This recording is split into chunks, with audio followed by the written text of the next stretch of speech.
Good morning, I am Shade Uwe, and this is News Brief. Ondo State's acting governor, Lucky Aiyedatiwa, has frozen the account of 18 local government areas and 33 local council development areas. Aiyedatiwa, who became acting governor after Governor Rotimi Akeredolu's medical treatment abroad, instructed the newly created LCDAs not to open new accounts. Aiyedatiwa's Deputy Chief of Staff, Omojuwa Olusegun, will be responsible for preparing and signing his official engagements for the time being. The Chief of Protocol will take over this responsibility once the governor returns from his medical vacation. Presidential aspirants of the ruling All Progressives Congress (APC) in the lead-up to the 2023 presidential election have agreed to float a forum to mobilize support for President Bola Tinubu as part of measures to tackle the challenges confronting the nation. They have consequently dropped any presidential ambition ahead of 2027. Some of the APC presidential aspirants in the last election are former Vice President Yemi Osinbajo, Ahmad Sani Yarima, Chief Rotimi Amechi, Dr. Nicholas Felix, Dr. Kayode Fayemi, amongst others. More than a month after the November 11 governorship election, concerned members of the All Progressives Congress in Bayelsa State on Friday said the national leadership of the party abandoned its candidate and former Minister of State for Petroleum Resources, Chief Timipre Silva, at a time he needed them most. According to him, the Bayelsa State chapter of the APC has been used as a sacrificial lamb to satisfy some vested interest without consideration for its teeming members and supporters who have worked assiduously and at great cost for its victory. I can boldly say that APC won the Bayelsa State elections because we are very much aware that some results were cancelled. And those results that were cancelled were about 84,000 votes as compared to the results that declared the governor winner in that election. If those results were not cancelled, I don't think they will have won the elections. And that's one of the issues that were raised, the controversies surrounding the cancellation of those results. And I think that's one of the challenges or one of the issues that will be addressed appropriately. Yeah, like I said earlier, no doubt there have been one or two persons that may have had their own personal issues. They may have been some contributory factors to the issues that are surrounding the elections. They may also not have been, but that's one of the reasons why we came to see the National Working Committee to ensure that they look critically to all these issues and see how we can have a united front going forward. Honorable Sergius Ogun, a former House of Representatives member, has joined the Labour Party's Edo State governorship race. He believes in the common man and will prioritize food security and healthcare if elected. Ogun represented Eson North East Southeast in the 8th and 9th National Assembly and has announced his intention to run at the Labour Party Secretariat in Benin City. Nigerians, the commoners, the downtrodden of this country, they are the people we fight for in this party, and they are the people we must liberate. We don't have anything against the rich, we don't have anything against the elites. But what we are saying, those below them must be allowed to breathe. And Labour government in Osadebe Avenue will liberate them in this state. We don't have any problem with somebody sending the children abroad to school. If you're a rich man and you're in the private sector and you are paying your tax, we don't have any problem with that. If you are in the private sector and you are a rich man, you pay your tax, we don't have any problem with you going overseas to do medical checkup. But you cannot be in government and use government resources to do that. A concerned group under the auspices of Kaduna State Patriot and Good Governance Forum has called on the citizens of Kaduna State and Nigerians not to politicize and take advantage of the unfortunate Tudunbiri bomb attacks incident, but find ways to support the victims rather than seeking parochial gains. We want to urge lawyers and politicians to refrain from politicizing the situation. It is critical that we maintain a united front and work towards resolving these challenges collectively rather than exploiting them for personal or political gain. They should also be wary of taking briefs from urban jobbers who don't have a direct connection with the victims they claim to be fighting for. Those genuinely working for the peace and unity of the state will always see injury to one person as injury to all, not resort to us over them kind of approach. We are optimistic that the dark days of division in our state along ethnic or religious line is over. The effort of the governor to engage all relevant stakeholders in the state through citizen engagement has put an end to the business of the capturers. Zafarim commended federal and state government timely effort of prioritizing medical bills and rebuilding of the affected community, while calling on all Nigerians to support governments in providing relief and assistance to those affected victims. Nobody is happy with what happened at Tulumbili. Nobody is celebrating it.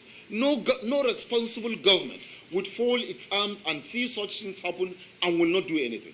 And the government is already doing everything possible. I think as people, as patriotic Nigerians, what we need to do is to pray and assist the government and advise them constructively, not try to destroy all the effort that is ongoing. We are saying that whoever try to foment trouble, first and foremost, Nigerians needed to watch out for such kind of people, because they are not doing what they are doing in the best interest of the Tudunbili community. They are trying to do what they are doing or trying to do for their own selfish interests. Nigerians should watch out for them. Nigerians should monitor them. Nigerians should see to their activities, and Nigerians should caution them. And we are also calling on the federal government to strictly watch every step such people are taking. A coalition of civil society groups has decried what it termed as attempted blackmail and extortion against the Nigerian National Petroleum Corporation Limited and other government entities over allegations of 48 million barrels missing crude oil. At a press briefing held in Lagos, the co-convener of the group, Declan Ihe Kare, vehemently condemned allegations being purported by George Ubo, describing it as serial blackmail. According to Ihe Kare, the group's concern stemmed from recent allegations raised by Ubo following a resolution by the House of Representatives in December 2022 to probe the purported missing 48 million barrels of crude oil purportedly sold in China by certain Nigerian officials. While acknowledging their stance against corruption within public and private institutions, Ihe Kare emphasized the necessity of addressing such concerns through proper legal channels rather than resorting to blackmail or extortion. We're here to say fighting corruption must be done rightly, not through blackmail. However, the appropriate channels for addressing such concerns are through established legal process, not through coercion, blackmail, or extortion. The coalition of civil society groups firmly believes in the principles of due process and the rule of law. Every citizen, regardless of their status or affiliation, is entitled to a fair and just legal proceeding. Mr. Ubo's action, on the other hand, represents a blatant disregard for these principles and pose a threat to the stability and credibility of our legal system. It's essential for all citizens to trust and have confidence in our legal institutions. By attempting to subvert due process through blackmail and extortion, Mr. Ubo undermines the very foundations of justice that our society relies on. If people do not take care of the environment, it will fight back in different forms, hence the need for all hands to be on deck to protect it. This advice came up during a cleanup exercise at the Alpha Beach in Lagos. Residents were charged on the need to ensure a clean environment and proper waste management, which will go a long way to protecting not just the health of the earth, but humans in general. Trash left on the beach is not just unattractive. It can wash back into the water and create safety hazards for visitors and aquatic life. From oceans to lakes to rivers, organizing a beach cleanup is a wonderful way to do good while also enjoying the beauty of the ocean. So for these volunteers, the assignment is simple. If they clean up the beach, they are preserving the aquatic life and also the future generations. Nigeria is estimated to generate about 2.5 million tons of plastic waste annually. Plastic accounts for 15% of the total waste generated in Lagos State. Olakbeju Ibekwe is passionate about the health of the environment. Her foundation has over time organized sensitizations such as this to change the narrative of endangerment of the environment. Ibekwe speaks on the dangers of plastic pollution as she hints that this cleanup is holding simultaneously across 27 other states. We live at a time that it's getting increasingly scary, that if we do not take care of the environment, it's going to fight back. And this is in different forms. Today we're at Alpha Beach, and we've been reliably informed that just some time ago there was an ocean surge that really made residents to flee this area. This has been ongoing for a while. It is time for everyone to be intentional about protecting the environment. So what you are doing whenever you throw plastic away carelessly or do not manage plastic properly is that you are creating a hazard that can live well beyond your time. That is why it is important for us to manage our plastic properly. For the state government, effective collaboration with relevant stakeholders is a sure way to go to sustaining the environment. Other stakeholders are unanimous that cleaning up of the environment, including the beaches, should be domesticated so it will not be an occasional habit. We know the challenges we have with our environment, waste management issues, pollution issues, and the likes. Abuses, contraventions that has really put the entire society or environment in a big mess. So we cannot but collaborate from the Ministry of Environment.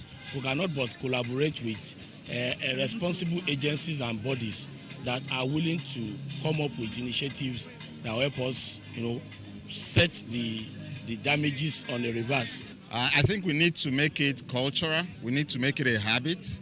First, to stop littering the environment with all kinds of refuse, and make it a point of duty to clean, to join the cleaning. Not only when we have special events and activity like this, but periodically, because it's in the interest of everyone. We don't just do it one-off, we do it very consistently. I recall that sometimes this year we were also at the Elegushi Beach.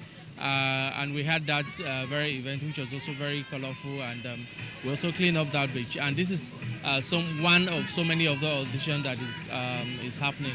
Again, if you want to look into the entire global environmental impact or the importance across, the SDG goals, this is one of the importance is keeping our environment very clean. Through this regular cleanup exercise at the beach, Olakbeju and her foundation has succeeded in reducing poverty and producing an alternative source of income for the women and the youths involved by picking up and selling plastic wastes. Justin Akadomi, Plastic Abuse Lagos. A report by the United Nations Office on Drug and Crime in Nigeria indicates that 14.4% of people aged between 15 and 64 years abuse drugs in the country. Against this backdrop, stakeholders in the educational sector have urged federal government to give formal recognition and support to the teaching of religion to reduce crime and promote societal values. Director of Ali Institute for Quran Memorization, Ustaz Ali Abdul Salam, made this call in Ibadan, said that the recognition would ensure youths are fed with required spiritual diet, and it will in turn reduce crime and promote uprightness. Another stakeholder, Hassan Giwa, called on parents to avail their wards with knowledge of the holy books, as a child trained in the way of God will think twice before indulging in antisocial vices. Our youth will not have them busy with learning about what the Creator Allah wants from them, which is what is embedded in the Quran. The further they will be from all the vices we are talking about. But the moment there is a disconnect between them and the message of our Creator Allah, which is in the Quran, then definitely we will be seeing what we are seeing now. The question is, these youth, where exactly are they learning? They are only learning, through the society, the social media. So if they continue to learn from the Quran, they continue to learn and hear what the Quran is passing as message, it will be impacting in their life. You know, the moral decadence actually starts from home. If we parents are not able to come together to give them the kind of training that is needed for them to live their life in the way that is actually suited for everyone in the society. You know, they say charity begins at home. If we are able to educate them in a way that is actually expected, society will become better. The Kaduna residents of 6 largest communities in Igabi and Kaduna South local government area of the state have called on electricity distribution company Kadeco to improve the epileptic power supply to address insecurity and other related crimes in affecting their communities. There's poor supply of electricity to our community. At times, for days, we normally don't have electricity supply for days. Sometimes the supply comes at night. So that is why we have to come together and lodge our complaint formally and informally, physically and through formal forms. Let them improve their facilities, their infrastructure. They have infrastructural deficit. Like the substation at Rigasa that supplies us, that's Abisabon Gari, Ngozi Lucy, Hayi Malem Bello and something. We are told that that substation is moribund. And we have made a lot of effort to ensure that it is replaced. But they say they can energize it. But since then, for the past 3, 4, 5 years, they have not been able to energize it. So, and the services has been poor. So that is why there have been load shedding in all the areas. So since people are not satisfied with the level of supply, I don't think they will also be forthcoming in the payment of the light they consume. Gathering is for us to have a kind of synergy between the Kaduna Electric and the community that we're covering in. We abide by it. Inshallah, things will move on and we'll get more supply. The police and the DSS and the vigilantes, we all call them as a team so that we can work together. And inside the communities, we have people who are representing us, taking ownership of the transformers and the installation. I call for them to be more vigilant and to be more, to see who and who are visiting the transformer so that we can be able to dictate who is coming on our behalf to say that he's our Kaduna Electric staff. Anybody they find there, if they don't display his ID card, is not our staff. They should get him arrested. However, the traditional leader of the community says the outcome of the dialogue will chart a new course while calling on the management, critical stakeholders to ensure full power supply to take youth of the street to be useful in the society for growth and development. It will reduce a lot. Looking at the people working at their home, especially the women aspect, when you go to them, you'll find them, some of them have grinding machines and other things like that. And we have a lot of youths that they have barbing salon and tailoring, which I knew having so much light will give them the privilege to execute their work. A fuel of 2,000 naira cannot take you for 2-3 hours. So therefore, the light is very, very important. We are only praying for the NEPA to continue with the good things they've started. Nigeria may be contending with issues of moral uprightness in all facets of society. Success can still be attainable through hard work and high ethical standards. This is the message to young Nigerians, particularly the girl child, at a presentation of a book, Winning Without Compromise, launched in Abuja. Victoria Anna is a young and intellectually gifted Nigerian author who expresses her thoughts on issues of great national importance through writing. The author of 3 books is challenging the moral uprightness of women through her recent work by assuring them that you can still attain success in life through hard work without compromising your dignity and integrity. She speaks on 2+ TV crew on what motivated her to write the book and the message therein. This material is a must read for every young girl that wants to grow to make a big difference in this country. I personally will want to recommend that this book becomes an institutional book. School systems, school system leaders, educational instructors, members of National Assembly who represent different constituency should see this book as a tool that they can use to reach out to young girls in the communities, like never before. So, society that we are right now, a lot of people are doing the wrong things to get the right things, and that is a major problem. That's why you see people are becoming selfish, greedy, envious, and when you look at the sum of everything, you know that these feelings trigger people to steal, to lie, to compromise on their morals. But with this book, it just teaches us that you can still be a winner. You can still get your life going on without compromising. I found her very dedicated and passionate. So when she wrote the book, we've had to also debate the title, especially in a country like Nigeria, where you say, is it possible to win without compromising? And she's, laid out examples using her own life as a compass. It's a good move, of course. See more women playing their role beyond just their stereotypical things that I think women are, but we're all here because of a woman, and that is fantastic in itself. Now moving on to other parts of Africa. The Economic Community of Central African States has maintained the suspension of Gabon, a country suspended following the overthrow of President Ali Bongo Ondimba by the military in August. The suspension was imposed after the transitional period which ended the Bongo dynasty and led to condemnation from Western capitals. The suspension was maintained until constitutional order is restored. General Vice Oligui Nguema, who took power in August, has met with all ECCAS member countries' leaders except for Angolan President João Lourenço. In outside Africa, Yemen's Houthi rebels have warned Israel, the U.S., and Western allies that any hostile move from foreign forces against the country will have their consequences and come at great cost.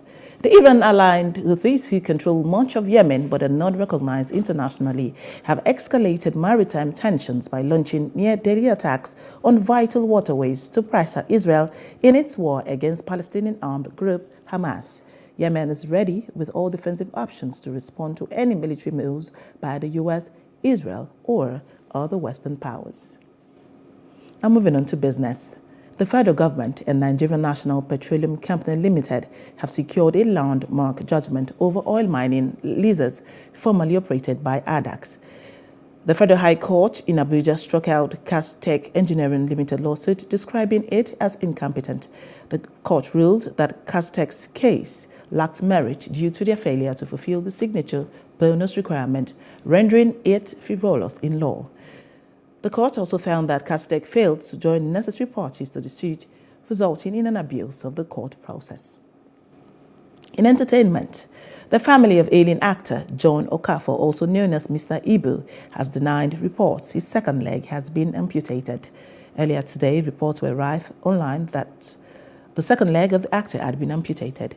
In a statement released this evening and signed by one Valentine Okafor, the family also denied the reports that he is battling with diabetes. According to the statement, the veteran actor is battling with blood clotting in his legs.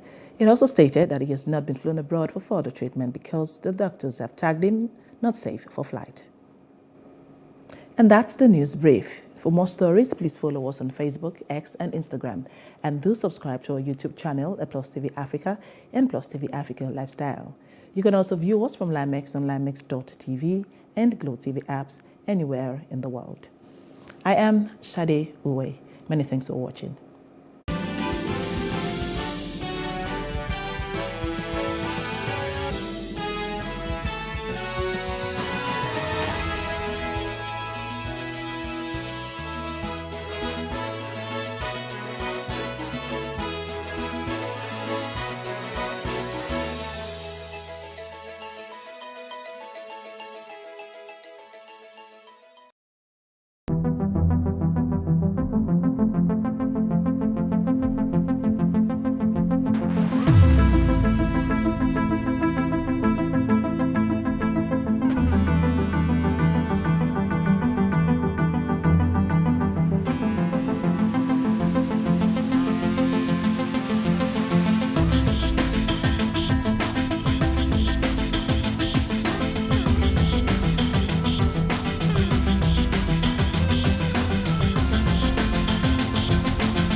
for upcoming artists to blow in Nigeria.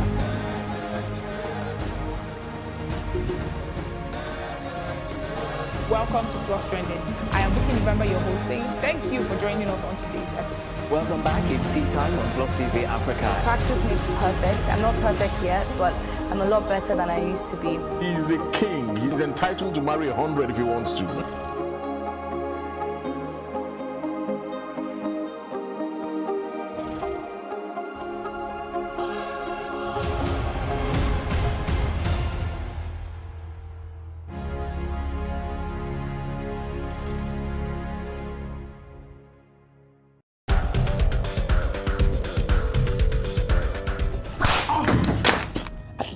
Treacherous body would have been manure for the motherland. Listen to the words of a corpse.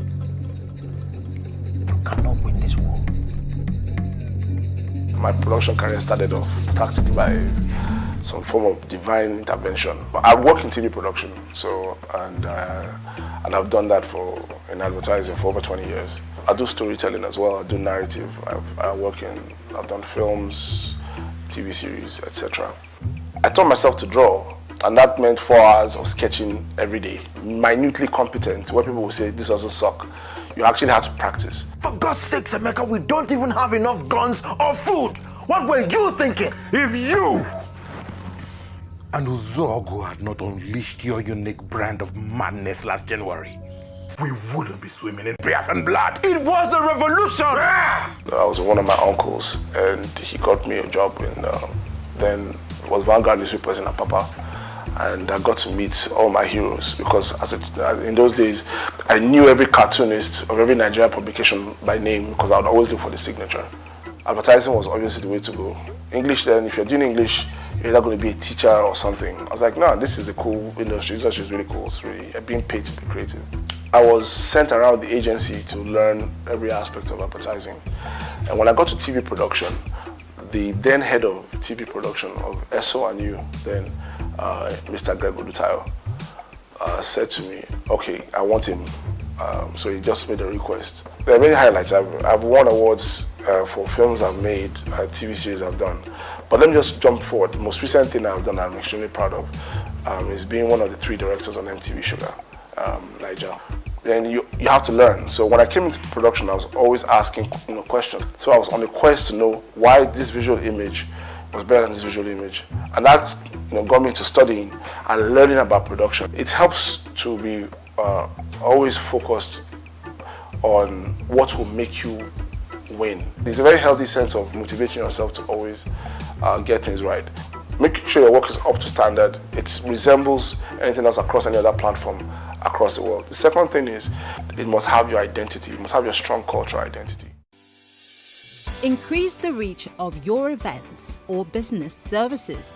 To advertise on Plus TV Africa, please call 0906 000 5719 or 0909 040 8408 or send an email to marketing@plustvafrica.com.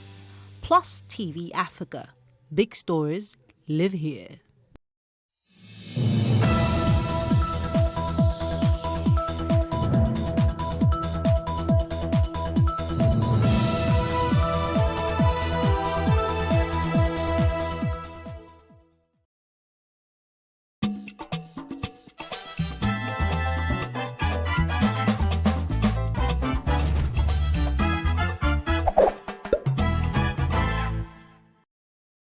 I actually woke up today on a philosophical mood, thinking about the essence of life. I guess a lot of the happenings in the past week messed up my mind pretty much. So I'm asking, when you are at the place that I am at the moment, especially as a Christian, and you're asking what is life all about, what do you do, John? I don't know, yeah. Looking at you, you don't look like somebody who's been asking questions. You actually took me off guard right there, Helen. There's so much unlike you. I mean, the deep reflection, that you've talked about is something that's key. But don't we all find ourselves in this place from time to time? I believe it's a good thing. And it means we are alive to the reality of existence. So, my dear, you're in a good place. Thank you. Thank you very much. That's so reassuring, John. Thanks. So if anyone is asking questions about the issues of life, just like I am, then this program is specifically designed for you today. I'm Omaheli Nodele, and I feel so blessed to be of service to you right now. And I'm Chizoba Mofavor, your host on Culture Conversation segment. Indeed, we have a very good show for you today. All I can say is you are never, ever alone in that place of deep reflection, that place of coming to your own space or into your own person. And today, we get to talk with people who have been there and are happy and fulfilled survivors. Survivors. I'm John Sanaya. Be sure to stay with us till the show is over today, because our plan is to help you become a better and stronger you. Exactly. And so we take a breather just about now so we can get you and every member of the family and your friends, wherever you are, comfortable, so that we can do this show together. When we return, we will reveal more of the content, the nitty-gritty of today's outing. It's Today with John and Helen live on Plus TV Africa. Please don't go away.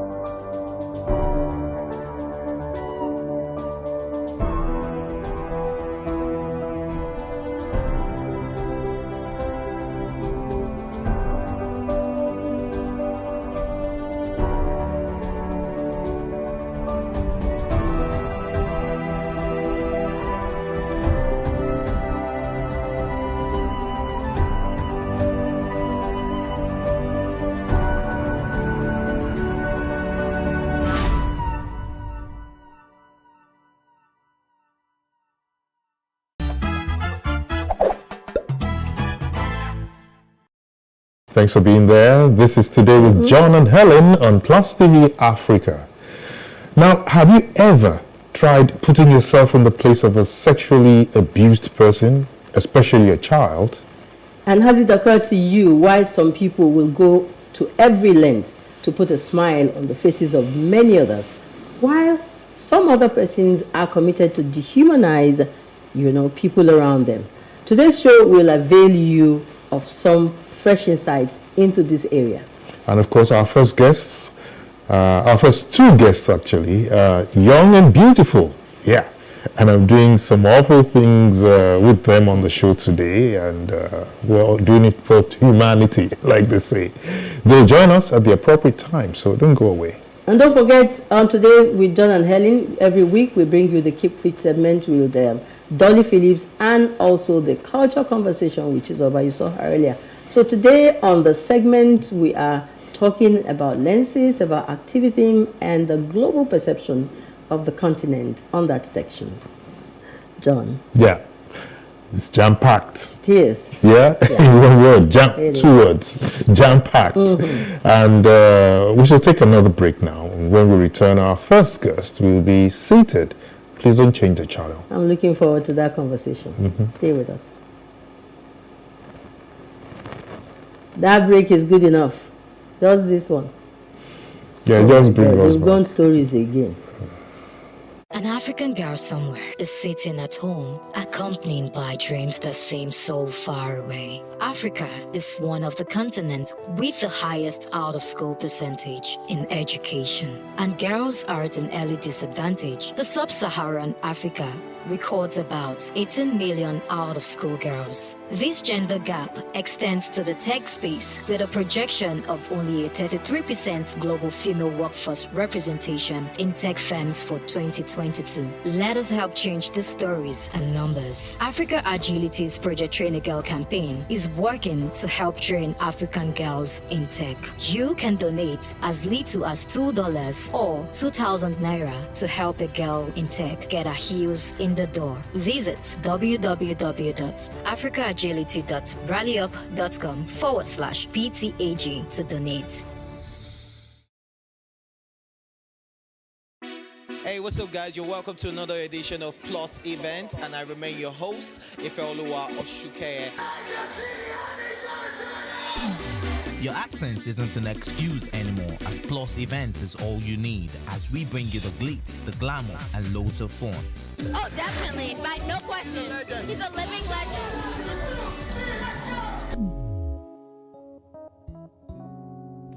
Oh, God forbid, Holy Ghost fire, I know. I just want to be blown away. I want to be wild. This is 11 years of doing it.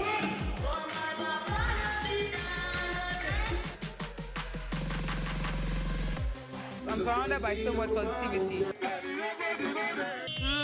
No, it's okay. Yo, what's up, my people? It's your boy Starboy Terry. You're watching Plus Event on Plus TV. Stay glued to Plus TV Africa every Saturday and Sunday, 4:30 p.m. West African time.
Okay, today we join on Helen Life is the show, and we're on Plus TV Africa. It's compliments of the season, by the way.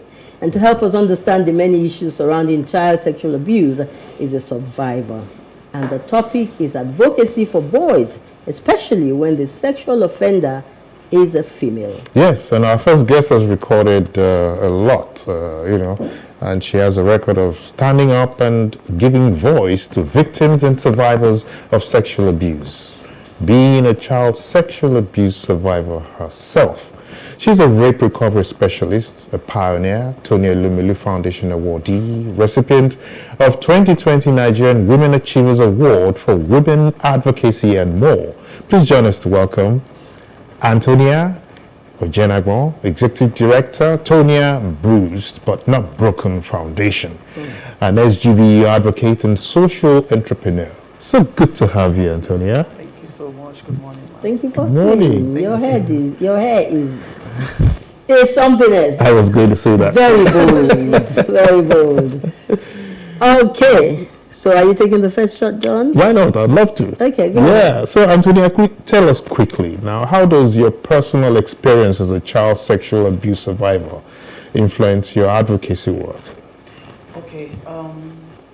When I was growing up, there was no sexual abuse information out there. I'm in my mid-40s, but now we have so much information. If I had information then, probably the abuse would not have gone on for the time length it went, and probably I would have run to an adult, looking for a trusted adult who would save me. Now we tell children stuff like, if an adult makes you uncomfortable, nobody told us an adult would make you uncomfortable. Then I got married without healing.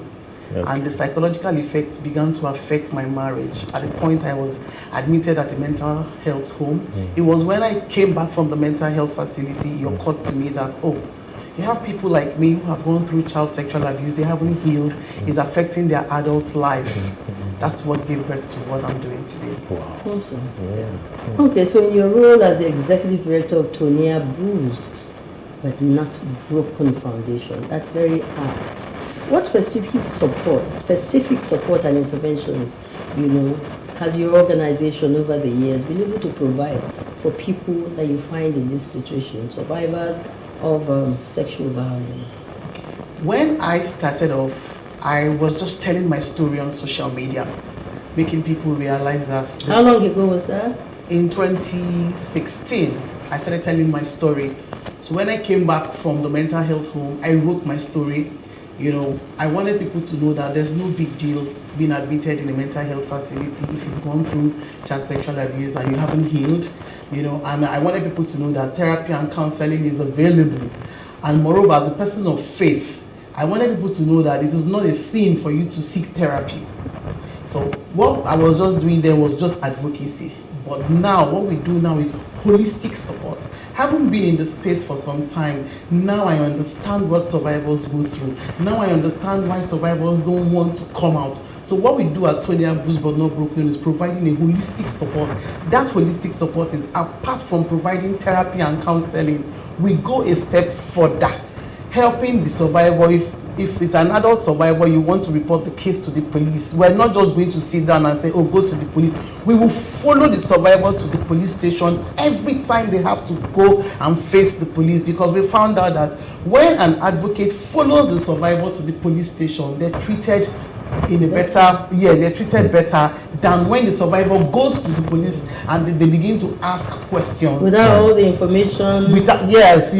So the stigmatization and the shaming of the victim, it's very real. But once you have a survivor standing up, an advocate standing up for that survivor, especially if that person has gone through it, you know what the survivor is going through. Yeah. So now, apart from doing interventions, we now provide legal support. So our cases go to court, and every time the case comes up in court, we are present. So we are fully present in the life of the survivor. So it's like setting up a proper structure to deal with this situation. Yes. Now let's even go to the result of what that structure, has given us. Could you share a success story, probably, where your foundation made a significant impact in the life of a survivor? Okay, the recent one happened last month, and it was a celebrated case. The case of the medical doctor who defiled his wife's niece and was given 2 life imprisonments by Justice Ramon Oshodi. Tonya Bruised But Not Broken played a very vital role in getting justice for the survivor. So that is one of our most celebrated cases right now. Wow. Yes. Okay, we introduce you as an SGBV advocate. What is it about? Sexual and gender-based activists, yes. So you're not dealing with the younger ones alone? No, we deal with adults also. You also deal with adults? Yes. All right. So a while ago you talked about, that something is real. The stigmatization, the shame, the challenges are real. Nigeria has seen an increase in awareness, like you said at the beginning, about gender-based violence. Now, how does advocacy for boys fit into this broader conversation, specifically advocacy for boys? Because when you talk about child sexual abuse, our mind just goes to girls. Okay, the house help that's been, violated by the master or the gatesman or the driver and all of that. But this is taking us to the other side. Yes. Awareness has made us to realize now that not only girls are being sexually abused, 1 out of every 6 boys that you see has been violated. And the sad truth is they were violated by women. I run a support group for sexual abuse survivors. Sometime in 2018, I decided to do a support group for men.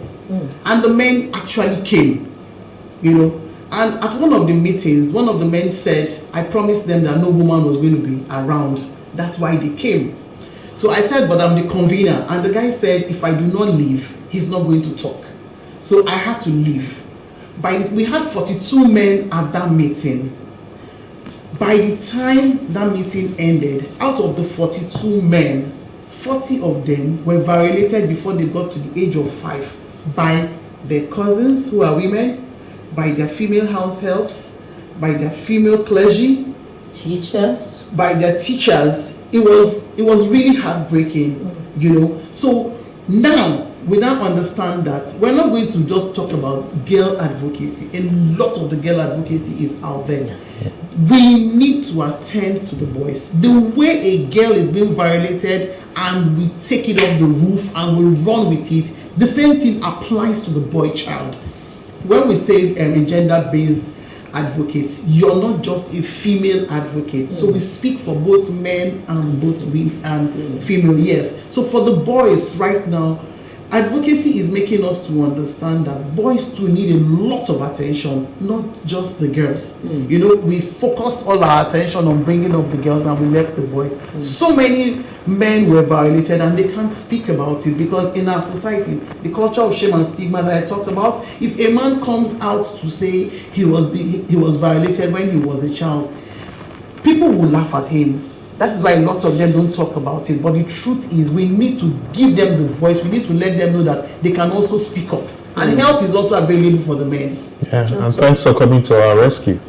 Because quite frankly, the truth is that most boys have their first experience within the home, you know, with house helps, and nobody talks about it. You know, so yeah. And then as they grow up, they tell you, you're man, you're macho. Yes. It's okay. Whatever you're going through is okay. But, you know, there's a mental, you know, impact. Yes. Yeah. So we need to let men know that before you are a man, you are a human being. Yes. Yes. You are a human being. You have all the feelings of a human being. There's nothing like man up. Man up. Yeah. Be human. Yeah. Yes. Okay. So now, considering your Wise Woman Award, you know, for life turnaround in 2023. You'll explain a bit of that to us. Now, what strategies do you employ for the holistic recovery and empowerment of survivors? Okay, so the first thing we do for the survival is we have therapists and counselors that we work with pro bono. We know that therapy is not cheap in this part of the world. So sometimes survivors shy away because they cannot afford to see a therapist. So one of the things we've done is we have some sets of therapists and counselors, professional counselors that we work with who provide their services pro bono. So as the survivor is going through therapy, part of the empowerment we do is, if one of the things Sonia Bruce but Not Broken does is to pay the school fees, especially for children who were born out of rape, because we have children like that who were born out of that. So we pay for their school fees if they want to learn a trade. Yes, but very soon our empowerment center will soon be ready. Wow. So if a child is born out of rape, for example, and the child is 5 years, 6 years, 7 years, thereabout, no parent is responsible for the upbringing of that child, by the way? Most of the times, the children are with the women. Okay. So we have volunteer men who come up to say, this child can take up my name. Yes, we have men who stand up against rape. We work with one of them. So they come up to say, I want this child to take up my surname. Yes, so they play the father figure in the life of that child. Yes. Yes. Okay, we are talking about this awareness is being created. Social media is all over the place. There are more people like you now bringing this thing to the fore. In the townships, I want to believe. What happens to that boy, that girl, in the remote village, who probably does not have a smartphone to be able to reach out to the things that that people like you are available? How can communities better support male survivors? How do we get, into the interiors? Because I believe that this is even entrenched more. We have agencies that are working now with community leaders to train them on how to handle cases of XGBV. Yes, so I will use Lagos State as an example. Lagos is the cosmopolitan state, but we still have the trenches in Lagos. So we have an agency in Lagos State responsible for sexual and gender-based violence. One of the things they do is go into the villages, train community leaders so that they will know. First of all, let them know that this thing is a crime. It's not a family issue. It's not something you beg and wish and it just goes away. It is a crime against the state. Under the Lagos State criminal law, it is an offense. Defilement carries a penalty of life imprisonment. Defilement of a minor.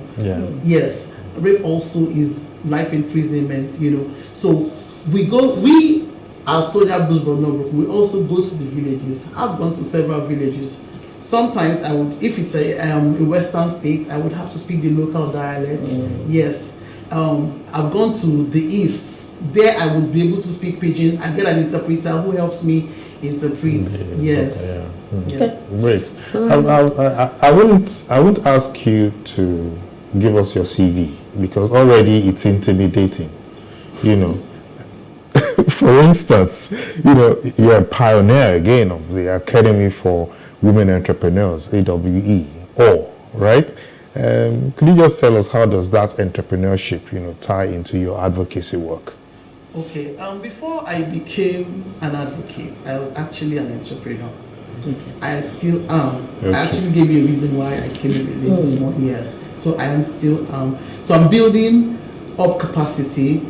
One of the reasons why I do all of this is for the girl who has been abused, especially when she was a child and she thought that all hope is lost. You can live a normal life again. Because the abuse happened, it is not the end of the world, and it doesn't mean that you cannot attain all you dreamt of attaining. It's one of the reasons why I do what I do, yes. Okay. All right, what you do is something that we must bring to the fore as often as possible, again and again and again. And the fact that, the law frowns against it, the fact that people who are found culpable also are punished. Life imprisonment is a big deal. And the other thing that you talked about. So we must find that platform to constantly bring this to the faces of people, perpetrators and out there. Finally, because we're running out of time, what policy changes or legal reforms do you believe are crucial to addressing gender-based violence more effectively in this country? The truth is we have the laws. We have the laws. Implementation is what we are fighting for. The laws are there. Like I said, under the Lagos State Criminal Law, the penalty for defilements... Is it national? That's only Lagos State? Yes. Under the Violence Against Persons Prohibition Act, the penalty is also life imprisonment, minimum of 21 years. And we have 32 states right now who have domesticated it. But Lagos State practices the Lagos State Criminal Law. Its own penalty is life imprisonment for defilement of a minor. So we have the laws. Now, like I was telling you about the conviction we got in October, it's an eye-opener. People are beginning to realize that, oh, really? You mean it's not just taking advantage of a small girl, a vulnerable child? The law is there. Now, that child is a vulnerable girl. Her mom is the widow. But you see, the Lagos State government stood, the Ministry of Justice, through the Director of Public Prosecution, provided legal representation for that child that she would never have been able to afford a lawyer. Yes, so all we needed to do was give her the support, and we said to her, we will stand with you till the end of this case. And every day the case came up in court, the Lagos State Director of Public Prosecution was in court. Wow. Yes. Very commendable. Wow. Yes. Wow. That is also very, very, apart from being commendable, it gives a moral boost to survivors. I know how my DM was buzzing and the calls that day. I think my phone crashed that day because a lot of survivors. Yeah. When I gave a statement, I said, "This is for every girl every survivor that has been violated, and you thought you would never get justice. This particular justice is for every one of us." Yeah. Yes. Absolutely. Wow. Well, thank you so much. Thank you. We will find time to have you back on the show in the new year, and please make yourself available because what you're doing is beautiful. We'll try to avoid Christmas time. Well, nothing more to say, but like I said, thank you for being the light in the darkness of these children, both male and female, and for what you do to ensure especially that offenders are exposed, not only exposed, that they are brought to book. Amazing stuff. Thank you. Amazing stuff, I must say. Thanks so much for taking us through that unusual terrain.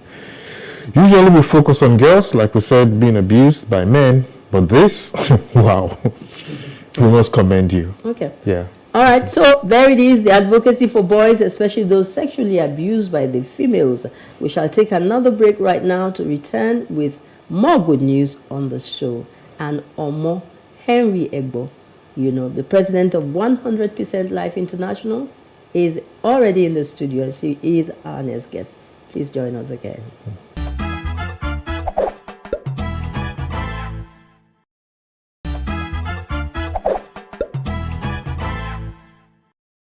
So thanks for staying with us. This is Today with John and Helen on Plus TV Africa. Now let's get straight to it.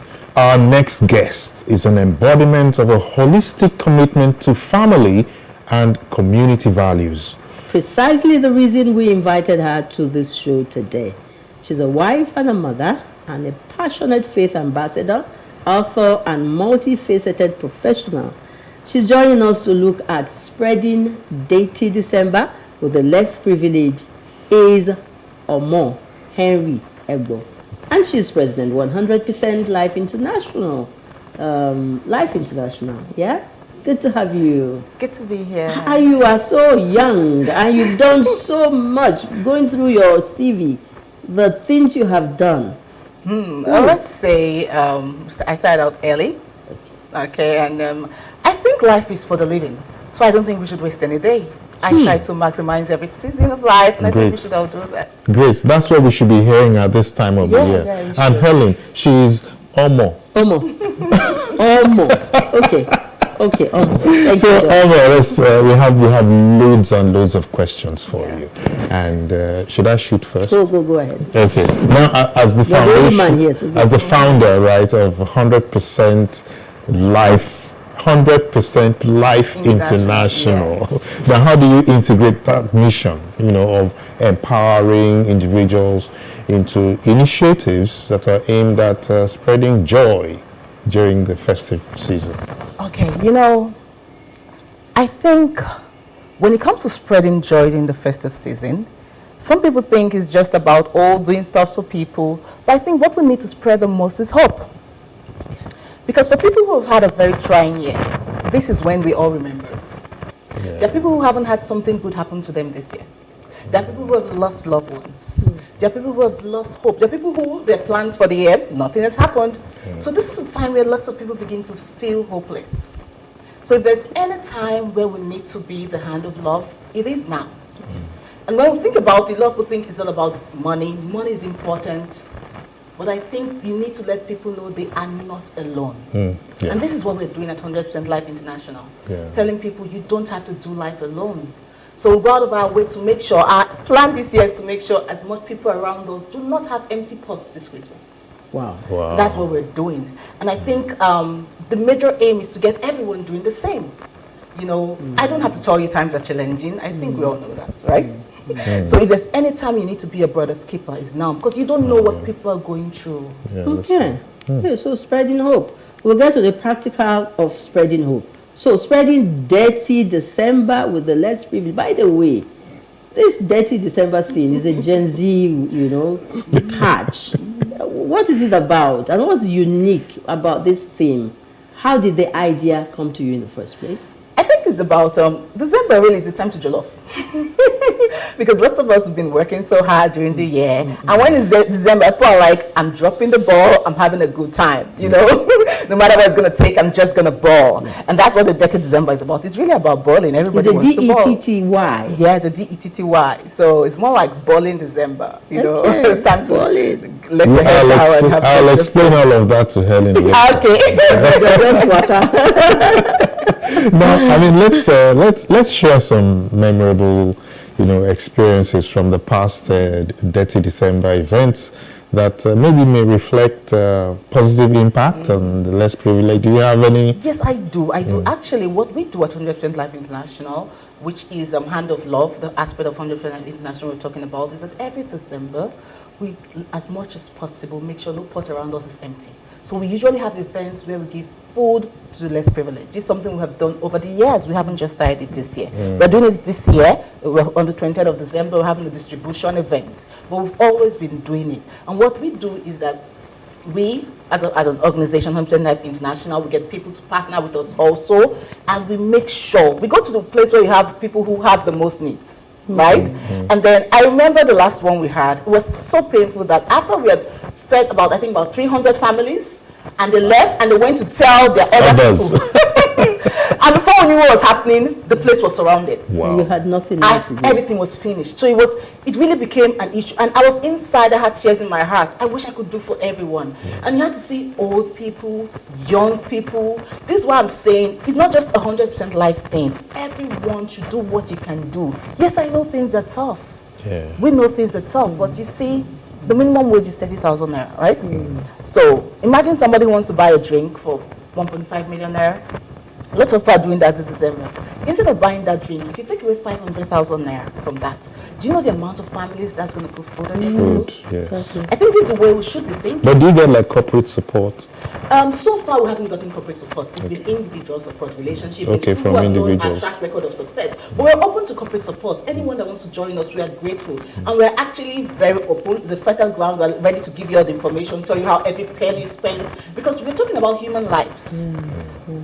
Okay, so you talked, you're specific on the less privileged. Yeah. You know, it's like when Nigeria says we're sharing XYZ to families or We're sharing palliatives. Palliatives to families who are in need. And I'm like, how do they identify the family who are in need in an environment here where statistics and research and everything is... So how do you really identify the people who need your help? Helen. You know, the last time we did this, you know, there are people who live in shanties, right? We went to shanties and we gave the invite to people in shanties. We go to a woman. In fact, we went to a particular shanty. There were about 500 people living in the building. So we couldn't go in. In the building? Yeah. Wow. With clothes as windows. We couldn't go in because they would mob us. So I had to send some of my aides, go in there. And it's so heartbreaking because everybody needs this. And we didn't have enough for everybody. So I'm like, okay, the first 200 people we give, just give them a run out. Wow. Do you get what I'm saying? So this is really serious business. So we went to people, this is not one palliative that you keep somewhere and the cousins or brothers of big men will be having. No, we went to those who needed it the most. And they came in their numbers. And they brought in their friends. So it wasn't enough. It really wasn't enough. So when we say partner with us to get this job done, we give it to those who need it the most. Really Mothers who have children and they can't feed them. You see the children. What children coming without their parents? And what's okay, fine, let's keep the children in a safe place first, right? And then we can give them this food. So this is serious business. Wow. And this is food like for December or Easter. Now what happens to the other days in the year? I mean, we are in John. Yeah. Wow, that's a huge question because, I mean, you have to feed every day. And it's just food, one meal. You can't give 3 meals anyway to one person. You have to, and these are some of the things we are working on as an organization, right? To say, okay, why we feed during the festive season? First of all, the importance of feeding during the festive season, like I said earlier, is not just about the food in the stomach, it's about hope. To know that you are not forgotten. Because sometimes just that food you are giving, you go like, okay, I'm not forgotten. That helps your mind open up. That helps you to think and become creative. However, as an organization, we're actually moving forward towards vocational skills and partnering with financial institutions. So we'll get to, have equip people with vocational skills and also give them startup funds. That's some of our plans for 2024. Great. Okay, now we kind of like concentrated on the 100% life initiative. I'm sure that, you're attempting to go out further, wider. In what ways? Your Invasion Africa, that's where I'm going. So in what ways does Invasion Africa, contribute to the holistic empowerment of individuals and communities? That's one of my precious babies. Wow. So Invasion Africa has one aim, which is to inspire and pump hope into the hearts of young Africans, so young Africans can fly and be the best versions of ourselves. While the stomach is important, right? But foiling the heart can change a generation. An inspired mind cannot be stopped. Wow. When your heart is inspired, you will stand the test of time. I'm going to write that down. An inspired mind cannot be stopped. Cannot be stopped. When the heart is inspired, the way you see challenges is different from other people. You just see it as, what can I do about this? No, I'm finished. An inspired mind looks at the situation and thinks creatively. And that's what Invasion Africa is doing. You asked the question, Madam Helen, that how come I'm able to do what I do at my age? And that's because my mind got inspired at a young age. So I know what it is for a young heart to be inspired. An inspired mind, most of the time, would not waste their youth. Wow. And that's what Invasion Africa is about. We are determined to set the hearts of young Africans on fire so young Africans maximize the young age. Because you see, no matter what we say, there are some things that are better done at a young age. True. You can be hungry doing your work at a young age, but when you're 60, when you're hungry, you feel differently. Tell me about it. So this is the reason why why Innovation Africa is determined to set the hearts of young Africans on fire with inspiration. And we are actually on that mission. We had an event last year, and it was so powerful, where we had young people at Oregon High School was the location, and we had young people, young hearts being inspired. Till date, I still get messages, young people telling me, thank you so much. You know, so many interesting things happened, but one particular incident happened. We had one of our guests was a drug addict. You know, he was hooked on drugs during his 20s, and he came and he shared with these young people. He said, listen, I lost my 20s to drugs. Wow. I know they are hyping for you people that, you know, drugs is fun, drugs makes you hot, you're a guy man by taking drugs. Say, listen, there's no guy man in it. I lost my 20s to drugs. And he shared how there were 3 that started out in taking drugs. And at the time he was talking, he was the only one alive. So I'm just telling you what Innovation Africa plans to do. I plan to take this to the nations of Africa. Okay, all right. And we are solidly behind you. Thank you. Praying with you and doing all that we can do so that, you know, the younger ones begin to see life, you know, from a different perspective. As a faith ambassador, how does spirituality, final question, play a role in the mission of your non-profit organization? You know, I believe that there's a deposit of God in the inside of everybody. I believe that God distributed his abilities as God in every one of us. You see, that person who's an exceptional artist is the deposit God has put in him. And that deposit is in every single person. And we have a mission to bring out that deposit in every person, especially the young person. You know, because when that happens, you see, you have less problems in society. Because more people arise, and when more people arise, they can lift up others. And then the nation and society becomes better. I see so much life oozing out of you. And I'm so pleasantly happy and grateful that we have you on this show. Thank you so much for having me. Thank you so much. There's so much work to do. That's what it is. And we're ready There's so much work. All the best. Omo, Yes, sir. can I join this crusade? Oh, please, you can. Okay. Please, you can.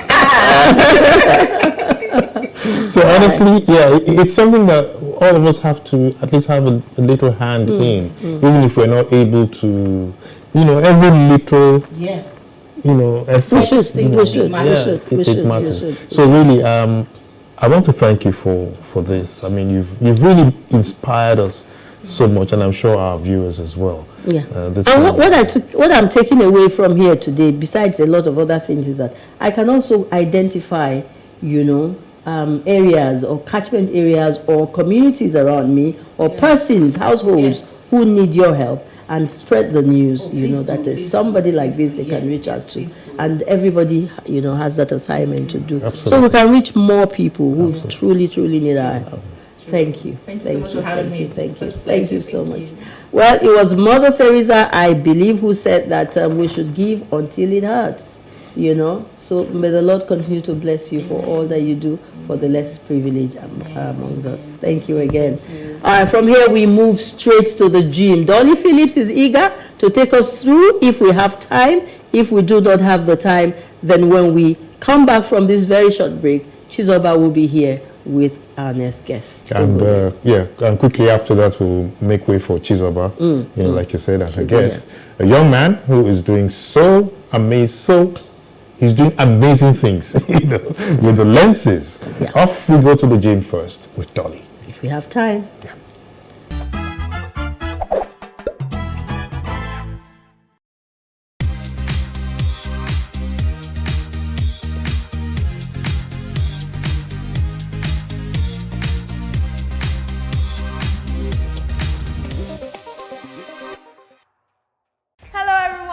Welcome to the fitness section of today's show. I'm Dolly Phillips at Alpha Fitness Studios in Lekki Phase 1. Now, today, as you can see, I'm on the floor. So, and you need a dining room chair as well. So grab one real quick and let's get to our workout. What are we doing? Legs under the chair. Let's start with our warm-up. Deep breath in and out. And in and out. 2 more, in and out. Last one, in and out. Let's reach up and over. 1, up and over. 2, good. Up and over. 3, last one, up and over. 4. Stretch the side. 4, 3, 2, 1. Other side. 4, 3, 2, 1. And let's start. So, first workout, you're going to lie down. I'm lying down here. I'm going to bring my foot up and down, alternating. And your time starts now. Let's go. And up. That's 1. Change legs. Up and 1. Now we're focusing on those lower abs. Yes, that really hard to reach part of the stomach that just doesn't want to budge. That's what we're working on today. That's the major focus for today's workout. 2 more. 1 more. And relax. Now, legs outside the chair. We're going to clap above. Are you ready? In 3, 2, 1. Let's go. And up. Now, if you need to keep your knees bent, that's absolutely fine. Your focus should be to keep your lower back in the ground. So tilt your pelvis forward and keep that back on the floor. Ooh, you can feel the burn with this one. 3 more seconds. 2 and 1. Back to the first one. Both legs underneath that chair. We're sending it above the chair now. Ready? 3, 2, 1. Let's go. And up. Good. Alternate. And up. Now pull that knee into the chest. Yeah, so you really get those quads working as well. Keep going. This is fun. I like this one. We're lying down after all. 4 more seconds. Let's go. 3, 2, 1, and time. In and out on the side. Are you ready? In 3, 2, 1. Let's go. And out. And out. Pull those knees to the chest. That is super important. Come on. And out. And in. And out. And in. That's it. Keep going. No time. Go. That's it. 3, 2, 1. 1 leg above, 1 leg below. We're working. In 3, 2, 1. Let's swap over. This is hardcore. In. Don't kick that chair over. Come on. Make it work. That's it. Let's go. Ay, ay, ay. You can feel this one. If you want to intensify that workout, look at your legs and what they're doing. Yes. And rest it. Okay, from here, I'm going to send my legs over and back down to the floor. Ready? Let's go. No need to straighten your legs. Keep it bent. And down. Good. And over. And down. And over. And down. Teasing that stool as though you're going to drop your legs, but you're not. And down. Take it over. Awesome. Quickly, 1 more. And time. Now we're doing the opposite. We're sending it down now. You ready? In 3, 2, 1. Both legs through. In and to the chest. That's it. In and to the chest. Ooh, this one. Really hitting those lower abs right there. Come on. In and to the chest. Don't stop. Try your best. If you want to make it harder, look at your legs. Don't let your feet touch the floor. 1 more. And time. Knees to the chest. And relax. Last one. Let's go. Over. We're only going to do 5 of these here. 2. Come on, 1 more. 3. 2 more, I lied. 4. Last one now. And 5. Hold it there and stretch. 8, 7, 6, 5, 4, 3, 2, 1. Pull 1 leg out. Yes, keep 1 down there. And reach to the side. 8, 7, 6, 5, 4, 3, 2, and 1. Repeat the same on the other side. Let's go. 3, come on. 2, and 1. And relax. Side stretch. Other side. Deep breath in and out. Last one, in and out. Wow, that was awesome. Thanks for joining me today, and I hope to see you soon. Bye-bye.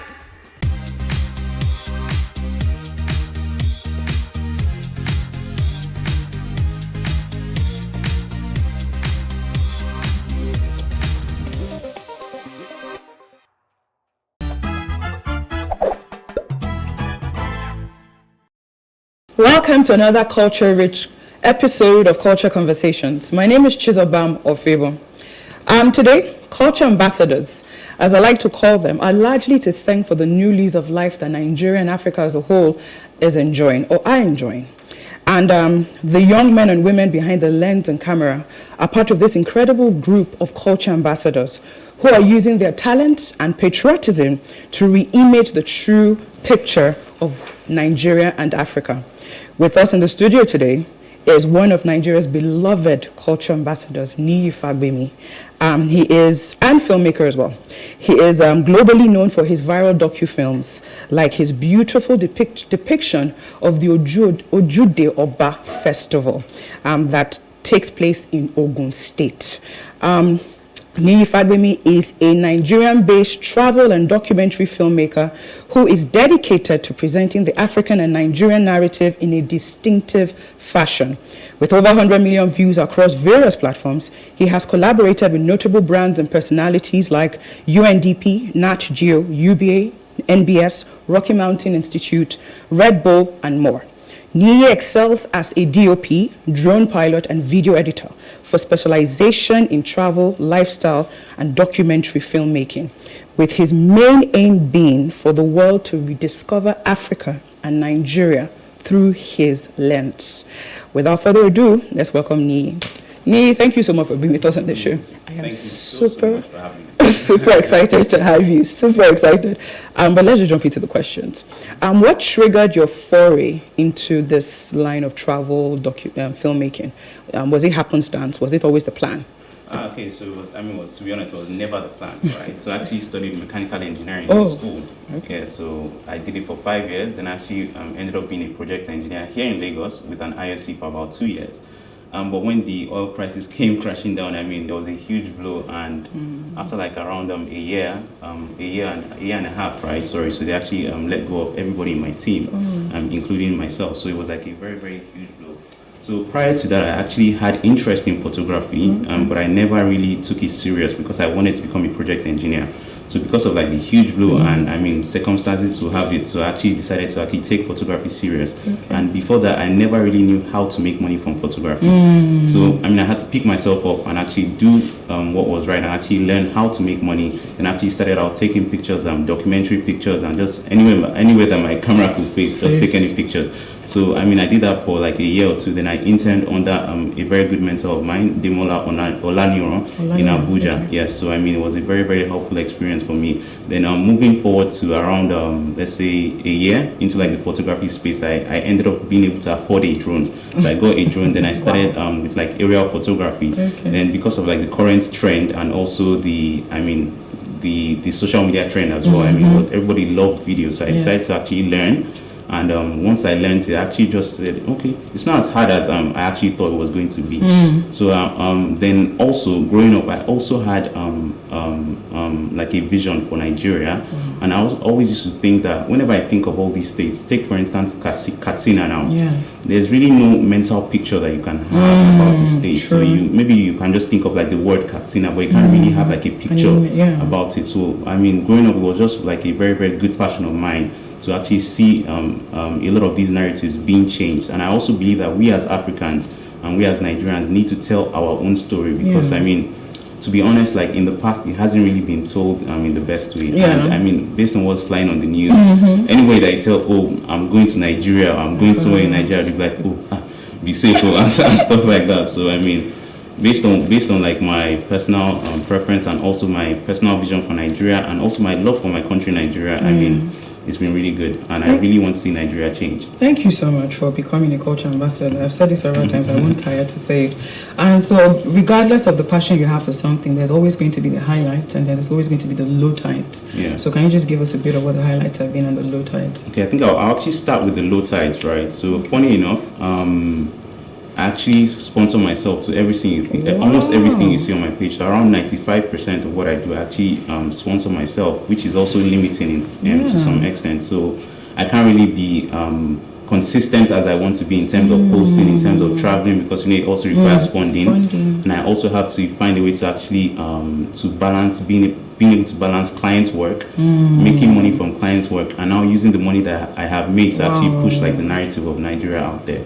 So I mean, all in all, that's one of the low tides. But in terms of the high tides, I mean, it's also like seeing the reactions from people. And also maybe one thing that really touches me on a personal level is that people actually message me and they call me sometimes and say, oh, I really love what you're doing. I mean, I really never envisioned Nigeria or somewhere in Nigeria to be like this. So it's, I mean, it's really been awesome. And I think it's just because I really want to change, even if I can't really change the whole world, I mean, at least just change one person's world. And that's Thank really you what so makes much. the Wow, difference. so you're self-financing. Yes. That's very limiting, man. See the magic you've been able to create. Government and private institutions, are you hearing? Is there so now there are a lot of young people out there and they want to be the next Nii Fagbemi, and we're grateful for the path that you've created. But not everybody is going to come into your particular space. I know that one of the hardest things to do in business is to find out a niche and carve it out for yourself. You've done yours. So for the young people out there, you've been in the industry for a bit, so you've seen some loopholes that they can come and carve out of their niche. So what are some of those loopholes for them to come, you know, into? I mean, thank you so much for that question. I think maybe I'll start out with how I actually discovered my own niche, right? So I didn't really like see it from anywhere or hear it from anywhere. I mean, it's just over time you get to actually try it out. Like I mentioned, I started out as a photographer. Then, I mean, years down the line, I actually just ended up in filmmaking. So whatever you find yourself doing at this particular time, right, just do with all you have. So there's a saying there's a quote that says, all you can do is all you can do, but and all you can do is enough. So at every point in time, just do all you can do. And after some time, I'm telling you, you actually figure out what you want. I mean, you can start out with one thing, but at the end of the day, you can actually see that, oh, okay, I actually prefer this other thing than this one thing that I actually started out with. So, I mean, that's how I found my niche. Sorry. So in terms of like the different niches that are available, right? So, I mean, if we're projecting into the future, I mean, there's AI and there's also like 3D mapping and also visual effect mapping as well, which is really, really good. And there's a lot of potential in that space.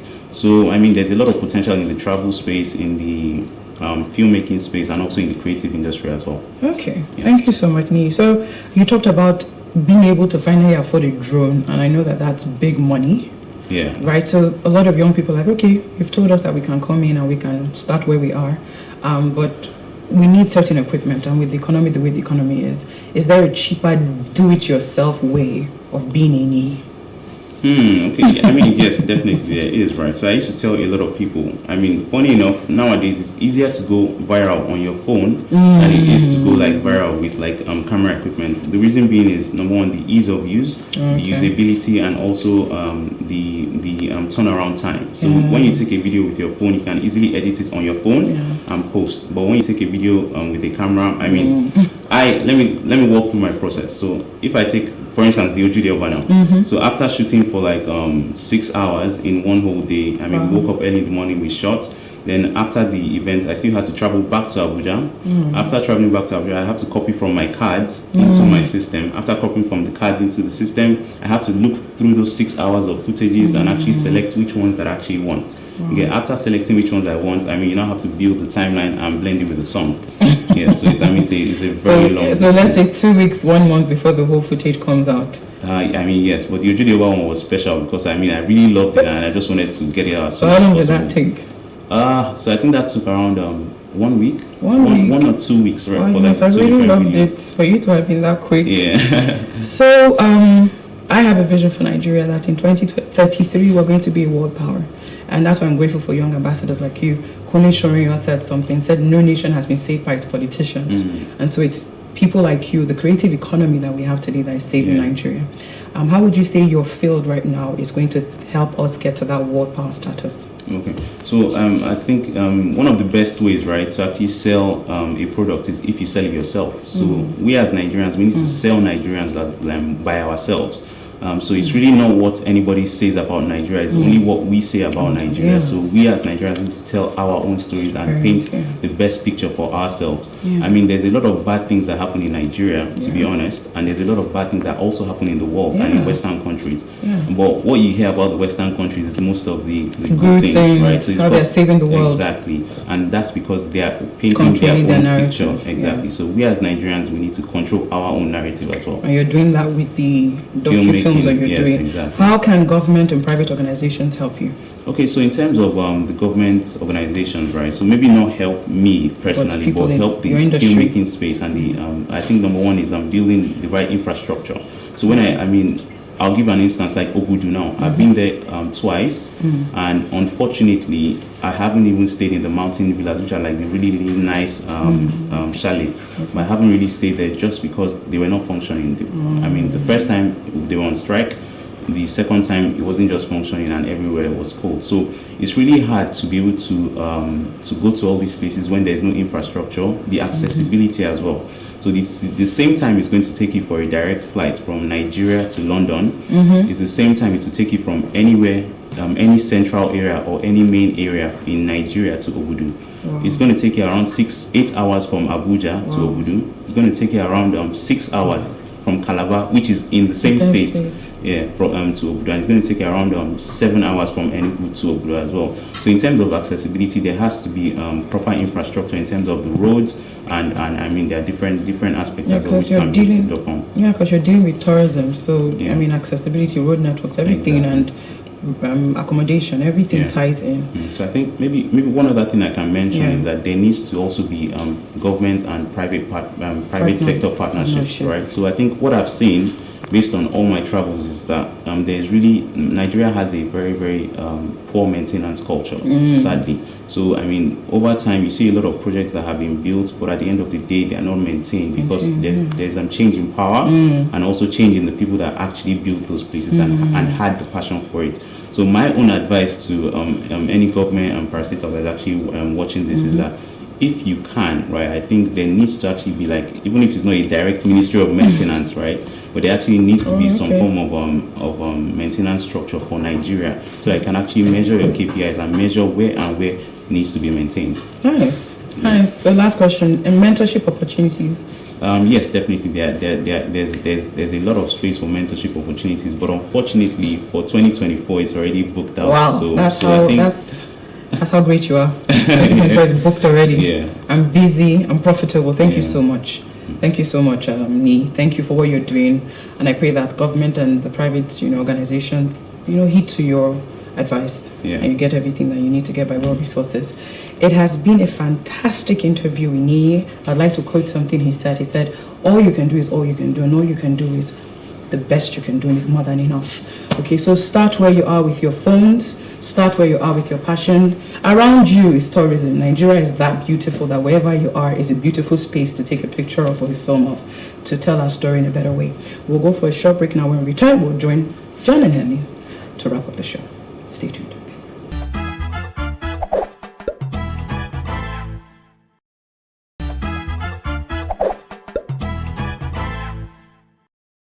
All right, Firebrand, we said at the beginning of the show, and that you were going to have a ball with us today.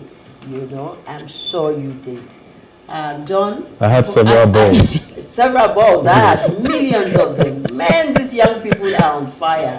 Good. Your nuggets, please. Yeah, my nuggets. And of course, should I remind you that the nuggets are for those of us who speak in public, and that is all of us. Okay? So the nugget for today is this. Quite interesting. As you move up the ladder, ask yourself, if I was a corporation, how much would I invest in myself? So as you move up, this is leadership now, as you move up, ask yourself, how much would you invest in yourself as a corporation? So it's very important. It's a roundabout way of telling us that we need to keep learning, and we need to always improve on our skills of public speaking, speaking in public. So what I'm telling you is that if you want to move up the ladder, take along with you those skills that you will need to deliver whatever it is to connect with your audience. So that's my nugget for today. As you move up the ladder, ask yourself, if I was a corporation, What would I invest How in much myself? would I invest in myself? Okay. And I am a corporation. You are one. She's over. She's one too. Everyone is. That young man that just left us. He's also a Mighty corporation. corporation. That you know you can do it all by yourself. When you start, then you begin to find how big and how far you can go, and you need more people to come on board. So that's it for this week. Any repeats? She's over. Okay, so plus head on to YouTube, Plus TV Lifestyle on YouTube to catch our show. There will be the repeat today by 9:30 and 10:30, and then tomorrow Sunday 9:30. All right, today we don't have Heading Live. We'll return same time next week. Please be your brother's keepers. Do something awesome. Put a smile on the faces of as many people as you can this season. We love you. Bye for now. I'm out.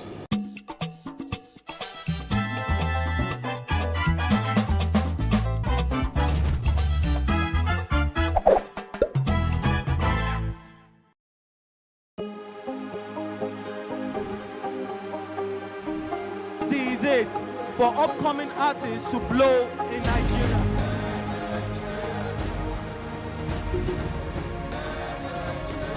Welcome to Plus Trending. I am Bookie November, your host, saying thank you for joining us on today's episode. Welcome back. It's Tea Time on Plus TV Africa. Practice makes perfect. I'm not perfect yet, but I'm a lot better than I used to be. He's a king. He's entitled to marry 100 if he wants to.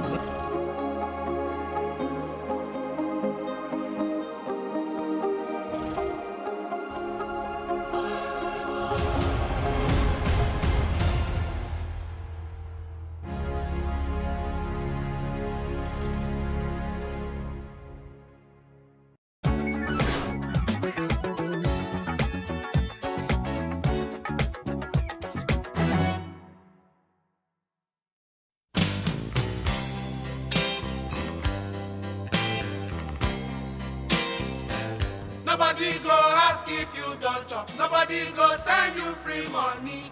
If you not get now, you sabi. Adulthood na scam. Adulthood na Scam is a popular song depicting the travails of being an adult and the responsibility that comes with it. There is no time the enormity of the responsibility dawns more than after graduation. After graduation is the time to make use of and put into practice the knowledge gained by students. However, the current higher education system is still struggling to bridge the gap between school and the workplace for students. The needs of the workplace differ, and something as simple as writing a CV is not taught in the classroom. How to apply what you have learned in school in the workplace is usually a knowledge gap that most graduates struggle with after graduation. Studying a particular course and deeply understanding the career paths available, the jobs available, the way companies and organizations operate, how to get hired, getting the relevant experience needed to get hired, knowing how to sell your skills are all parts of the puzzles that needs to be figured out by the young graduate. Abiola Ogunleye is a final year student of the University of Lagos, and he shares that he expected being in the university to be much more immersive. I was expecting to, be in a department where, aside theory that I would learn in class, of course I expected to learn theory, history and all of that, and how to go about things, but I expected university to be like how I saw it in the movies, where you'd have real life projects to undo, you do practicals, you do carry out. So for someone that was going to mass comm, I went into mass comm with the mindset of possibly being on radio or TV and also journalism. So with the mindset of, okay, being part of the press club, producing newspapers, covering stories in school, producing shows and hosting them in school. Even in terms of as simple as terms, media terms, like we didn't learn media terms, like even courts, we don't know what courts means. You understand? We don't know what, there are some terms, I'm just talking about terminologies here, like the most basic thing. So when I'm on set for a movie shoot, or because I did some radio listening, there were some terms that I did not understand, and when you check the terms, like there's some, even workshop, they make use of workshop. So sometimes I was like, what's that? And they're like, People are like, you don't know something as simple as your workshop or the studio or, headshots. Terminologies, just terminologies. With a constantly evolving workforce and without a corresponding update in the school curriculum, the young people who win are those who go out of their way to learn skills required to be employable in the marketplace. For example, in my school, we have we have the newspaper, we have the radio and TV, but for most of it, you have to be the one that will take the extra effort to be intentionally involved in them. You can just decide to do your coursework away from all of this and just factor it. Except in a few cases, like with the newspaper, where it's actually a course and you have to take it, but it's not compulsory if you don't want to take it. So, and mostly for folks in the print, in the public relations and other departments, there really isn't much of a way for them to practice in school. For now, it's just the newspaper, the print segment, and the broadcast segment that is in school. TechCabal reported in 2020 that 58.9% of HND graduates are unemployed, 49.55% of OND graduates are unemployed, and 39.75% of BSc holders are unemployed. With the current Nigerian curriculum, there is an even lesser emphasis on soft skills that have gained prominence lately in the workplace. According to Rohan Rajiv, Director of Product Management at LinkedIn, in a Forbes article said, foundational soft skills have become even more important given the rise of remote and autonomous work and are growing in importance across industries, levels, and work environments. Abiola explains that there is no room for soft skills in the classroom during his university education. I don't think the curriculum or the course itself prepares you for all of that, for soft skills. It's just mostly, what happens is that they mostly focus on the course itself and not the soft skills. Yeah, they try to implement it in terms of maybe when you are doing group projects, you have to collaborate with others. That's teaching you teamwork.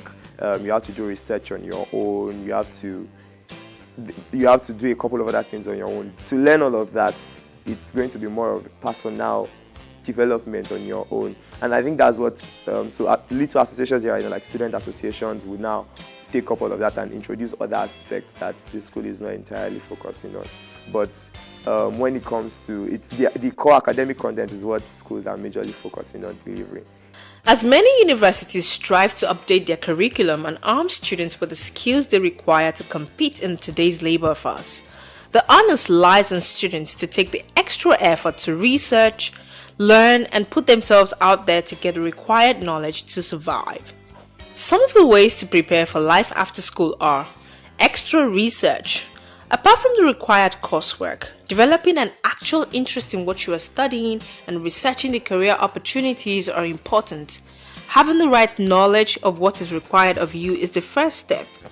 This knowledge can help you make informed decisions about the right opportunities to look out for. Consider internship while in school. Even if your coursework doesn't require it, meet professionals in your industry to give you internship opportunities so you can have an experience that will help you both in your academics and when you graduate. Volunteer. Part of exposing yourself to experiences that can expand your network is to volunteer. There are many organizations, bodies that need people to volunteer. When you do, you can meet people, learn skills that will help you in the next step. Bridge your knowledge gap. There are many avenues, centers, online resources available to learn both hard and soft skills to make you more employable in the labor market. Apply for jobs while in school. Even if you don't get them, the experience would challenge you to write CVs and have an understanding of what is required in the job market when you are finally ready. Besides, who knows, you might land one and that would be the start of your career.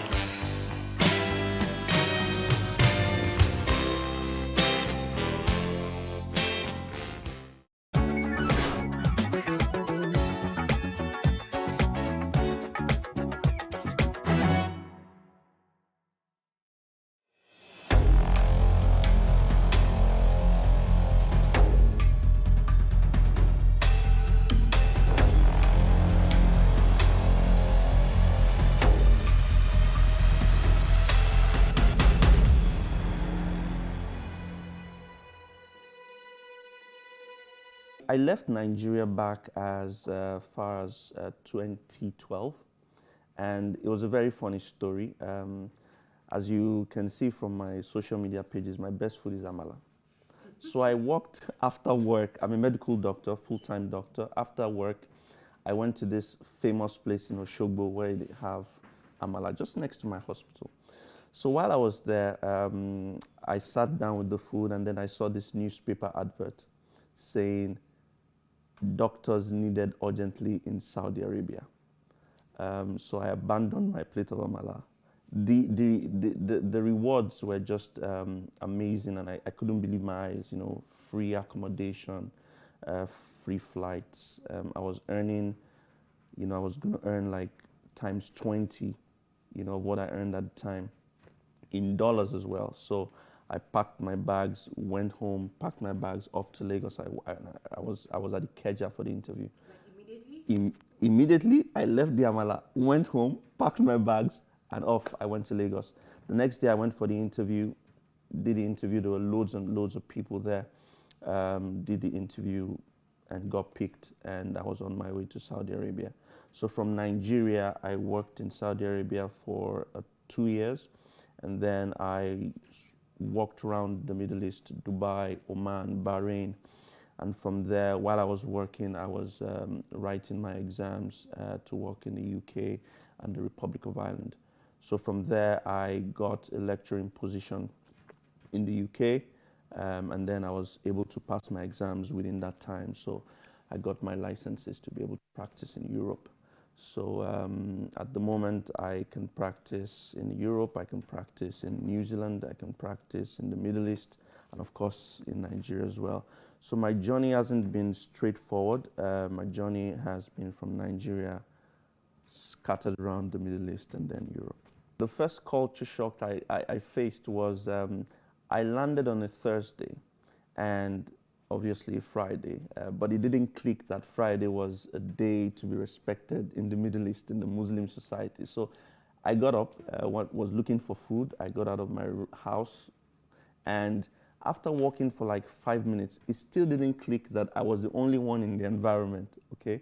So after walking about, say, 500 meters, I suddenly saw a car just drove in front of me and blocked me, and then I saw all these guys in beards just came, and of course I didn't. So the guy just came and said, "What are you doing out here?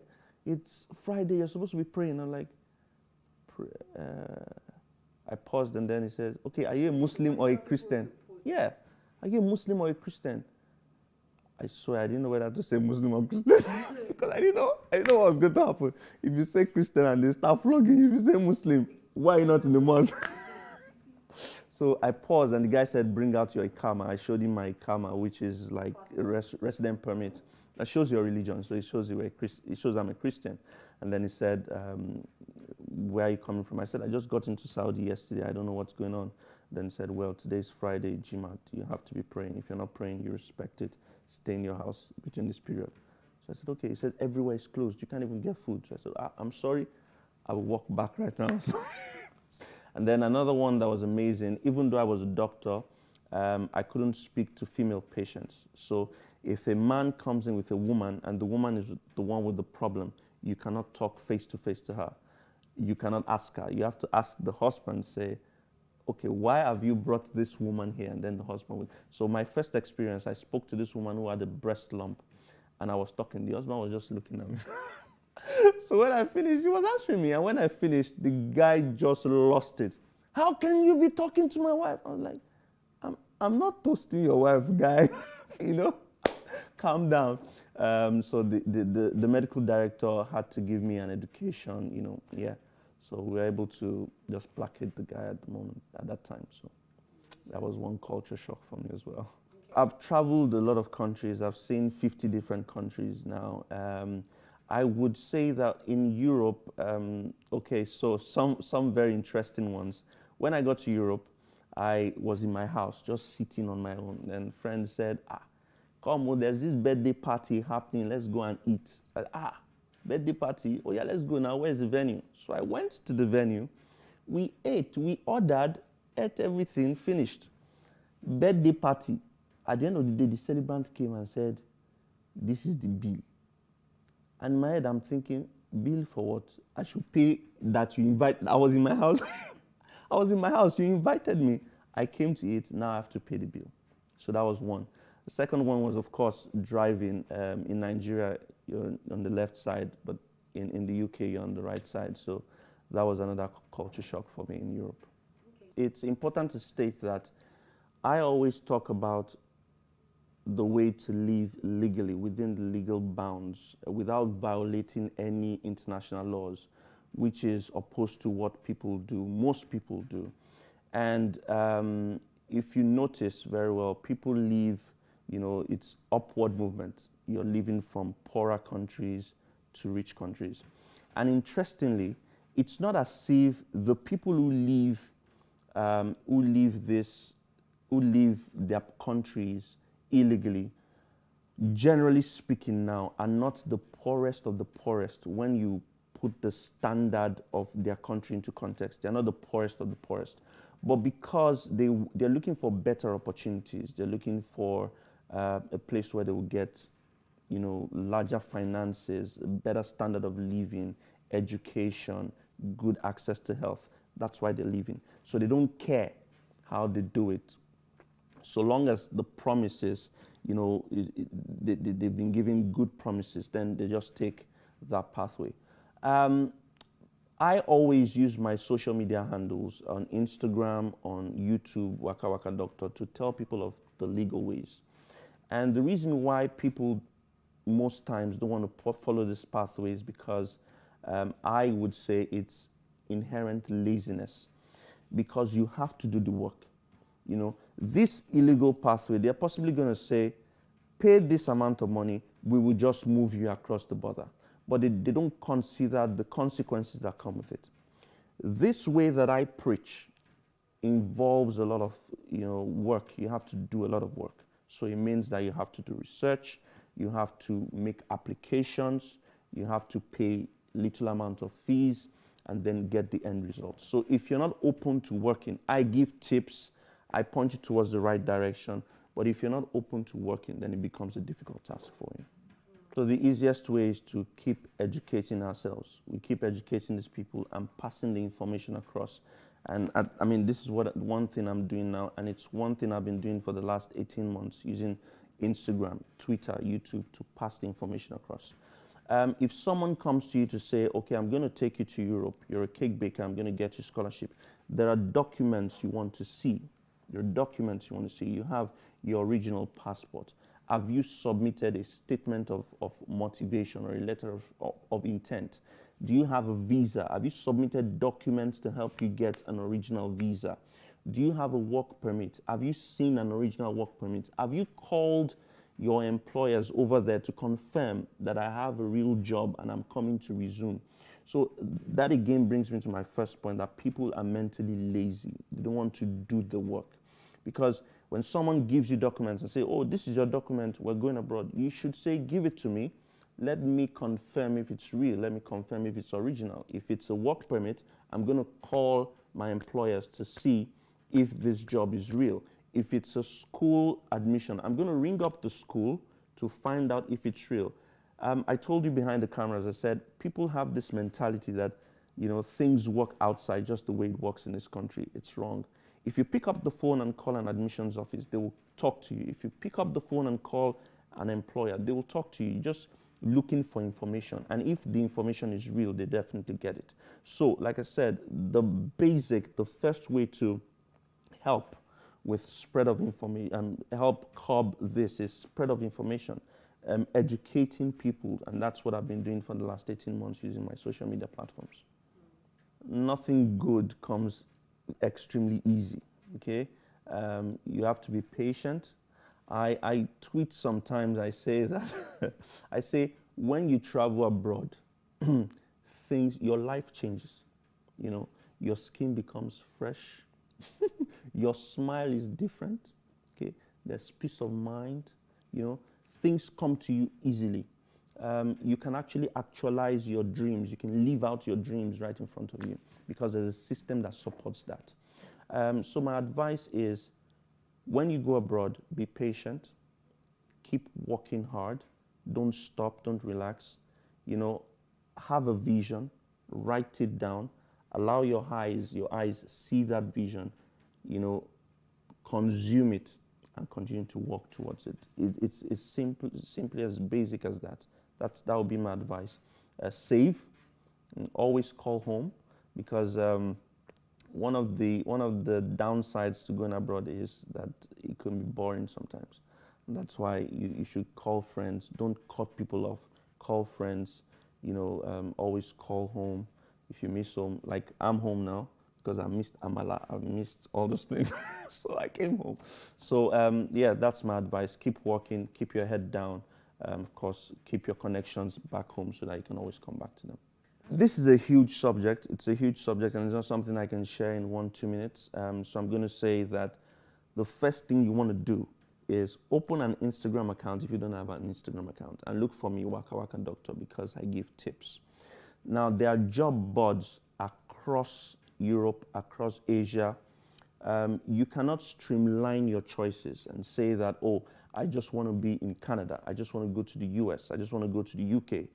There are 195 different countries in the world, so you have to say that I'm open to any one of them. And most of these countries have job boards, okay?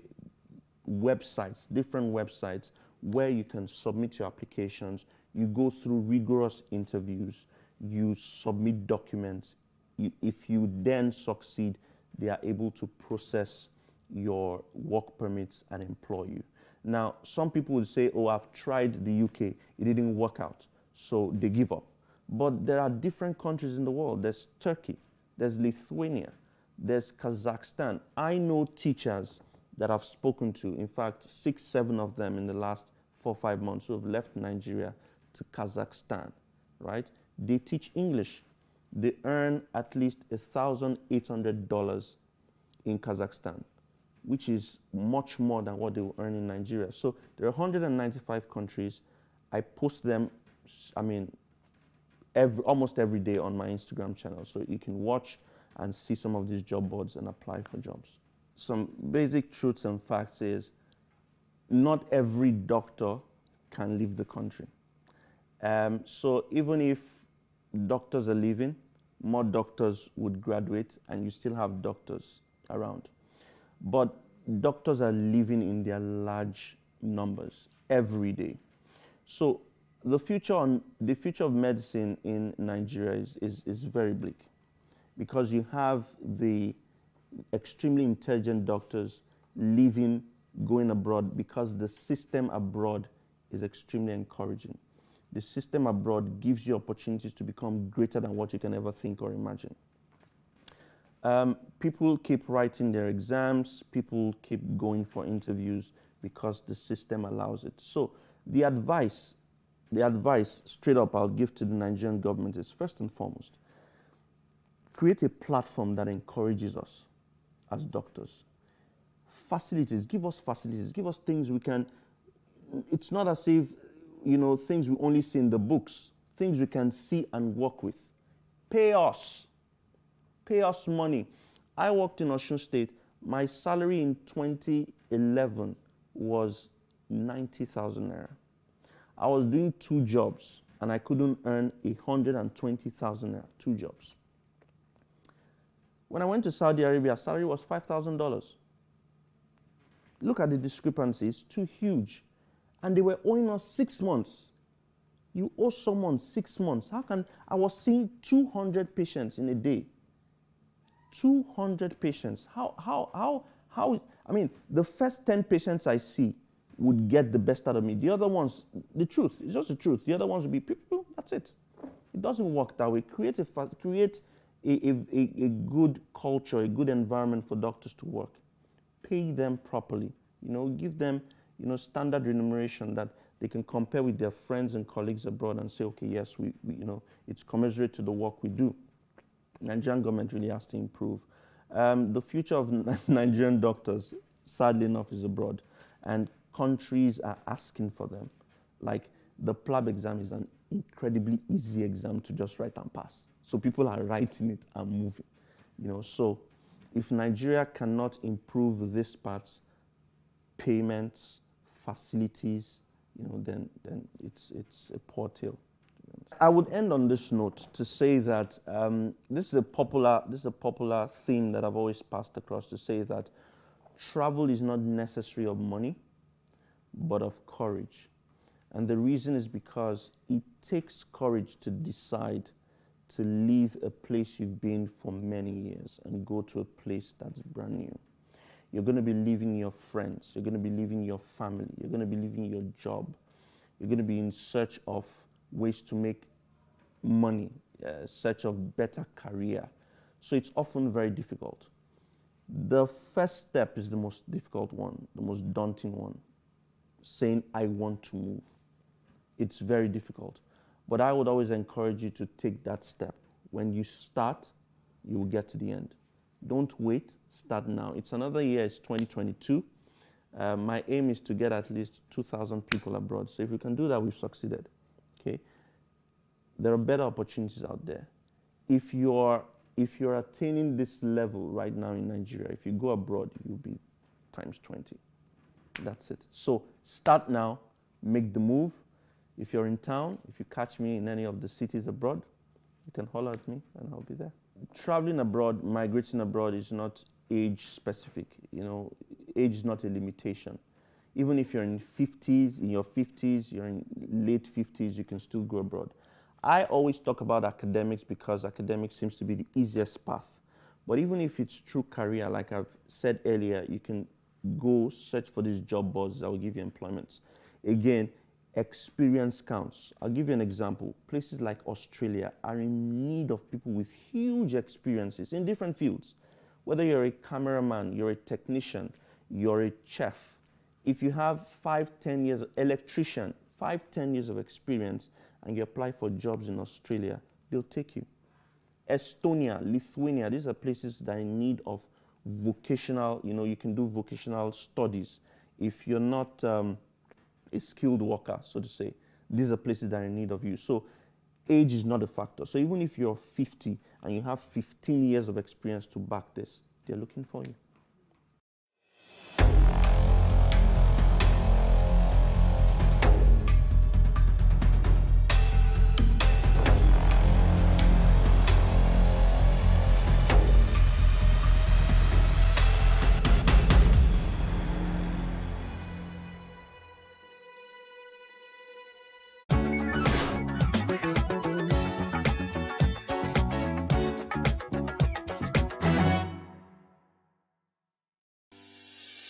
Increase the reach of your events or business services.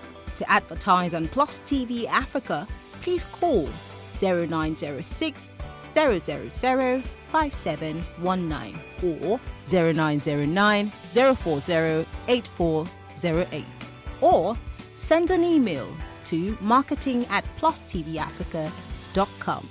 Plus TV Africa. Big stories live here.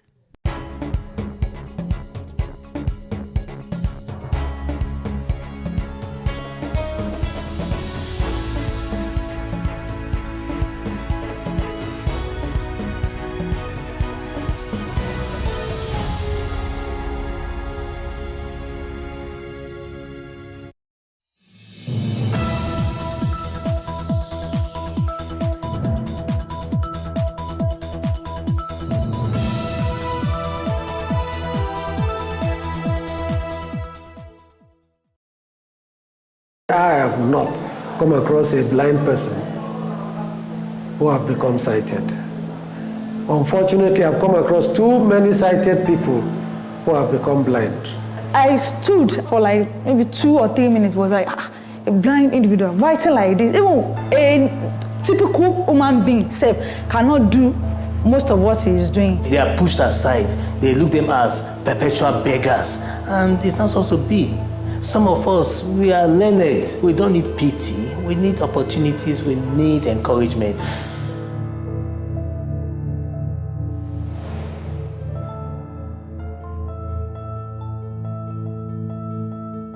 A February 2021 report by the World Health Organization says that globally, 2.2 billion people have a visual impairment. Of that number, 64 million people suffer from glaucoma, the leading cause of irreversible blindness in the world. It is projected that by the year 2030, 95.4 million people would suffer from the disease. Being a black person is a risk factor.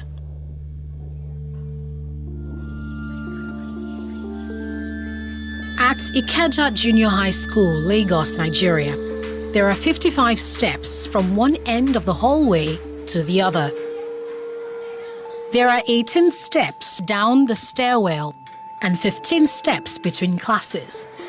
Cyril Ojime counted them all because he needed the figures as well as his white cane to find his way around work. It's more than the cost price. Cyril is a 48-year-old visually impaired mathematician. He teaches math here to students with and without hearing disabilities in junior secondary classes 1 to 3. This situation presents a peculiar communication challenge. Imagine they will do sign language, I cannot see what they are signing. I will talk, they cannot hear what I'm saying. So if they want to talk, I cannot even hear them. They will make noise with it. And it has really been a very difficult situation. How are you today?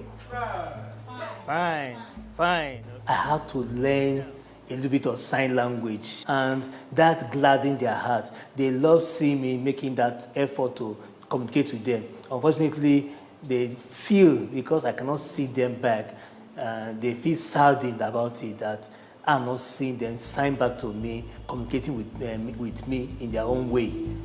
Here's where 30-year-old Tawalkat Babatunde comes in. Take note, it's over the cost price, not the selling price. She's a sign language specialist at the school. She works with Cyril to coordinate and communicate math lessons to the class. I'll make sure the class is being arranged. Okay, keep quiet, watch what he's saying, explain. When he's explaining, I'll demonstrate. You do give them classwork and homework.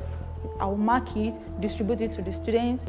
Honestly, the first day we worked together, I stood at just for like maybe 2 or 3 minutes, was like, a blind individual writing like this. Even a typical human being cannot do most of what he is doing. So I was amazed.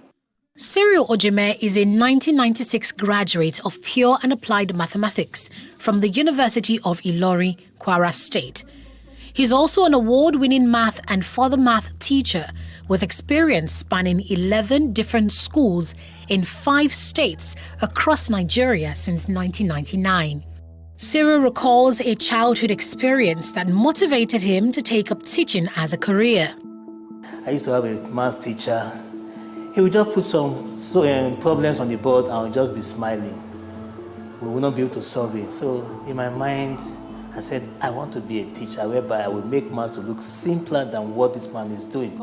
That resolve made in the early 80s still nudges him to demystify math for children today. However, in 2012, Cyril was diagnosed with glaucoma. This almost put paid to his life ambition of teaching math. When I first of all found out 2012, it was like a shock to me. Because as a then, in my family, the extended family, we only know for maybe eye issues such as myopia or long distance issue. Then maybe it was cataracts, but nothing like glaucoma. So it was a surprise to me. And when it started, it was as if it was an insect in my eye that was blurring my vision. So when I was told it was glaucoma, I went to Google it to read more about it. When I learned it was white blindness, I got a bit scared at first. But I said, okay, let me see what can be done. Dr. Adiola Onokoya is a professor of ophthalmology at the Lagos University Teaching Hospital, LUTH. She throws some light on Cyril's condition. Glaucoma is the commonest cause of irreversible blindness. It's a disease of the nerve of the eye. That nerve is like a cable that connects the eyeball to the brain. In glaucoma, what happens is there's some damage, inside the eyeball where you have those nerves originating from that we call the optic nerve. They are damaged. And what damages them? Well, it's either there isn't enough blood flowing into them, or because there's a lot of pressure inside the eye. And once those cells in the eye die, even the eye is opened, is looking at whatever object, but there is no connection. There's a disconnect between what the eye sees and the brain. So the eye looks normal, but no image processing is taking place. What causes glaucoma and how can it be treated? Nobody knows the cause. And if the cause of a disease is not known, then there's no cure. It's commoner in blacks than in the Caucasian. There's just an inherent, risk for us to develop glaucoma, being blacks. And then if you have a family history, because genetics is at the basis of glaucoma, really. And then if that pressure is high, that's eye pressure, intraocular pressure, if it's high. And then people who have severe hypertension, people who have very low blood pressure, even people who are using low blood pressure medication but they are overusing it. Management of the glaucoma, we can give eye drops. And if the eye drops are not working well, then you may have to go to surgery. It's a lifelong disease. But suffice is to say that once you have lost vision from glaucoma, it is not recovered. Cyril was in the prime of his career when glaucoma struck. He was deputy head of the math department, mathematics coordinator, and was vying to be head of senior school before he began to have challenges with his vision. The new reality devastated him. He began to struggle with tasks that were once easy. Then, to be moving around, it was difficult for me. There are times I would just miss my way when going to a class. I would not really know the right class that I'm going to until I therefore come back and count my steps again. Some of my colleagues will be assisting me in typing, to be marking that I'm going through a phase. And I thank God for my colleagues then who rallied around me to see that I was not failing. Being a private institution, you are not looking at whether you are going through a phase or whether you are going through a medical situation. There was for you to be effective, no matter what it takes. Be effective. Don't go down. Don't relent in your effort. So I was trying to meet up. He sought medical help in 2012. However, the doctor's strike paralyzed healthcare services for 6 months. In that time, his eyesight worsened. For 6 months, when they were on strike, I could not get medical attention, and that was when the eyes deteriorated. Thereafter, when they called back the strike, it was a bit late. The pressure in the eyes became very high and uncontrollable.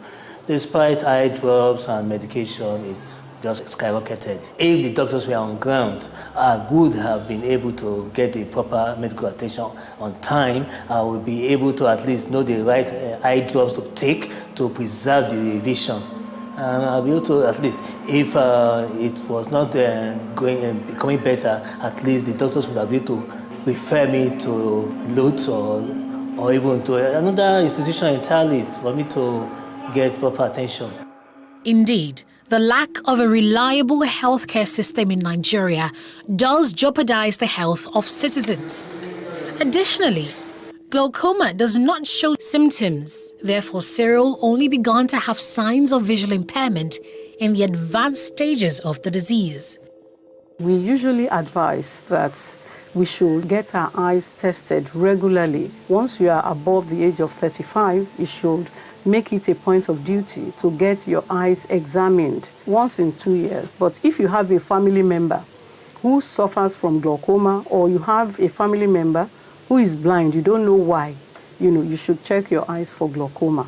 So regular eye examination is the way to detect it at a very early stage. And once it is detected, treatment is started, and we can then slow down that rate of progression. As Cyril's eyesight was deteriorating, his work at Olashere Grammar School in Osun State was failing. In March 2015, he made a decision he never imagined he would take in his early 30s. Cyril Ojemen resigned. I had to meet the HOD, my supervisor, that look, I cannot continue like this, that I don't want to be a burden to the students, members of staff, and especially my immediate colleagues, it's best for me to quit while the ovation was still loud. Nothing prepared him for the challenges ahead. He was about to face trying times due to a deteriorating vision and a lack of steady income. 2016 to 2018, I will call those 2 years the worst period of my life. Number one, I stopped going out. 2, feeding myself, my family became difficult. 3, paying for children's school fees stopped. After exhausting my gratuity, nothing was coming in, a lot of expenditure came in, no income.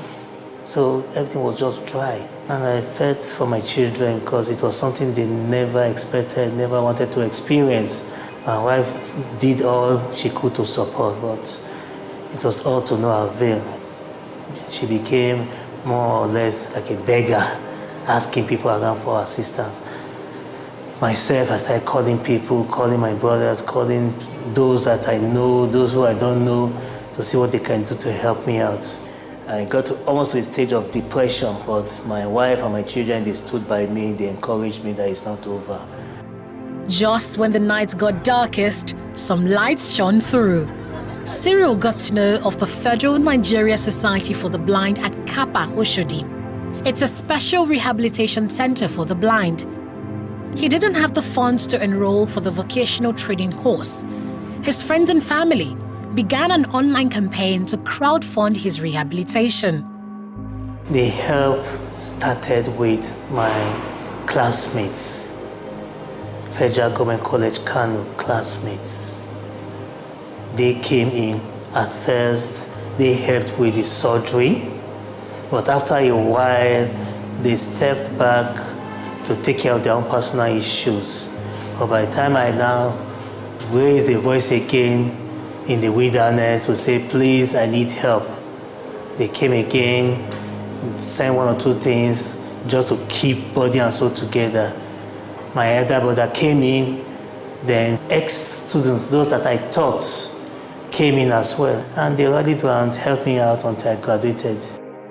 With his fees paid, he began a 1-year process to rehabilitate for his new life. I did braille reading and writing, did rehabilitation and mobility. Mobility is by means of how you move around without being aided with the use of a white cane. This is a white cane. It's a white cane. You just put it on the ground and you just be feeling around. It guides one, a visually impaired person, to move around freely without any fear of falling down. Then I learned how to operate the computer using keystrokes. My students from Ikeja Junior High School. So I'm going through their scores. Gradually, I started getting used again to the laptop, something I felt I could not do again. And what really helped me was the application that was installed in the computer. It's called JAWS, Job Access with Speech. On the phone, we have what we call TalkBack. So that is the way we started using handset and the computer in general. The experience changed my life and my way of seeing life in a new perspective. In 2019, Cyril graduated as the best student at the rehabilitation school. Thereafter, he enrolled in another course by Sightsavers, an international non-governmental organization dedicated to empowering the visually impaired with digital skills. Sightsavers really helped me out in terms of how to replan yourself, how to organize your career, how to work out your CV to make it to be a one-page document, how to prepare for an interview, what kind of questions to expect, how to do follow-up after an interview, then preparing for the work environment, and it gave me that boost and that confidence to be bold, to be self-confident, to be to have that charisma, to have that character, to move on. So Sightsavers did that for me. Despite all this training, he was not quite prepared for the challenge of getting back into the labor market as a person with disability. Luckily, an old connection came through. The person's name is Mrs. Grace Egbobi. I will be grateful to her. She got in touch with me and said, there's an opening in the public sector. They are looking for a maths teacher, and she's going to submit my name. Being that time, that's my course. And an interview was conducted, and today I was employed. I was posted to Ikeja Junior High School. When I first of all met the principal, Mr. Safiu, he said he's not going to reject me because he sees in me something that will be of benefit to the school. He gave me a brief interview in my office, and he told me that he will be able to handle mathematics skillfully. So I said, let me give him a try. And since then, I've been watching him.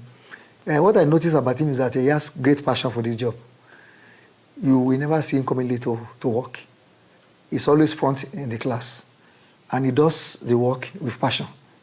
I'm happy his decision of accepting me is paying dividends now.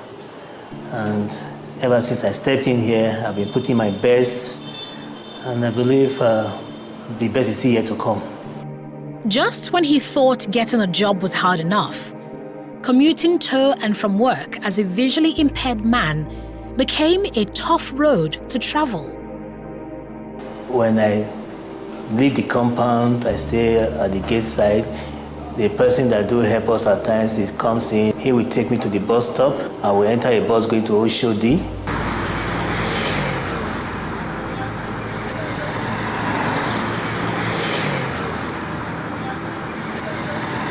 I will drop at Kappa. From Kappa, I will take a bus coming down to PWD. Drop at PWD. When I get down, God has been faithful. Somebody is always there. They will take me across the railway track and to the other side, bring me over to this side, to the GRA side, drop me at the gate. At times it will be a teacher, a fellow teacher. At times it will be a student. At times just be a passerby who has a measure of kindness in him or her. This is David Okon, former president of the Nigeria Association of the Blind. He is the current chairman of the association's education committee. Okon was born sighted, but became blind as an infant. Like Cyril, he had a hard time securing a job despite his skills and education. He's now a staunch advocate for equal opportunities for persons with disabilities. Blind people can work as long as they have the education that is required. They need training like other people. It might be some specialized training, but honestly it doesn't cost the price of a rocket. They need equipment that will make them function appropriately. That might cost a little more than what you give. But every employer should think this way. Okon also analyzes the role that the Nigerian society has played in perpetuating the belief that persons with disabilities are outcast. The society is yet to come to terms with the fact that a blind person or a person with disability is a member of the society. Or they see him as that lesser being. You can even hear things like, this handsome man or this beautiful girl or lady is blind. That is just nothing but pity. But are they ready to see you as an equal stakeholder in the society, in the organization, in the workplace, in school environment, even in the church? The answer is not in the affirmative for now. A blind person would have ordinarily not been so disadvantaged if the society was more enabled. The environment, the road networks was not built with me in mind. And even when the government even did some walkways, pavements that you could walk and not be run down by moving traffic, you find out that that is not possible because the walkways have now become markets. The bike owners, the ones we call Okada, park their bikes on top there. And so I now it would then be as if I'm more handicapped than I should be. Drawing from his personal experience with disability discrimination, Cyril makes a passionate plea for an inclusive society. Those who have physical disabilities, they are pushed aside. They look them as perpetual beggars. And it's not supposed to be. Some of us, we are learned. We don't need pity. We need opportunities. We need encouragement. Those who are lacking education, they need to go to school. Those who need employment, they need to get employment. Those who need to even start their own crafts and their own little business, they need such help. Every 6 minutes, someone is told they're going blind. Leading medical journal Lancet Global Health projects that global blindness will triple by 2050 to 115 million. Okon speaks to these figures as he calls for a paradigm shift in how society views and treats persons with disabilities. I have not come across a blind person who have become sighted. Unfortunately, I've come across too many sighted people who have become blind. The question then is, why don't you think of making the society a better place? In case it will be that person you know, or even you, because there's nothing that says that it cannot be you tomorrow, so that will not join us in the crying and lamentations that we're going through. In January 2019, President Muhammadu Buhari signed the Discrimination Against Persons with Disabilities Prohibition Act. The act criminalizes discrimination against persons with disabilities and requires all public organizations to reserve at least 5% of employment opportunities for these persons. But that law has the challenge of enforcement.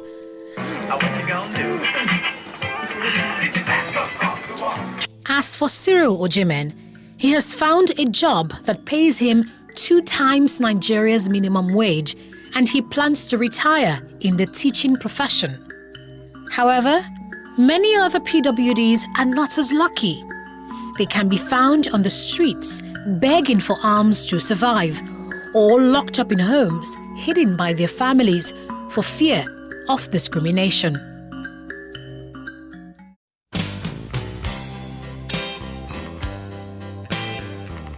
From a very young age, we are asked what we would like to become when we grow up. And you're expected to have just one answer.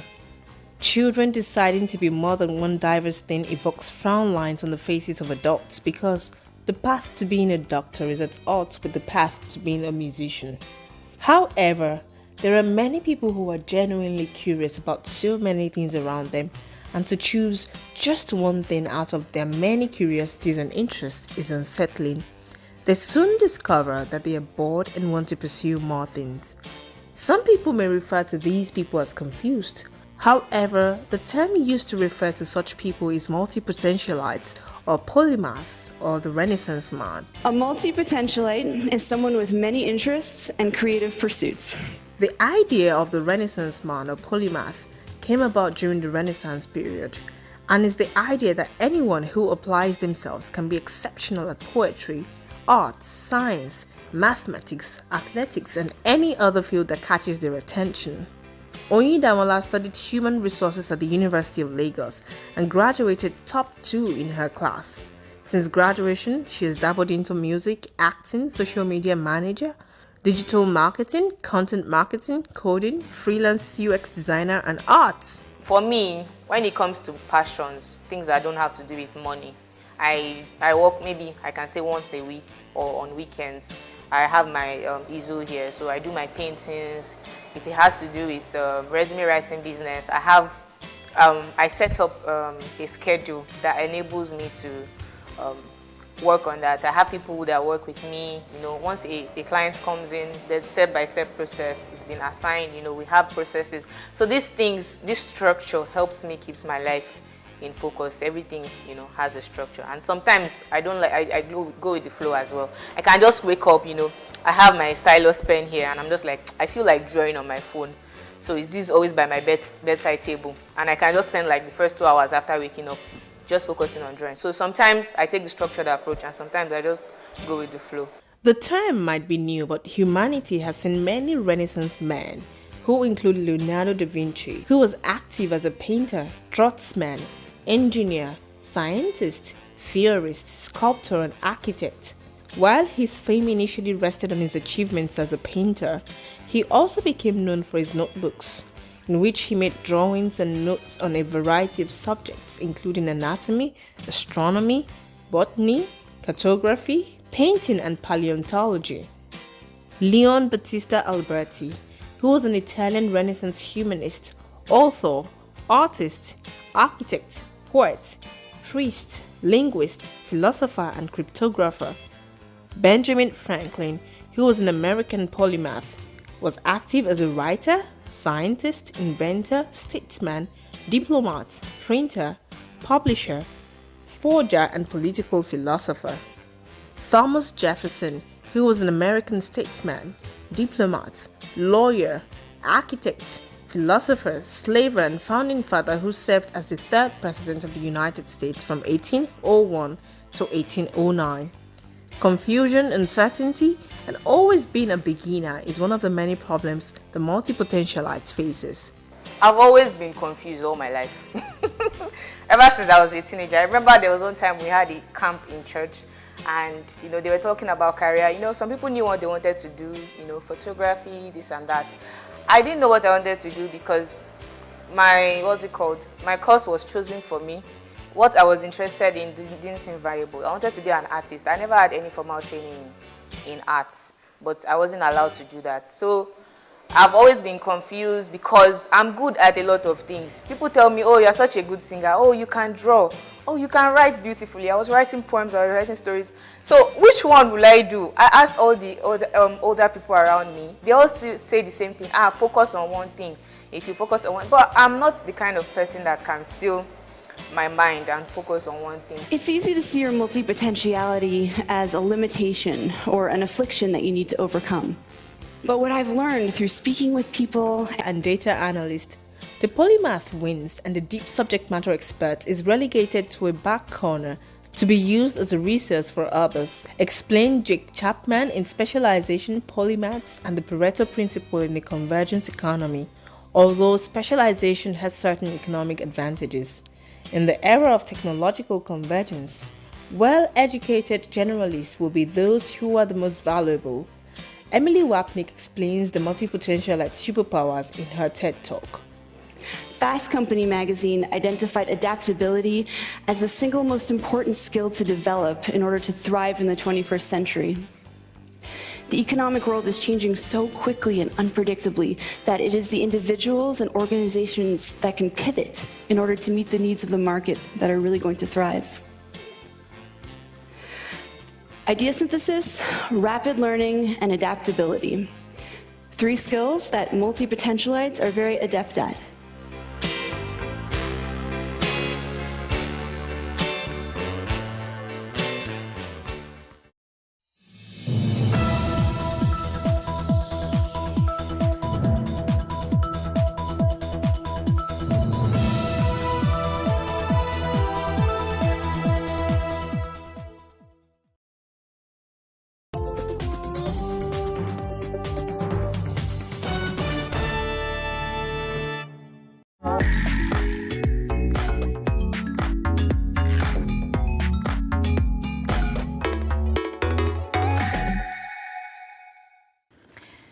If women do better, economies do better.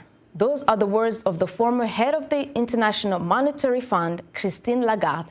According to the IMF, Africa's large economies like Ethiopia, Morocco, and Nigeria could add a whopping 35% to their economies by bringing more women into the workplace. But what happens when they do enter the workplace? Are they safe? Do they prosper? Do they do better? Think sexual harassment, fighting for promotion, for equal pay, for maternity leave, and the list goes on. If you're a woman, you've probably been there. Today, we want to look at the challenges women face while in the workplace. Hello, welcome to Our Voices. I'm Orion Itangishaka. Here with me is my co-host, Haiti Adams Fitzpatrick, Ayan Bior, and also joining us on our discussion today at the table is Kehinde Ajayi, lead of the World Bank's Gender Innovation Lab Youth Employment Research. Welcome, Kehinde. Welcome. Welcome Thank to the you. show. Thank you. And joining us via Skype from the Ugandan capital, Kampala, is Rita Akutwasa. She's the director of IST, Institute for Social Transformation, who I met while on travel in Uganda, the Pearl of Africa. Hi, Rita. Hello, hi. Thank you for being with us.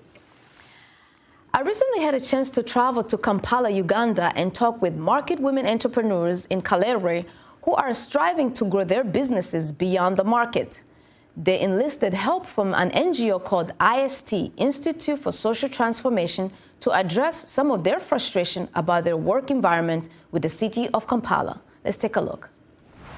We're here at Kalere Market, Kampala, Uganda, where many women in this market are asking for their conditions to change. The conditions of sexual harassment, sanitary situation, childcare situation, that they need change.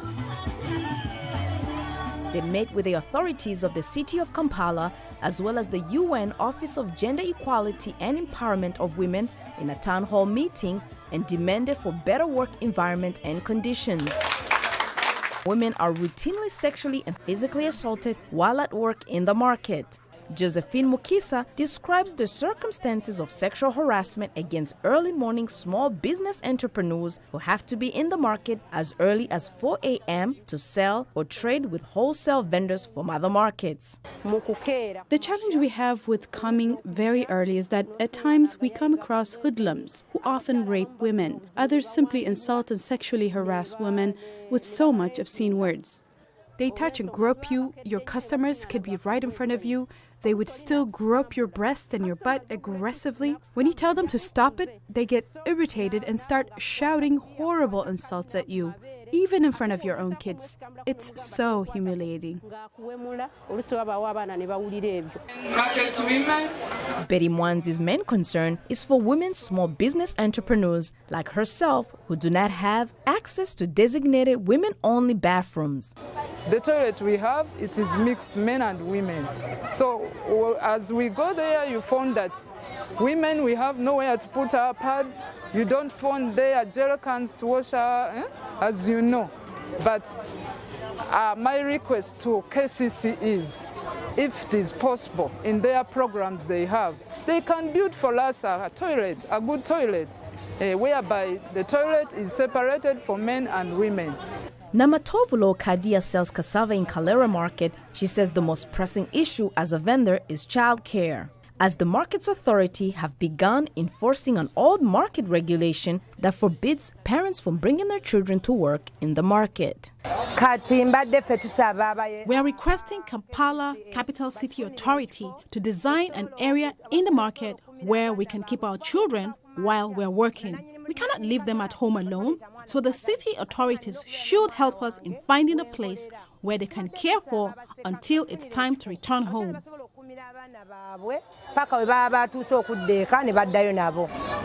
IST, Institute for Social Transformation's representative, says women have taken an important first step in coming together to demand action. I would start by answering that question to ask how important is the G7 coming together? How important is COMESA coming together? How important would the European Union be coming together? So it's a whole question about collective organizing, collective voice, being able to identify yourselves as one and be able to fight issues that affect you on a common ground. Leocadia, however, is not very hopeful for the future. If Kampala Capital City Authority and other authorities implement what we have discussed, then we have hope for change. But if the ideas are just left on paper and not included in their programming, then our hopes will just fade. So Rita, while there, it was my impression that the leadership, whether it be the city or the commission of the market, weren't sensitive to the issues of women. Why was that so? I think, of course, it comes from the issue of priorities. And when you look at, especially in Uganda, the priorities, you always find that issues that affect women come last on the list, if actually not missing totally on the list. Because when you look at the management of the city, for instance, they well understand that everyone in the city does shopping from the various markets. Of course, you visited one of them. But they are very precarious conditions in which these women work in, and worst not to say that those conditions even affect the hygiene and the health of the foods that we all purchase from there. But of course, to the city, it's not number one on their priority. That's why you find that the women will work in some spaces where there are no toilet facilities, that they will have no daycare centers where their children can be able to rest or learn when the businesses are going on. And more so to say that most of them are working under the scorching sun and the rain, that when it rains, they just want to work under such conditions that are not very favorable to their health, but also for them to attract the clients that they need so badly to be able to sell. In the Ugandan case, it sounds like it isn't the priority. But, you know, as you've heard in the story, there are sexual harassment issues and not being able to have what to take their children. I mean, men have mothers, daughters, sisters. Why aren't they sensitive in your view? Oriane, for me, this seems like an issue that goes just beyond that marketplace. It's really, these are universal issues, I think, that women struggle with, whether this is in the informal sector or in the private sector. You know, I think we need to look at how to gender-proof, I really love this term, how to gender-proof our work environments, because we're bringing women into a workspace that isn't really designed with them in mind. Traditionally, these were just spaces for men. So we really need to think about how do we meet women's needs, because if organizations are going to want to attract women and also retain them, they're really going to have to show that they are committed to changing the work environment, changing the work culture. And I really hope we can start hearing more, and I think this is already happening, but hearing civil society, in the media, you know, in legislation, and politicians all start to hold organizations accountable on that score. You know, what is your view, Ayan?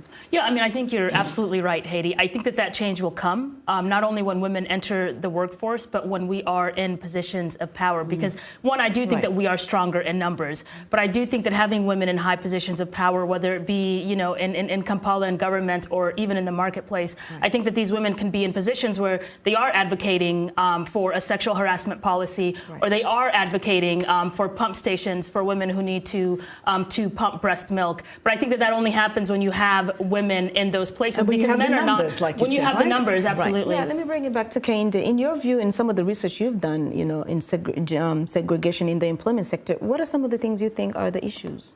So some of the recent work we've done, we have a recent report that's come out that's addressing this fact that even though women, especially across Africa, are a large part of the labor force, they still have lower levels of earnings, both in formal jobs and in the private sector jobs and informal jobs. And one of the big core areas that we outline is the fact that there are contextual factors that matter. So the legal environment, whether there are laws that determine how property rights are allocated, whether women have access to land, whether they have access to different assets, what the rules are about things like employee-mandated provision of childcare. So there are a lot of countries in other parts across the world where there are laws requiring employers to provide childcare. Another issue in terms of contextual factors is things like social norms, whether there are norms in the society that women should do certain types of work, that certain types of spaces are the spaces that women should be in, what the rights are for women in terms of addressing gender-based violence and having protections in that. And so there is a lot of work showing that those are some things that could improve. So it sounds like there is an issue with gender roles that are still very intrinsic in how people behave even in the workplace, and allowing women to just be women it seems like it's still being challenged by the roles. Absolutely. And we were talking earlier, I said that this is why we also need men to enter female-dominated workforces like nursing or, childcare. Yes, one of the big constraints women face in the workforce is having constraints on their time. So in a lot of contexts across Africa, women are the primary caregivers.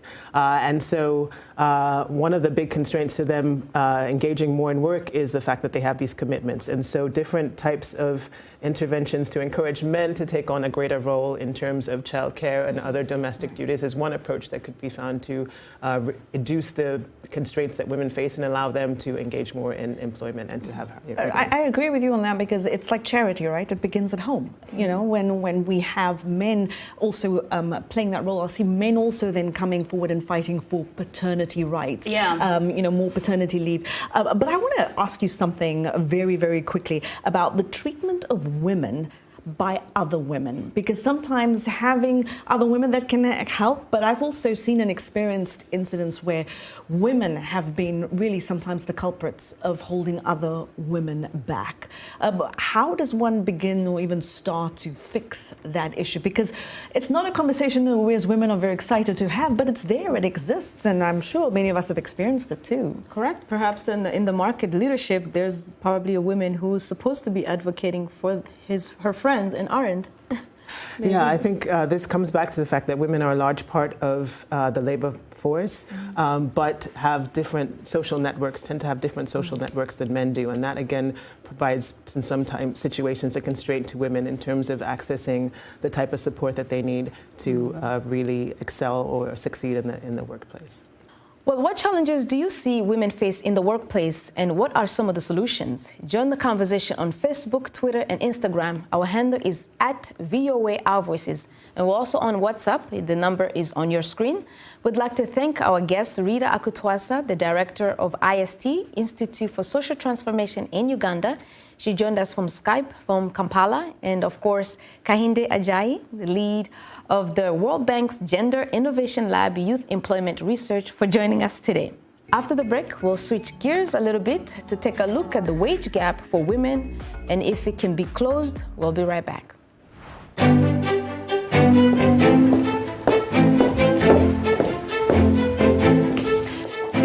Our Voices is about more than just sitting here and talking about women's issues. It's about listening to them and bringing their opinions to the table and making sure their voices are heard. Because our lived experiences, our stories, and our voices will help shape the next generation.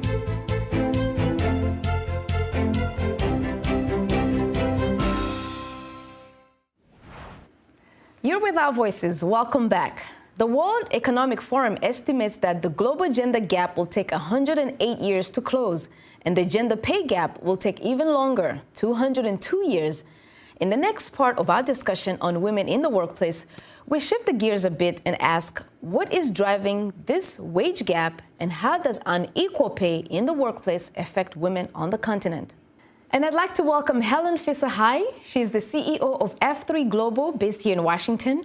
She works with women entrepreneurs across Africa and in the diaspora to help improve their capacity and give them access to trainings and networking opportunities. Helen, welcome back to Our Voices. So good to have you back. Nice to see you again. Ladies, it's going to take 202 years. 2 lifetimes.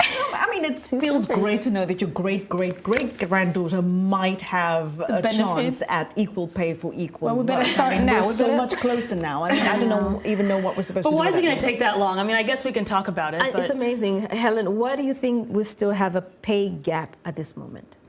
I feel like the simple answer, honestly, is that the world and men that control the world really don't see us as equals. Right. Clearly. Because if they did and they saw the multiplying effect of having a woman earn as much as you, who contributes ×2 as you, then you would recognize that it actually puts more money in your pocket, actually, by paying the woman next to you a little bit more. And I couldn't agree with you more. It is about the power dynamics in the workforce, and the people who hold the power traditionally have not been people who look like us. And I think that they are afraid of losing that power to women who look like us. And that's what we're really fighting against. It's these power dynamics that are against us. It's a lack mentality. Like, you think by giving her more that you're going to lack something. But it's not even more. It's the same. Equal exactly. pay. Equal pay. That's more, right? That's true. And the logic behind it all just always blows my mind that there is no logic behind it. Because for me, it's very simple. I always look around me wherever I've worked in my life. I've looked around and I have asked myself, what are the men doing right now that I cannot do? What am I doing that they cannot do?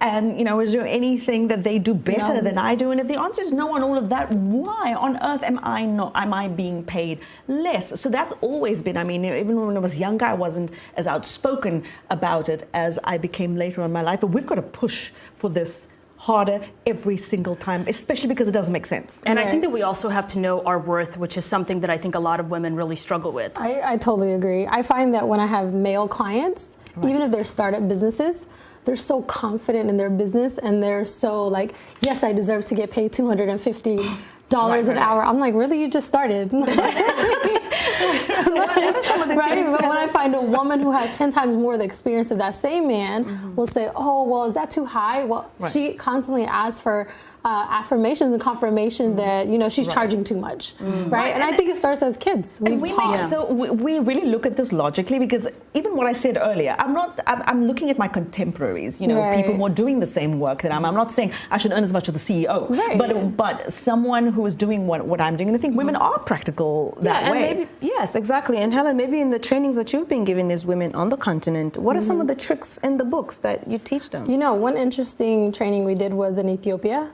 And it was focused around marketing yourself, but we talked about a shame culture, right?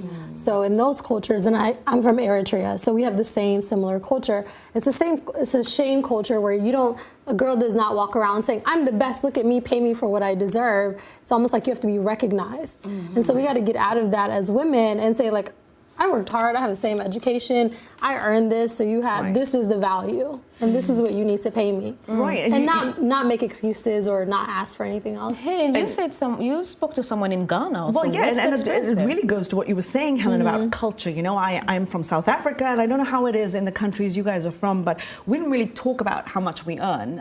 It's just not, it's taboo. And of course, organizations like that it's taboo because, you know, nobody knows how much the other earns. And so I just traveled to Ghana recently, and I spoke to a very interesting woman, Lilipal Baba Otu, and she's the CEO and founder of an organization called Bridge for Equity Ghana. And we talked about, equality. We talked about equity when it comes to pay. She mentioned something very interesting about how when a woman gets married, that just changes the dynamics of what you find out, what you ask around the pay gap. And just take a listen. Gender pay gap in Ghana happens because of how they perceive a woman to be, especially when she's married. Let's say you're in the same position with a guy, they will think he has more responsibilities when it comes to money, and so they, you know, tend to pay him a little bit more than you are, but you're doing the same job. It's hard to know how much your male counterparts are being paid, but when you compare to your friends or your spouse, you can tell that you're being cheated. And this is so fascinating to me, you know, because Lilipal also said organizations are going to have to come to terms with the fact that women are becoming the breadwinners. So you shouldn't just assume that a woman in the workplace is necessarily because she's married, she's being taken care of by a man. Those dynamics are changing, and everybody just better get with the program. And something else that I think needs to change is I think that women need to be more comfortable negotiating their salaries. And I wanted to ask you about that, because I've read in a lot of places that women just don't negotiate for their salaries. Have you heard of this? And what's your advice to women who might be trying to negotiate for, you know, their salaries? No, I agree. A lot of women don't negotiate. I have friends, I have clients who don't even negotiate the terms of the contract because they're a little bit scared, right? They feel like maybe they're grateful for whatever the situation may be, but again, it goes back to knowing your value and knowing the value of the work that you're producing. And then stick to that. But are the leadership, the bosses also at least sensitive to women in the workplace? I would love to say that they are, but I don't think so. And remind them. If you're able to pull up your work and show what you have done, I think it's a great refresher. They come back to you though. right? And teach them. I try to teach people lessons, right? So if you don't hire me the first time and you go and hire someone who is my male counterpart who's going to charge you 10 times more but deliver less, you're going to come back to me because you know my value. And then you charge me more. Then I charge you more. That is so interesting. We'll have to stop it right there, ladies. I'd like to thank Helen Fisahai for joining us once again. It's been a pleasure. Always a pleasure. Thank you, Helen. Great to have you with us. Helen Fisahai is the Principal Chief Strategist of F3 Global LLC. Well, after the break, we'll introduce you to our Women to Watch. She'll share her personal story of harassment in the workplace. That experience ultimately forced her to quit her job and motivated her to start a non-profit that now advocates for women in her native country, Mali. We'll be back in a moment.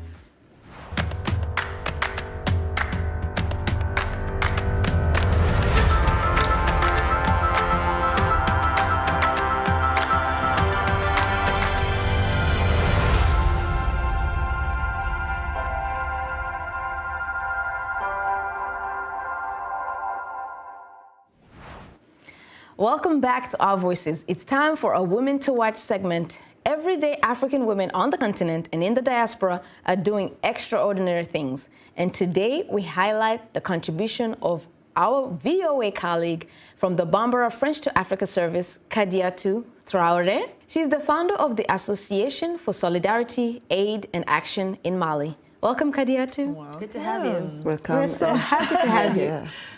Thank you for having me, and I'm so honored to be part of your beautiful team. Thank you so much. Like I talk every time, my voice is our voice. Yes. Now you're part of our voice. Finally, you're part of our voice. Yeah, finally, I'm here and with you. Thank you so much. Thank you for having me. Inset? Yes, Okay, for thanks. sure. Well, we're going to get right into it, Kadiatou. What drove you to start the nonprofit that you started in Mali?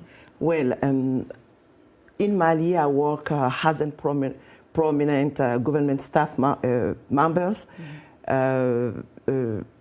So I faced the worst time in my career when the new boss, solicited me a sexual favors. It was very, very complicated situation for me. And he made my job a living hell when I did not give in to his advances. So I thought this situation will be, very, very A safe worse. place. Exactly, because in our society, it's very, very complicated to say that a man could, put up the woman and in this kind of situation. So, but when I refuse his advances, I refuse his advances, they put at me to the resignation. So, I lost my well-paying positions, and so I decided to go forward to the job, but and moved on to decided better to things. launch an organization, like a non-profit organization, to help other women who were going to these issues, and also,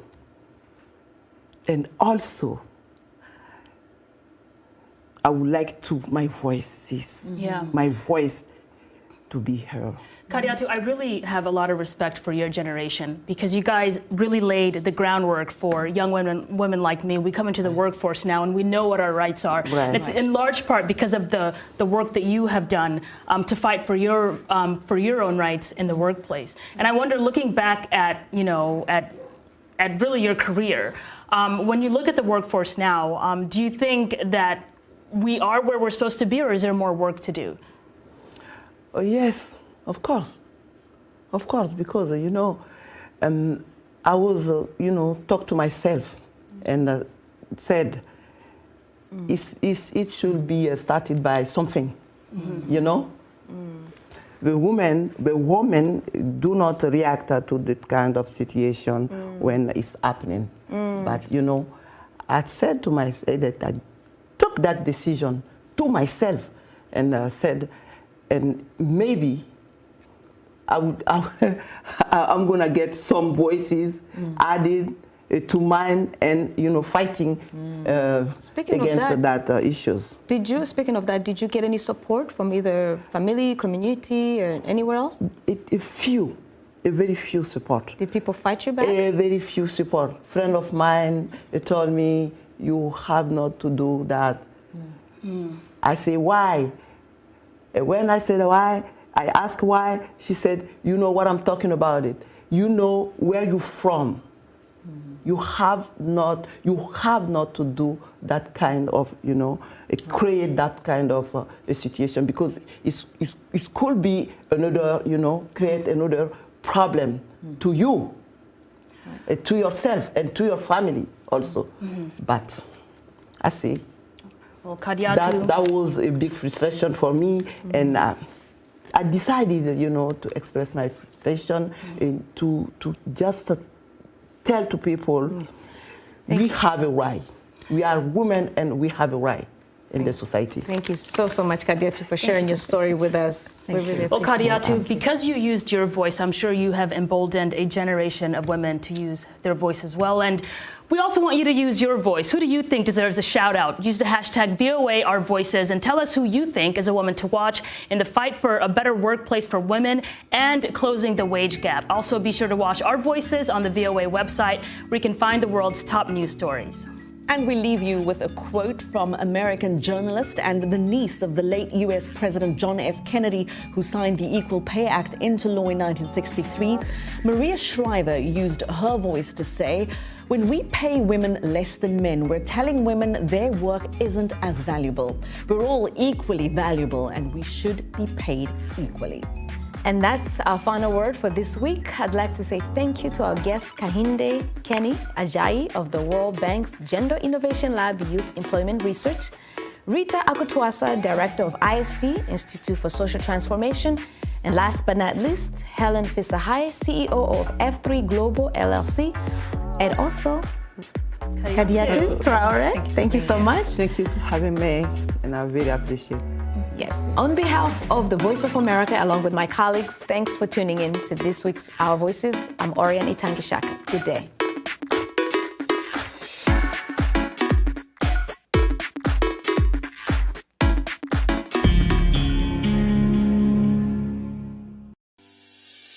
Increase the reach of your events or business services. To advertise on Plus TV Africa, please call 0906 000 5719 or 0909 040 8408, or send an email to marketing@plustvafrica.com. Plus TV Africa. Big stories live here.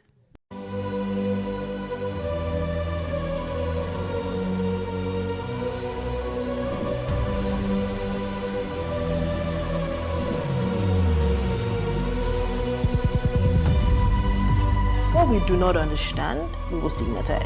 What you can see is the remaining of the tanker that exploded. The suspect equally confessed.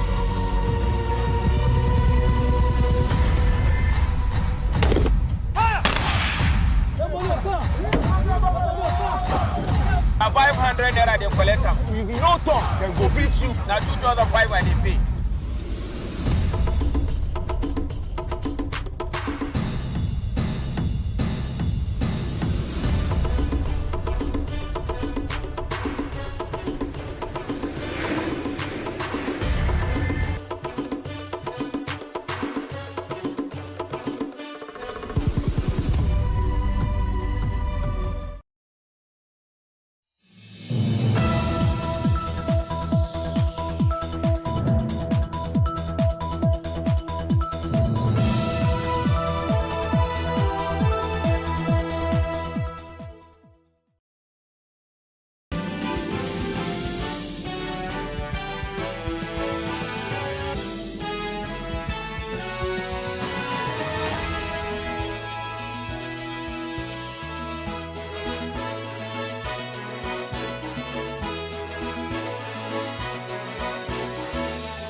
Ade Uwe, and this is News Brief.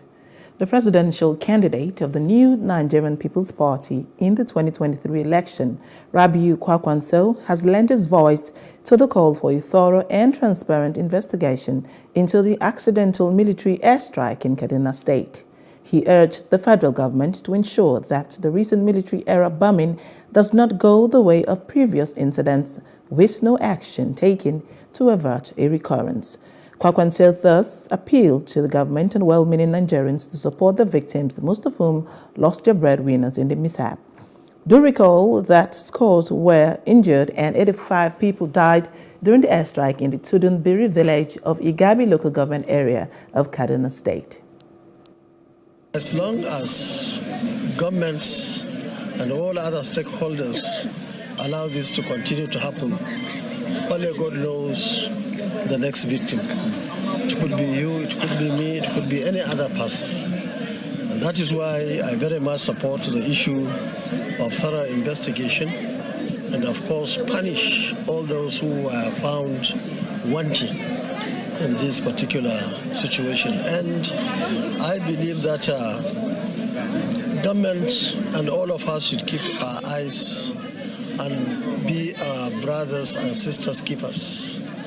These people are in their village. Little do they know that somebody will send bombs to destroy them, to kill them. And it could happen to anybody, anywhere in this country. And I'm happy that I came, I saw them, I was moved, I was shocked by what I have seen, especially the children, the women, and the old who were affected. The former chairman of the Independent National Electoral Commission, Professor Otai Rujega, has called on Nigerians to put heads together and ensure the country is restructured before the 2027 general elections. He said power devolution to the sub-nationals was critical for the country to develop. He spoke on Saturday while delivering the convocation lecture at the Bauchi State University, Gadao, on the theme Safeguarding Nigeria's Future, Prioritizing Citizens' Welfare and Security Amidst Challenges.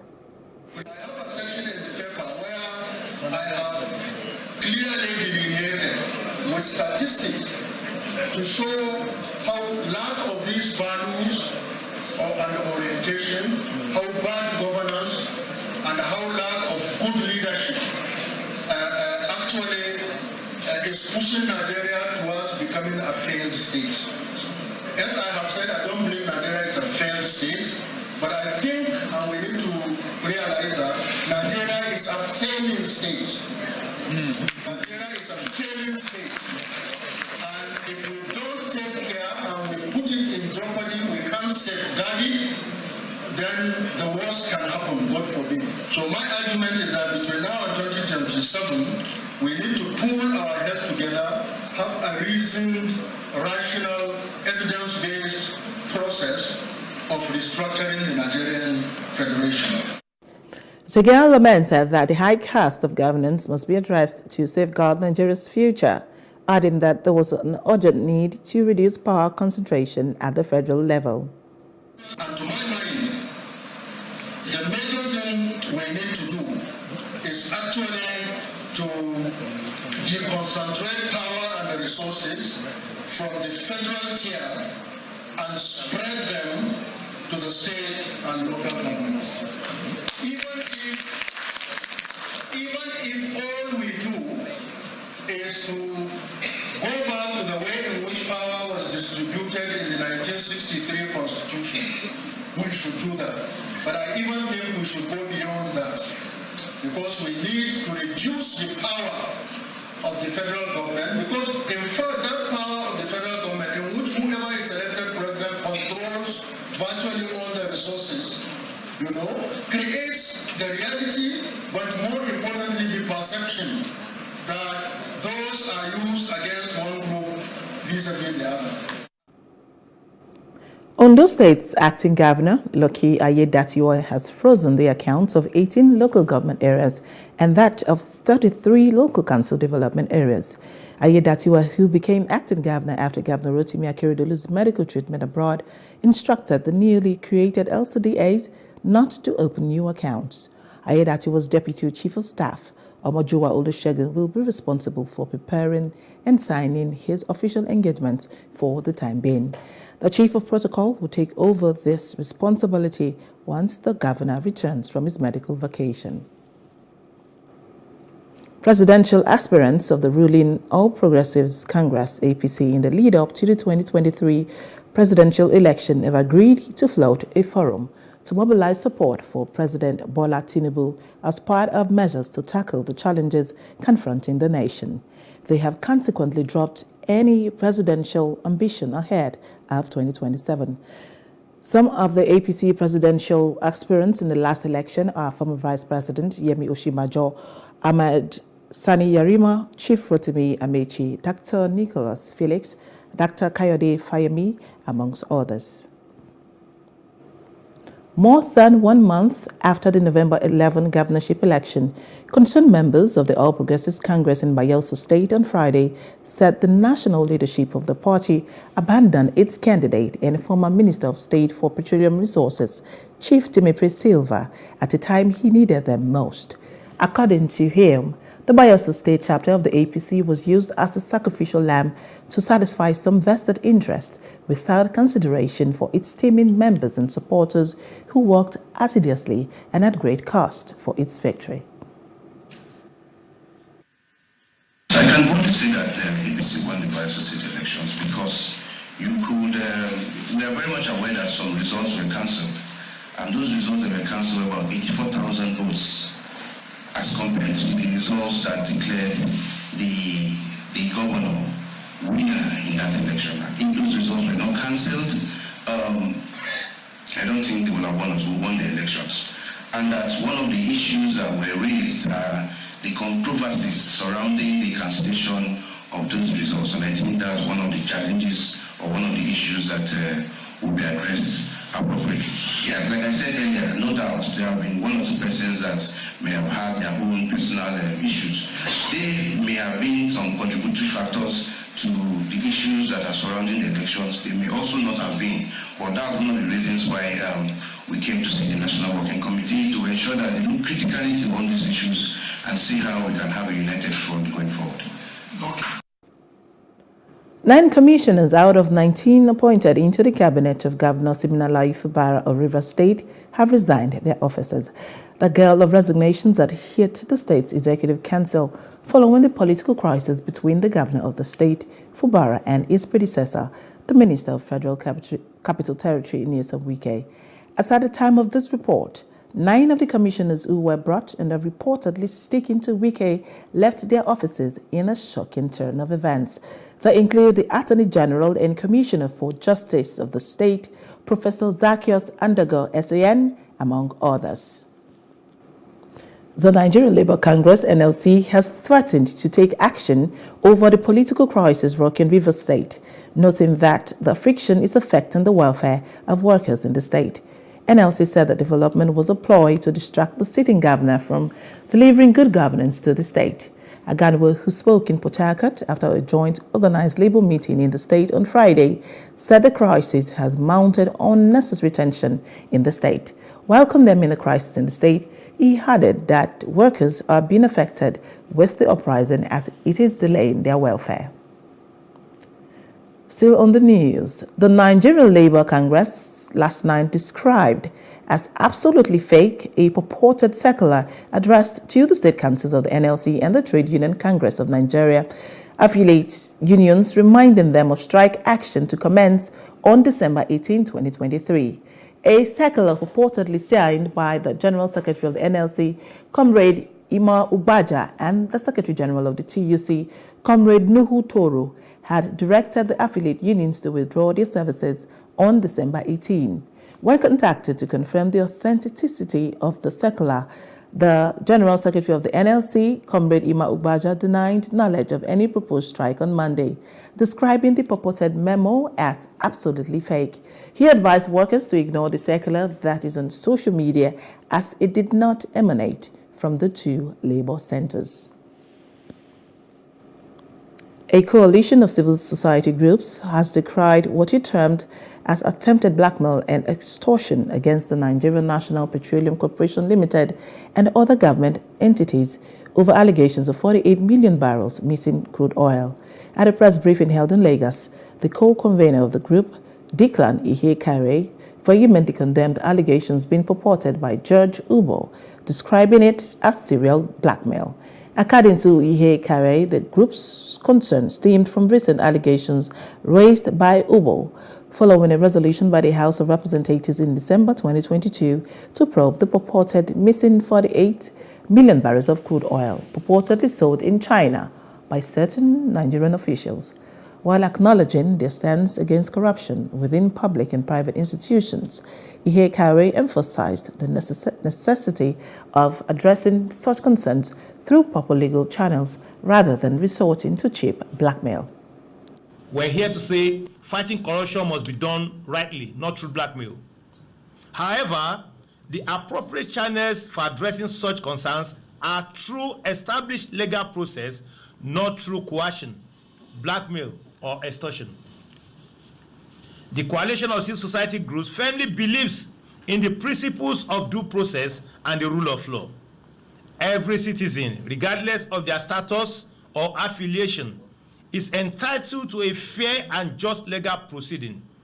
Mr. Obo's action, on the other hand, represents a blatant disregard for these principles and pose a threat to the stability and credibility of our legal system. It's essential for all citizens to trust and have confidence in our legal institutions. By attempting to subvert due process through blackmail and extortion, Mr. Ubo undermines the very foundations of justice that our society relies on.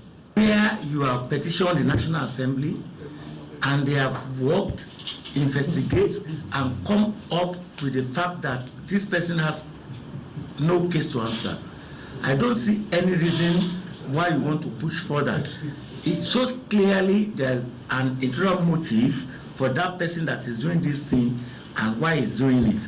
And that is why we are here to say, look, we are not in support of anybody blackmailing, or when you don't have enough evidence to come up with what you are claiming, then you should go and rest. And that's our own position.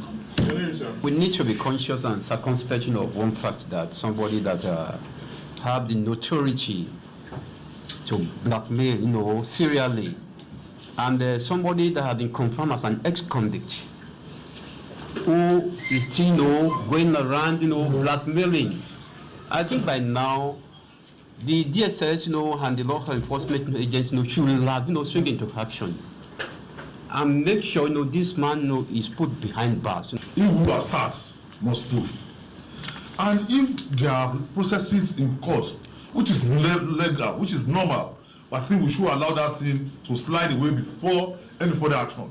Anybody who does that, who does contrary, remains a suspect, and he has ulterior motive. And that's why we're saying that as progressive elements and as Nigerians who are patriotic about this country, whatever we do must be in line with the laid down rules, regulation, and law of the land.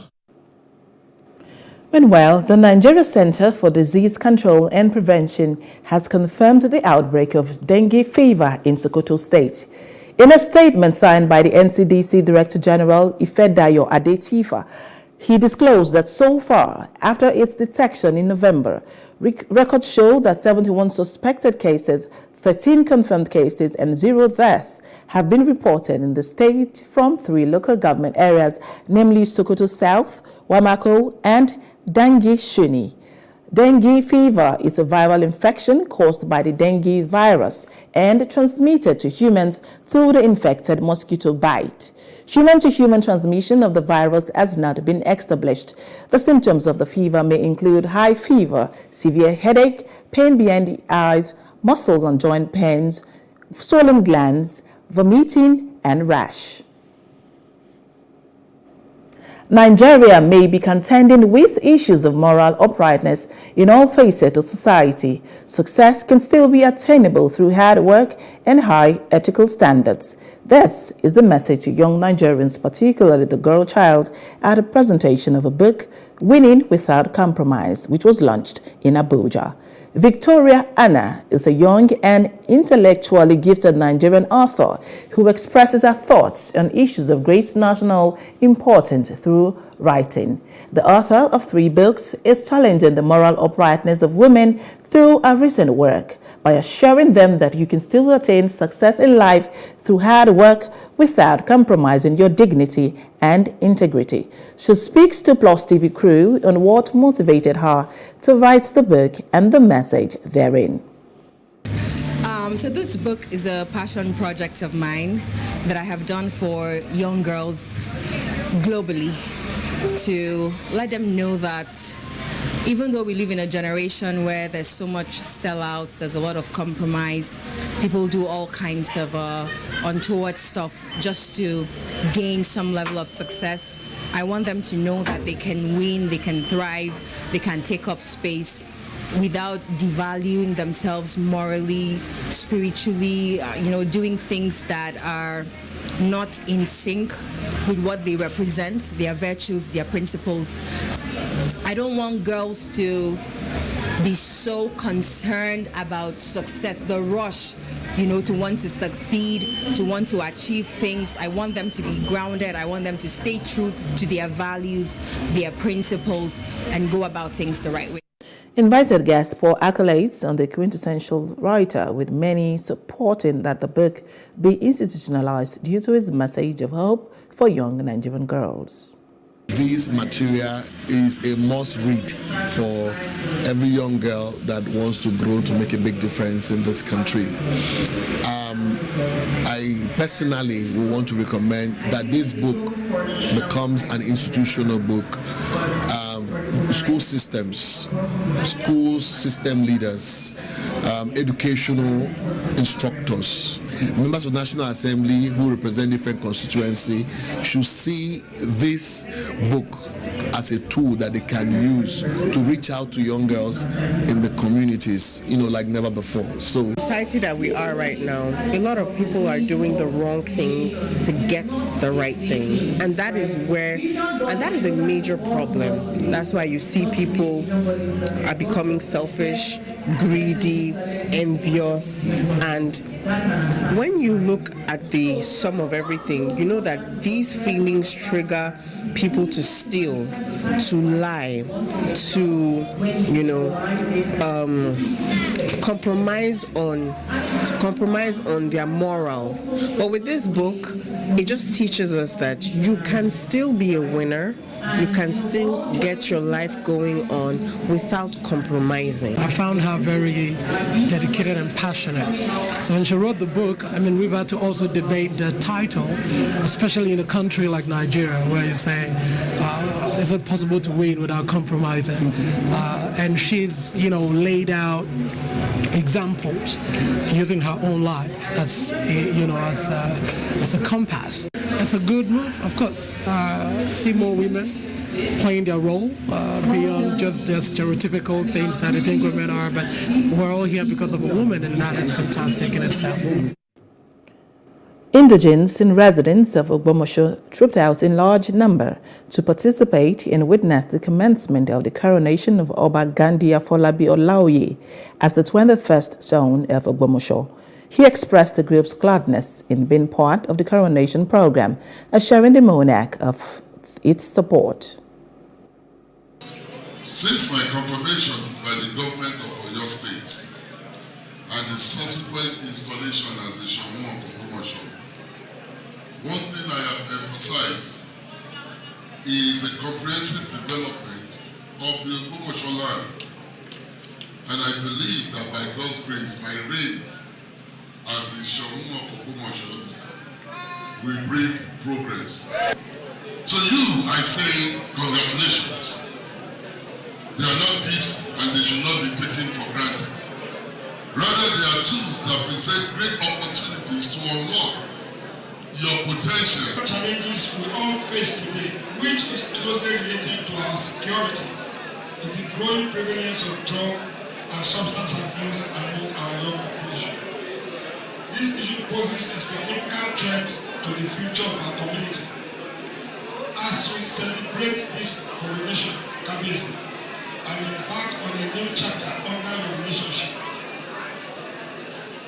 your Imperial Majesty will pledge to work tirelessly with your administration and the entire community in addressing the issue of drugs use and substance abuse.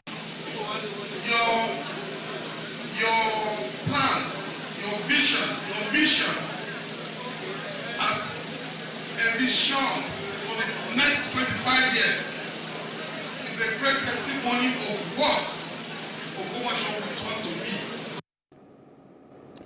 It was a celebration of a life well spent as late Selimot Olaleye Elizabeth Onasonya, mother of the former Chief Executive Officer of First Bank of Nigeria, Dr. Olabisi Onasonya, is laid to rest. The event, organized in Lagos, had Royal Highnesses, businessmen, and managing directors of banks, among others, in attendance. Our correspondent, Paul George, was there. Different groups, family members, and friends gathered at the Abundant Life Baptist Church, Ikorodu, to pay their last respect to Mama, the late Selimot Olaleye Elizabeth Onasonya, as her remains were ushered into the church.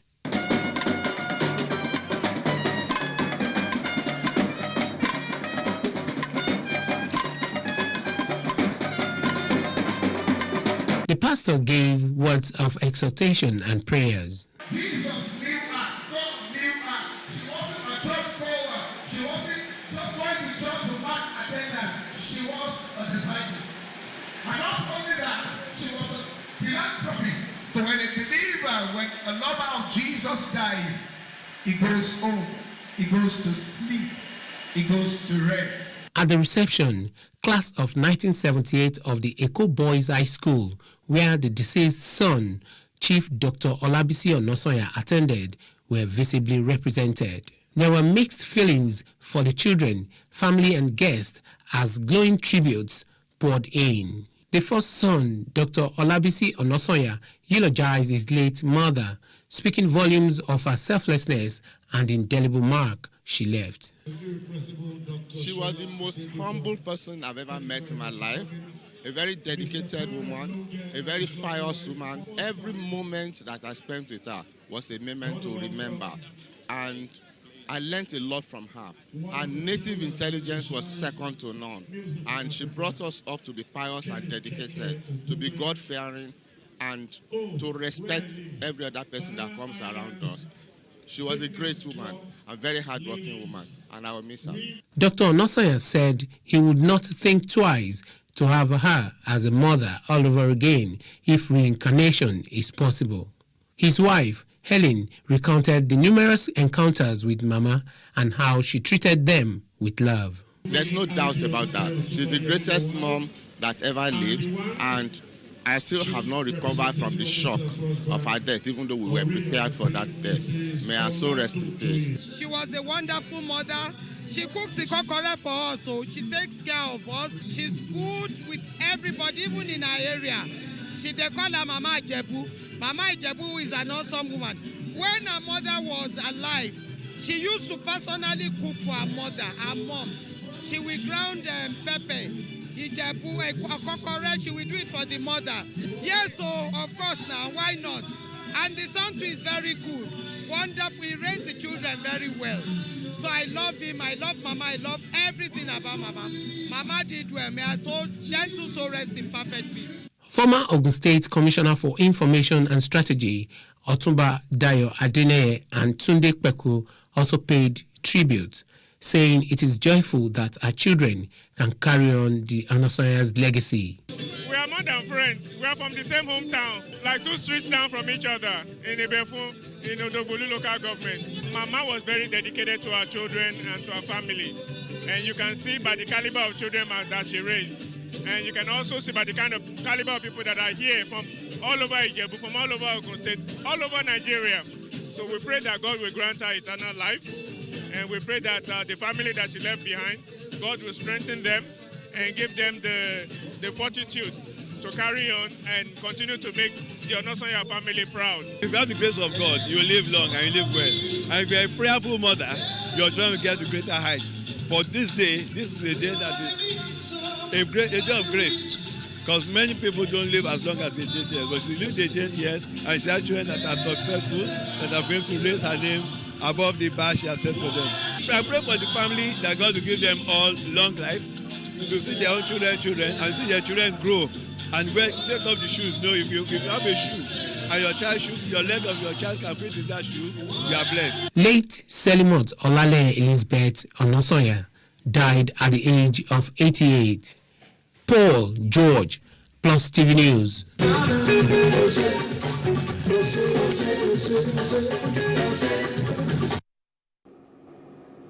And that's the news brief. For more stories, please follow us on Facebook, X, and Instagram. And do subscribe to our YouTube channel at Plus TV Africa and Plus TV Africa Lifestyle. You can also view us from Limex on limex.tv and the Glow TV apps anywhere in the world. I am Shadi Uwe. Many thanks for watching.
For upcoming artists to blow in Nigeria.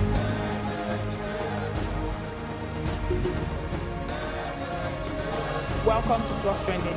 I am Buki November, your host, saying thank you for joining us on today's episode. Welcome back. It's tea time on Plus TV Africa. Practice makes perfect. I'm not perfect yet, but I'm a lot better than I used to be. He's a king. He's entitled to marry 100 if he wants to.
the reach of your events or business services.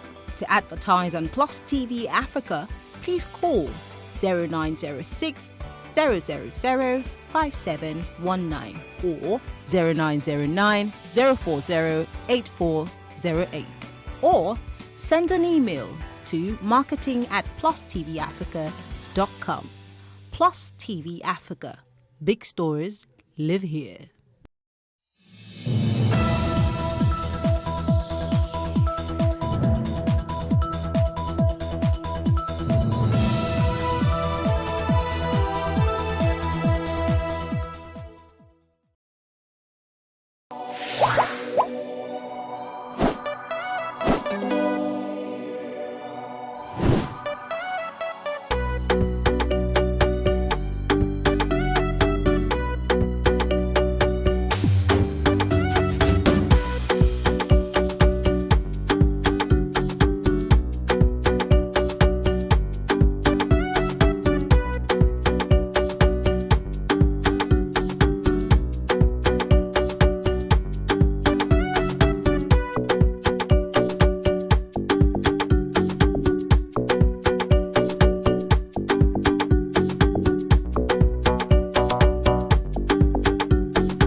Hello Nigerians and hello Nigeria. It's that time again of True Nigerians, Heroes of Our Time, a program where we bring to you Nigerians that are worth emulating. My guest is a Nigerian entrepreneur, a businessman, a politician, and the executive governor of Nasarawa State, Engineer Abdullahi Sule. Thank you very much, sir. Thank you so much. Thank you. It's my pleasure to be here again. Okay, we have a traditional question on this program. In your own definition, how would you define a true Nigerian?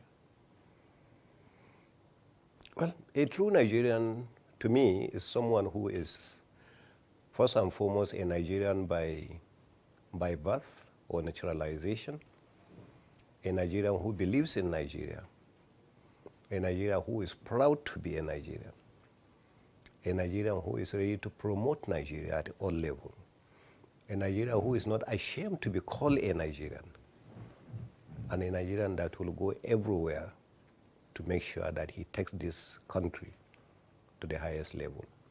To me, that's a true Nigerian. You are an engineer by profession. And since I was a kid, it's a norm for we to always contract foreigners, expatriates in almost every construction company when there's a major construction going on in Nigeria. As an engineer, what now happens to our own local engineers? Are we saying that our local engineers are not qualified? Are we saying in all these years we are not been able to train qualified engineers enough to at least stop seeing foreigners taking our local jobs? With all sense of respect and humility, it's a problem that the African race has. It's not Nigerian. Black man has that problem of the feeling of inferiority. I spent most of my life in the US. I am lucky that I have traveled extensively around the world, not just around Nigeria or Africa, around the world. Because I work mostly in the US. And while I was working in the US, I worked for a company that was exploring possibilities of oil and gas in other countries. So I had the opportunity to travel extensively. And many times, with fellow black Americans, if we are flying, they will feel much happier, more comfortable, safer, if the captain of the aircraft was actually a white man. And I think it's the extension of the problem that we have even in Nigeria. So that's why you will see some people with their private aircraft. They will feel comfortable with all the best captains we have. So it's not just about engineering. They have a white captain, when a black captain may be the best. In the US, I work in a company where I had a lot of white people that were working under me in engineering, in a machine shop. I work in a machine shop, called TechSpart Machines, where I was the lead programmer. I will program the machines, CNC, computer numerical control, and then send the programs to the various CNC machines, lathe, mills, vertical drilling machines. I will go sometimes and edit for the operator just to run the machines. But each time some people will come, they will ask, who is the programmer? If they say an African, a Nigerian, they say, yeah, he's the lead programmer. People will be happier if they hear it's a white man. So I don't want you to be very difficult on yourself to think that it is a Nigerian problem only. I think it's a problem with the black race. We have the feeling of inferiority until we get out of the shell and show it. That's why nobody gives you leadership. You have to take it.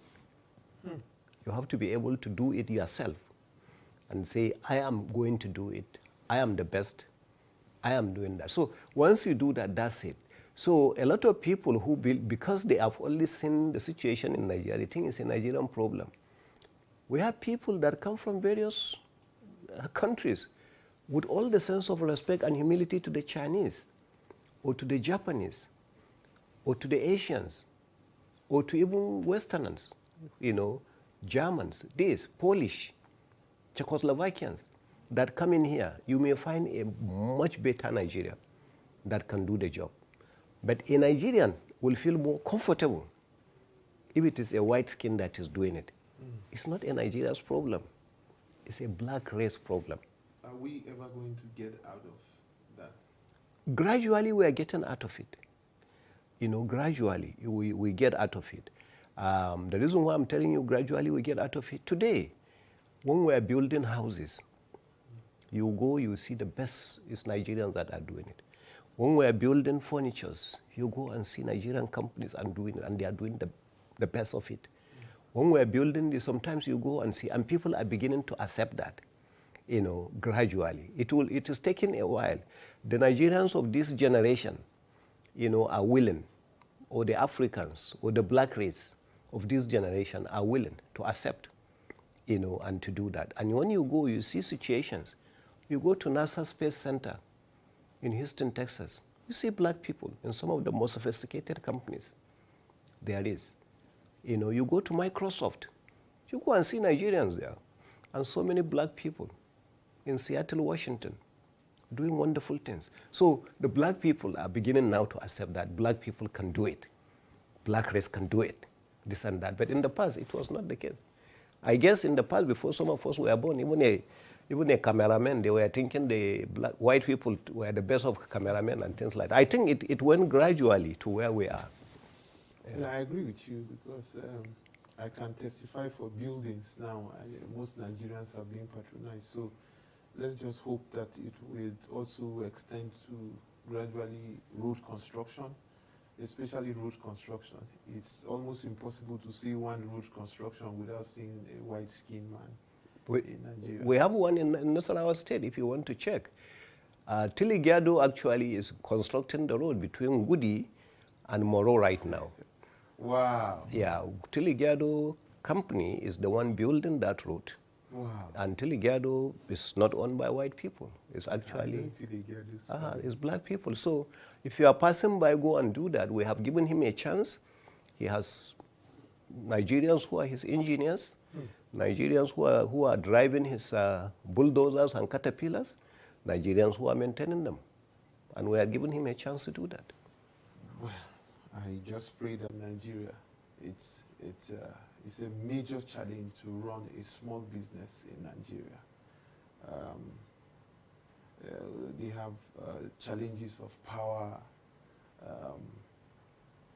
There's the exchange rates being very high. What kind of advice would you give a small business owner? What do you think he or she must do individually? And what kind of government intervention do you think should urgently be applied? You have asked actually about 5 questions in one, but let me take you this way. You know, the first thing you mentioned, you know, that a business owner is having challenges because of energy, source of energy. Let me just put it to infrastructure. Because of lack of infrastructure, whether it is water or road or power or so, just infrastructure. So he say he has challenges there. That is one area of your question. And you are thinking of small businesses. It's not just small businesses. In fact, bigger businesses so far more than small businesses when it comes to that. Because a big business that is going to be taking out about 10, 15 trailers is using more power, is going to use more. So he's facing the same problem that the small business is facing. So the second part you mentioned about FX keeps changing back and forth, and also it affects small business. It depends on the size of small business. In fact, the bigger businesses who are relying on importation of their raw materials are faced more with this FX challenge than even small businesses. If I have my farm, for instance, which is smaller, and then I'm just running my farm, and the foreign exchange input is very little there, maybe just the fertilizer. You know, that's the only FX I have. Otherwise, everything else is local. So I may not be as affected as a big company that is relying on nearly everything foreign exchange. Okay, so that's why I say that is the second part of your question. Then you went into how can the government help them, you know, and things like that. So that's why I say you ask so many questions in the same direction. So let me tell you about the support the government can give. You have your answers there. Government can actually support by making sure they provide the environment, you know, the infrastructure that are necessary. And that's what we try to do. You know, today we go to areas where we believe that there are possibilities of businesses, mostly small businesses, but they don't have roads. So we try to provide them with road. Okay, that is the first big problem that people have. Then we realize maybe the next is water. They don't have water supply. We try to provide them with that. Okay, next is security, because you wouldn't imagine how much businesses spend on security. That's true. Okay, security is huge, and I'm telling you from the experience of where I had worked. I will tell you as a good example is Savannah Sugar Company in Numan. There was a time in Savannah during the Boko Haram era when it was very hot, when the state of Adamawa was declared. We had close to 500 security people in that plant. And you can imagine how many to be fed, where to keep them, how to, you know, so many things, you know, and we were taking care of that all as a business. You know, so those are the kinds of things. So security is also another aspect, you know, where the businesses are. But the main area that government can help is to make sure that the dependence on importation of raw materials is reduced significantly. Majority of these raw materials that we are talking about are found locally here in Nigeria. So we should continue the same way we are promoting Nigerians to construct roads, Nigerians to be our photographers, Nigerians to build our houses, So the same way we are doing that, we should also patronize raw materials locally.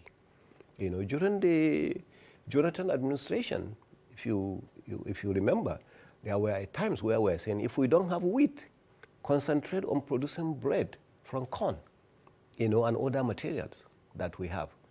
You know, that's why I like some of these former Russian republics. I traveled extensively in Ukraine. I didn't see any wheat bread in Ukraine. Throughout, we traveled from Kiev to Donetsk, Donetsk to Kharkov, Kharkov to Dnipropetrovsk. I didn't see any bread, wheat, because they don't produce wheat there. So most of the bread they had is for the local things that they have. You know, so it's all part of the patronage. So Nigerians will need to patronize all these things to be able to do that. So government should encourage us, and we should also encourage ourselves to make sure that we do some of those things. So I think those are so you have the answers in each one of these. You know, government has an input to do, Most people just think government should give you loan. Government should be able to provide loan at very low this thing. Yes, that is one aspect. Definitely in every business you need capital, working capital, and the rest of that you do that. But I think you need far more than that. Okay, you need the infrastructure, you need the support from the government to make sure that the regulations are there. You need the raw material to be encouraged locally. Then the power that you talk about, So today we are very grateful to the federal government through the Niger Delta Power Holding Company. We are just completing the substation that is here in Lafia. By the time we do that, the idea is to attract companies now to say that, okay, now we have regular power supply. Can you come close by, and have your company? We have a 330 line. Wow. So if you have that 330 line, then go ahead, set up your company right here. Dangote is building the biggest sugar plantation in Away. By the time they complete that factory, most likely they will produce at least over 90 megawatts of power. The company itself will not require anything more than 45 megawatts of power.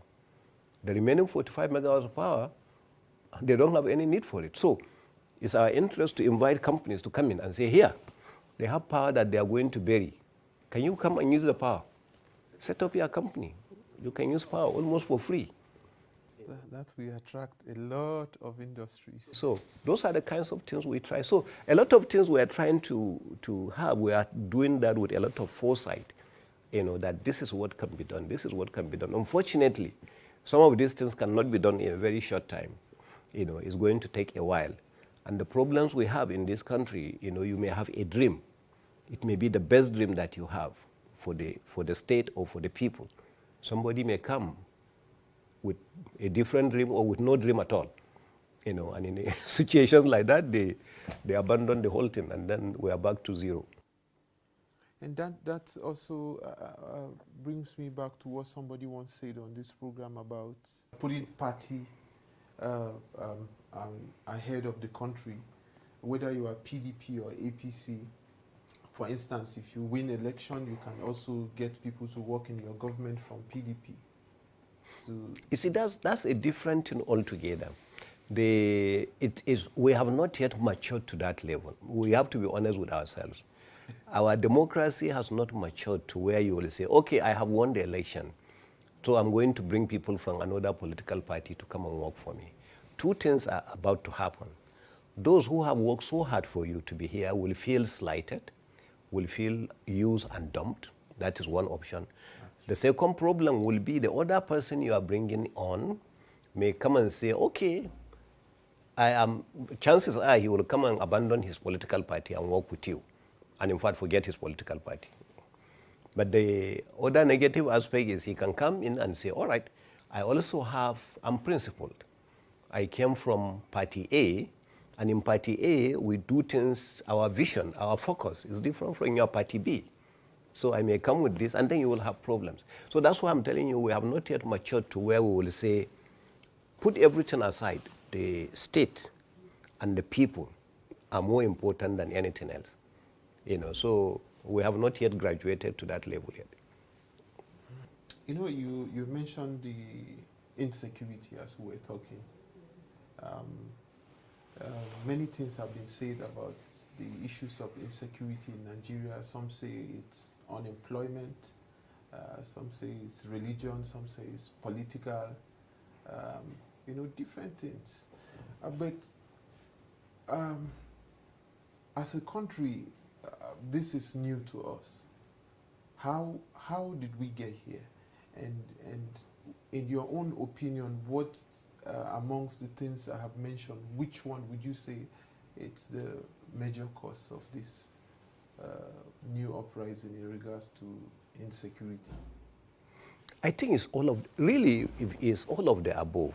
When somebody tells you, we are having insecurity, let me start with where the major insecurity challenge started in Nigeria. I was in the US in 1995, 96. In fact, I was the National Secretary General of one of the biggest associations in the US.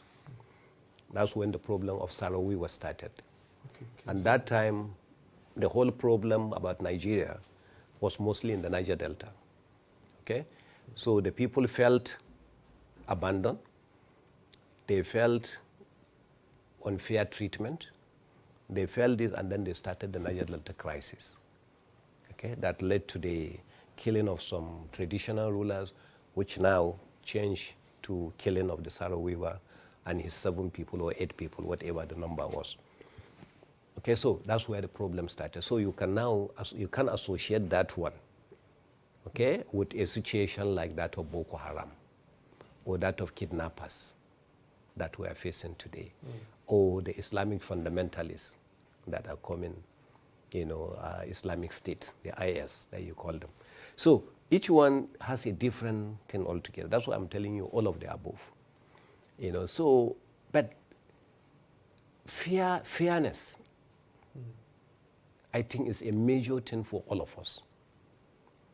The unity of Nigeria as a country, the pride of being one in Nigeria. That's why I say I will give you this interview. I'm more than happy to sit with you and discuss, because you are talking about true Nigerians. Yes. You know, so promoting Nigeria itself is a fundamental thing that we have to do.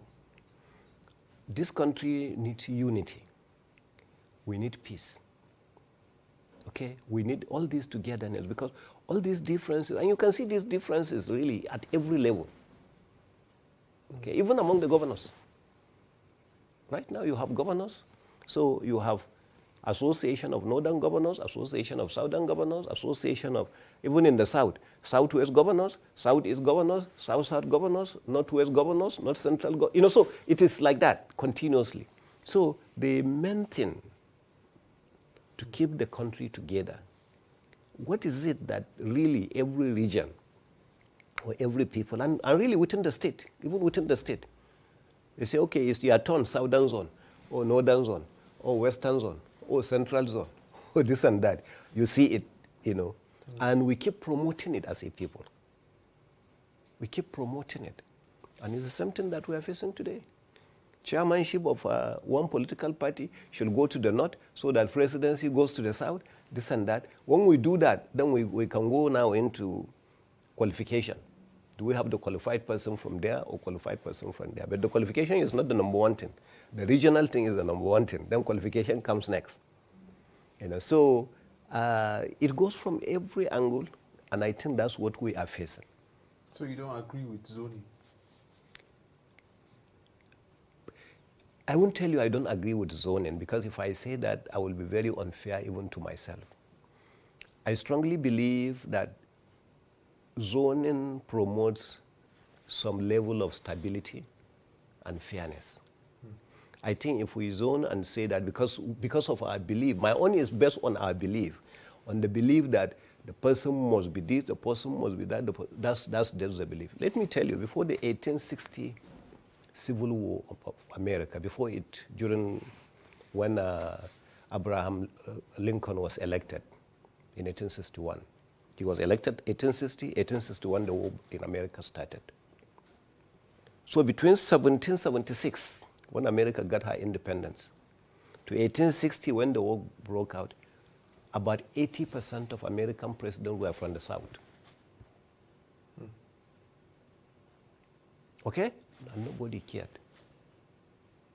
Nobody was worried about it. So it wasn't South and North, West and East. When Clinton from Arkansas was nominated to be president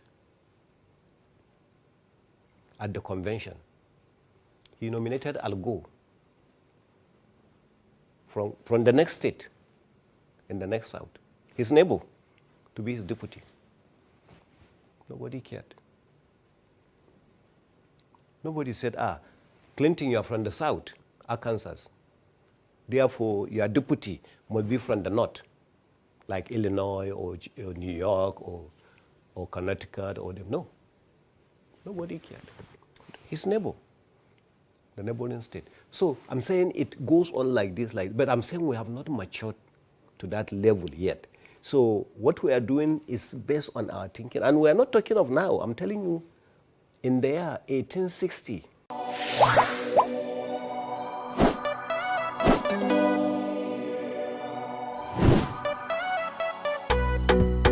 This country needs unity. We need peace. I'm all for renegotiating the terms of our coexistence. We have to renegotiate it. The youth have been misguided, unfortunately. You know, I like my country. I like the land and people. Hey, look, I have 40% shares in this company.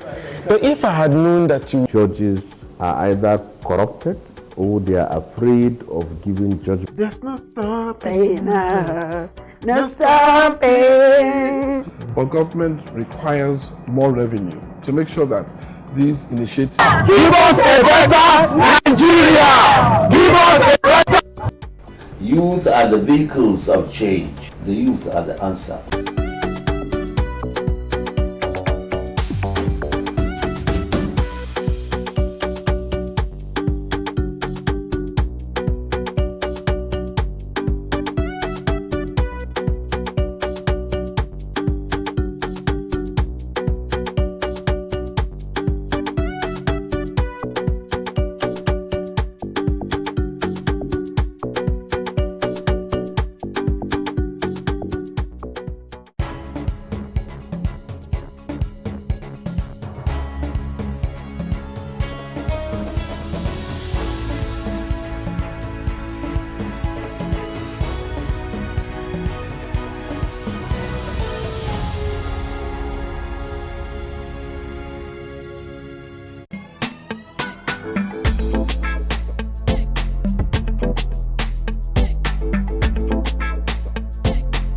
I was pushed to the point that I had to start something not norm.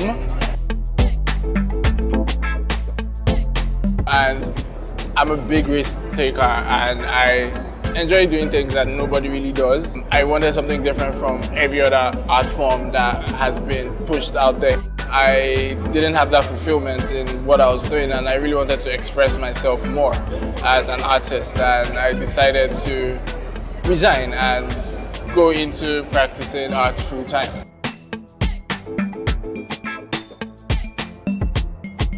I loved subjects that had illustrations or drawings in them. I just kept pushing it and went to the extent of studying art in school, so it's been art all my life for me.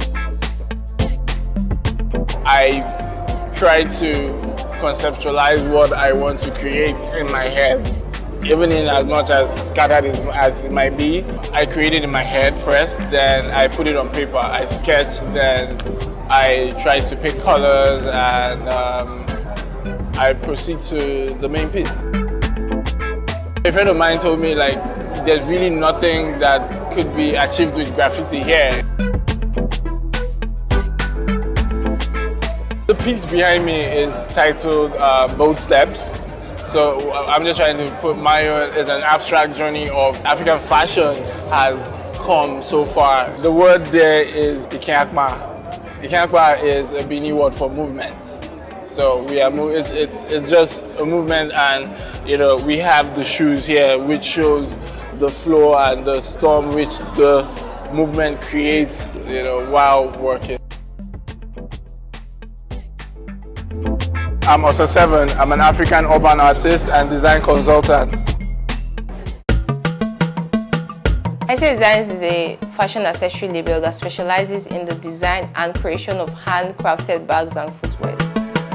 I knew I was going to do something in fashion. I didn't know what exactly it was going to be, but I knew I would be in fashion. If it used to be the cleaner in fashion, whatever, but I have to be in fashion.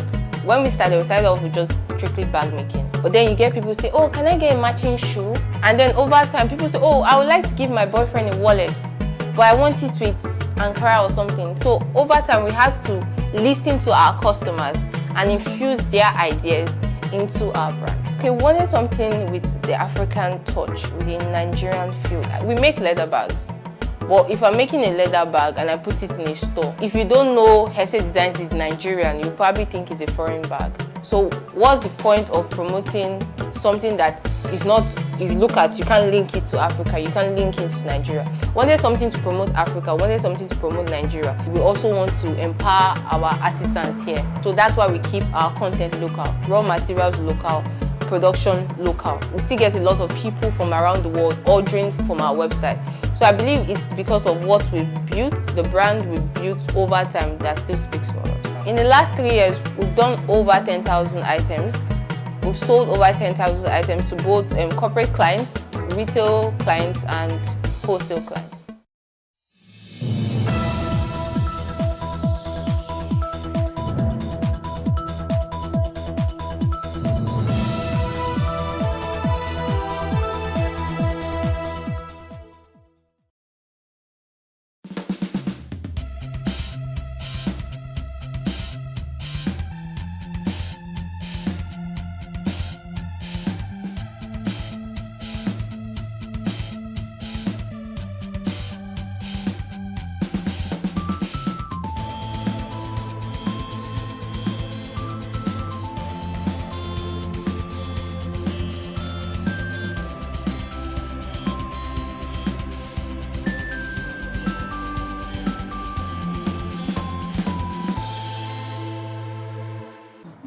You're welcome to TW Conversation.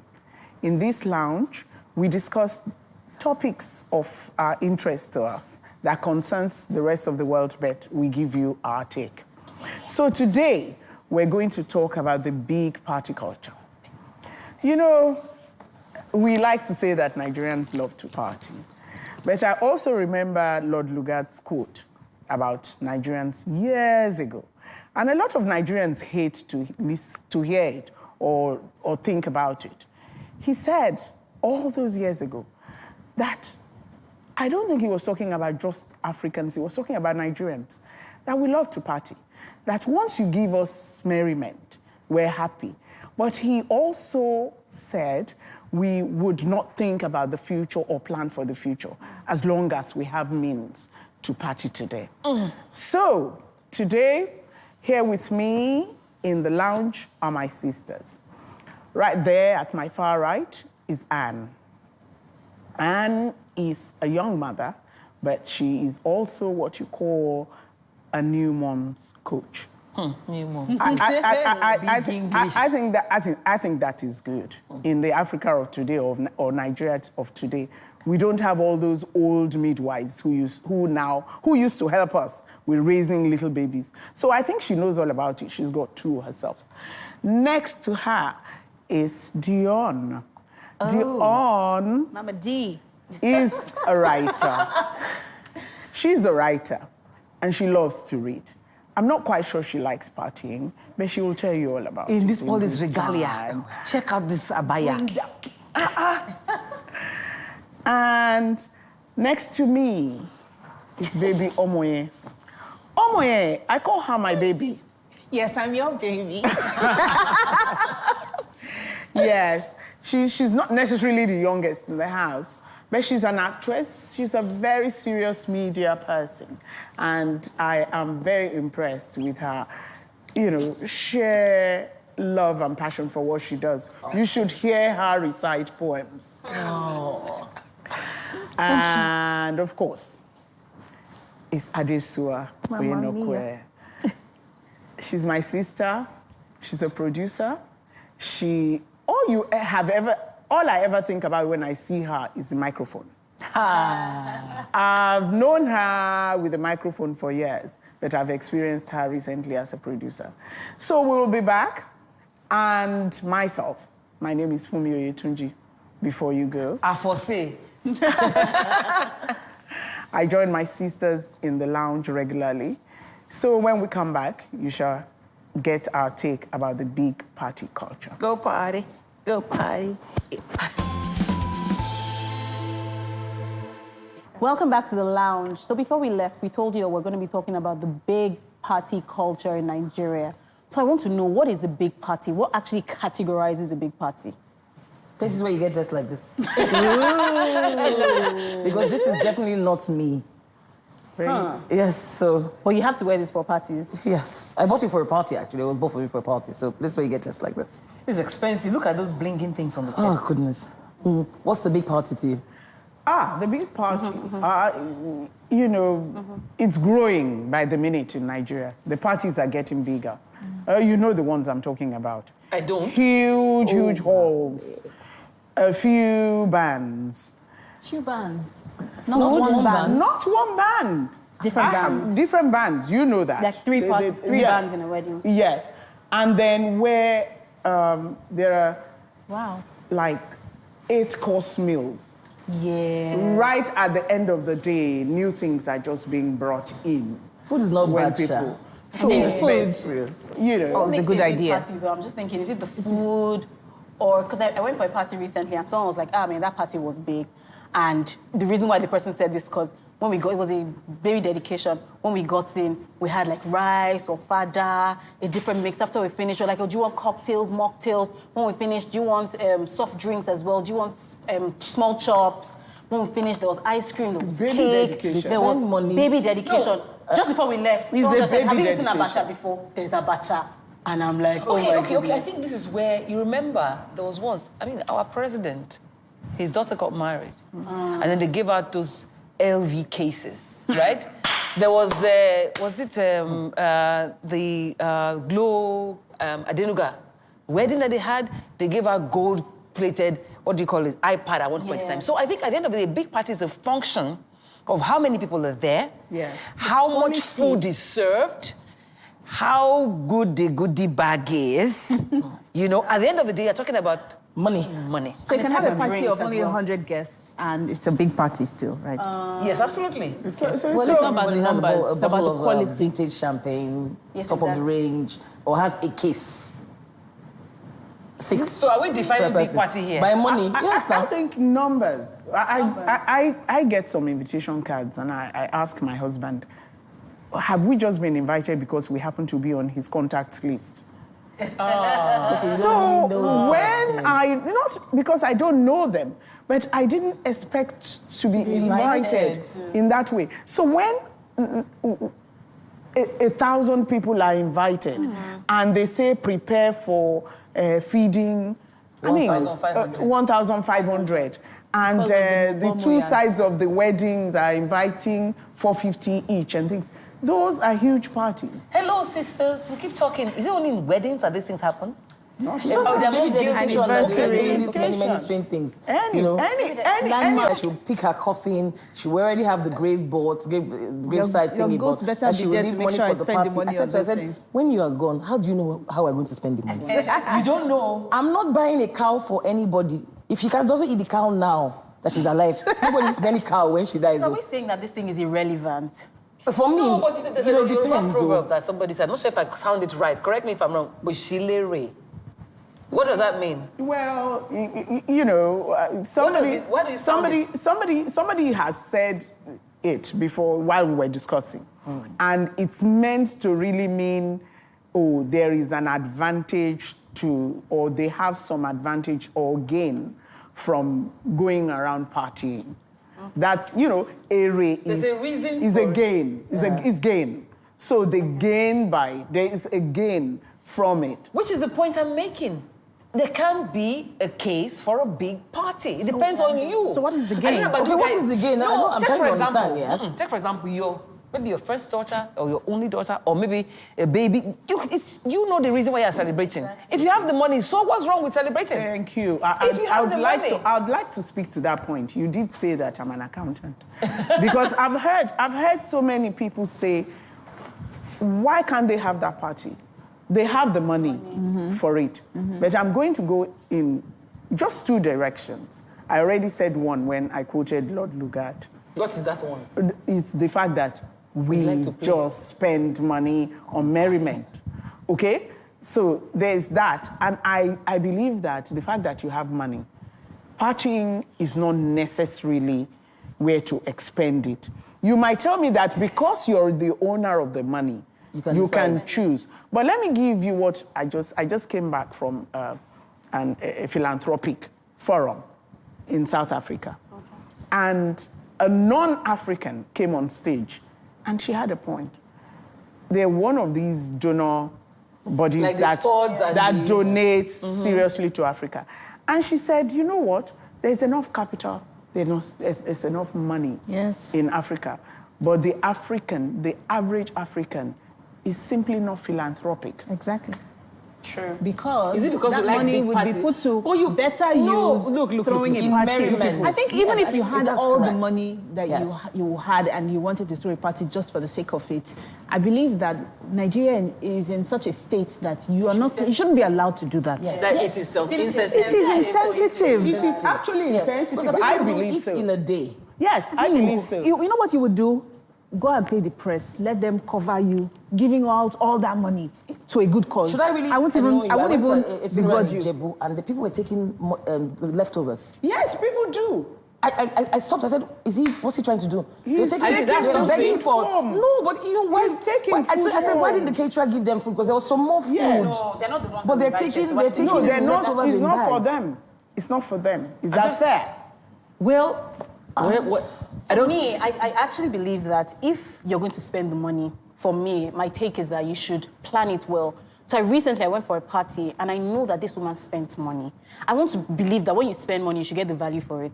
So she spent money on this child's first birthday and then the party was supposed to start at 3. I got there at past 5 thinking I was late.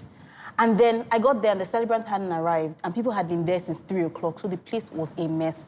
When I got there, I saw guys pulling up their hands. A friend of mine was like, Anne, you have to put your hand in the drum to get water by yourself. So you said they spent a lot of money. She spent money, but So, she didn't get the value for that money is it because it was possible scattered, that she disorganized, just I want lying to that know. she spent that money. I could see So the venue of the do place you already. believe in big party? You just don't like them not well orchestrated. If Is you that have what the money, my we all sister, on the same page, my spend dear, it. because it's your But business. make sure that you get value for that money that you have spent. Let it be something well. I mean, let people enjoy it. Let people have. So I mean, if everybody's fighting for food at your party, I don't know. I know that sometimes you can't really help these things, but man, if I spend money, let me see the money I spend. So, but is it more rampant though? Does anybody have experience about literally every party now? Everybody wants to outdo the other person. Yes, that's the trend. Yes, That's the trend. If you're in the event management business, what they tell you, because I've worked in that industry for years, is that they say, what did that last person do? Top it. Yes. Oh, what cake did they have last time? Top it.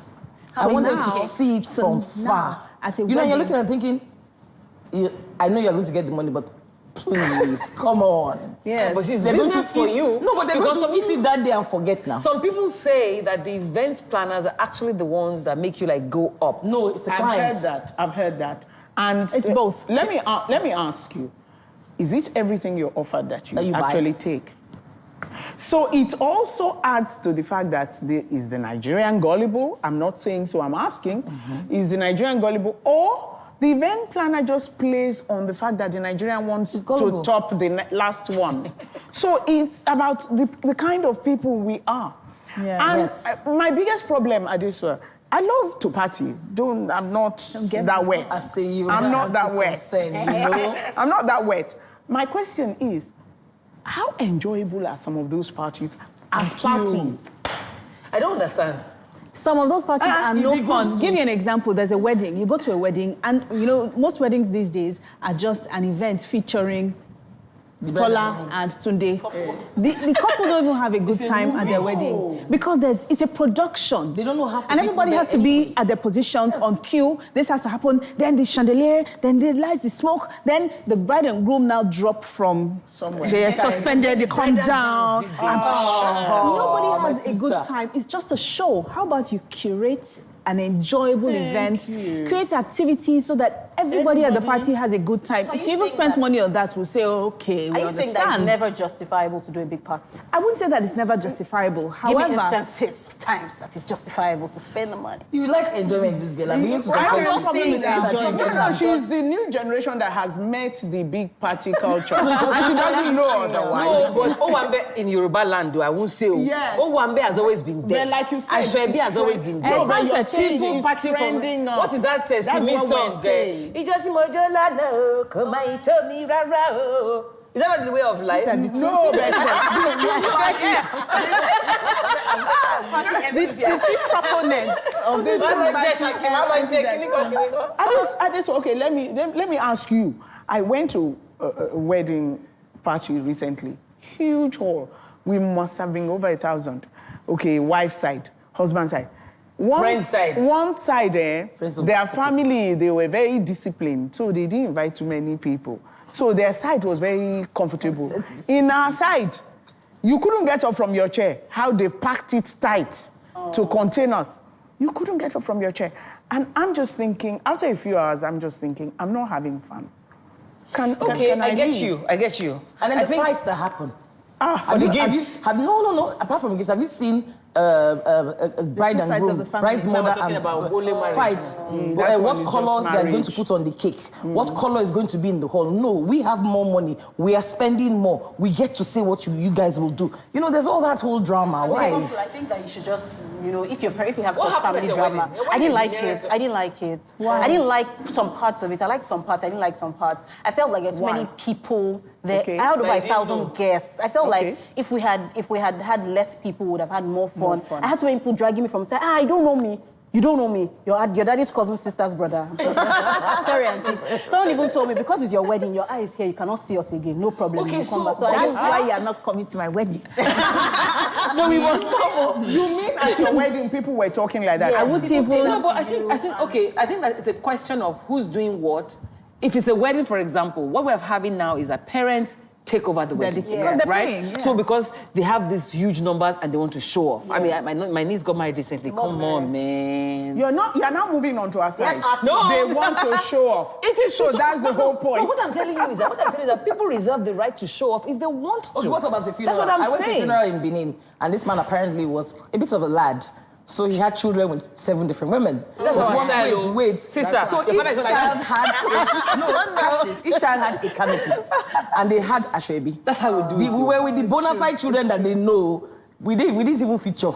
Each person was trying to show his my daddy. So Okay, ladies, people don't have can money. I ask my initial question because I contributed this topic? Because you are So let me ask that exact question, and I would like to hear from you all. Big party culture, celebration or waste? Considering, I want to help you.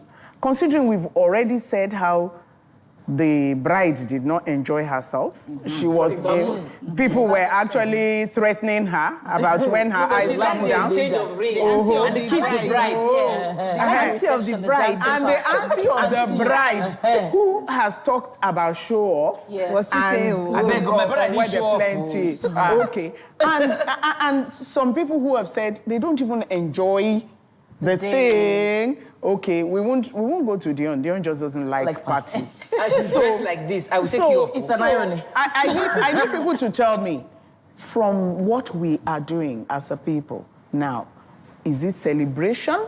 Mark the word celebration. Oh, okay. It's not show off. It's not. Is it celebration or is it waste? Waste. Celebration. Come see, come sir. No, let me say You're the why. deciding factor now.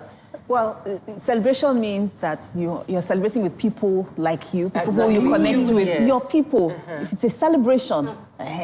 So if you invite me when I'm only just that person down the road that you only see twice a year, On the contact list. then it's a waste. But I enjoy So parties it's that are... context. No. There's no way It's context. At the end of the day, that you're saying that Yes. it's context. Because the truth is, if I want to have a party and it's only 10 people, I can still spend 10 million naira, 1 million. Why? No, so that's not the question. So that's what I'm saying. So it's context. Yes, I can buy each of them in Rolex. I'll put it on the I think the question seven then, dishes.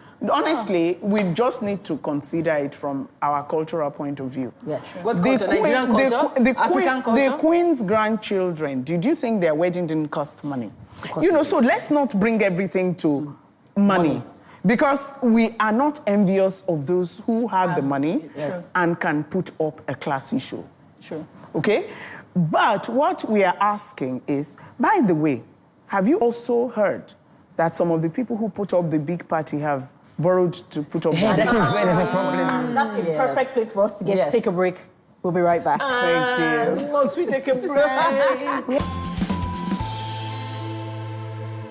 Welcome back to the lounge. Just before we went off, we were speaking about borrowing money to throw this big party. Is that justifiable or no?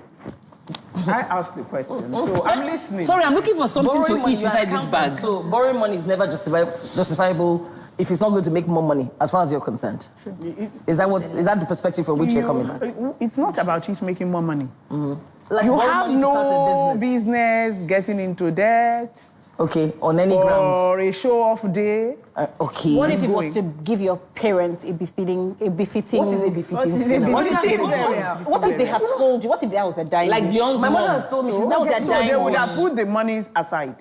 Would you spend you it even didn't if they put it so, aside? No. Then you would not have borrowed. Okay. You would not have needed to borrow. Okay.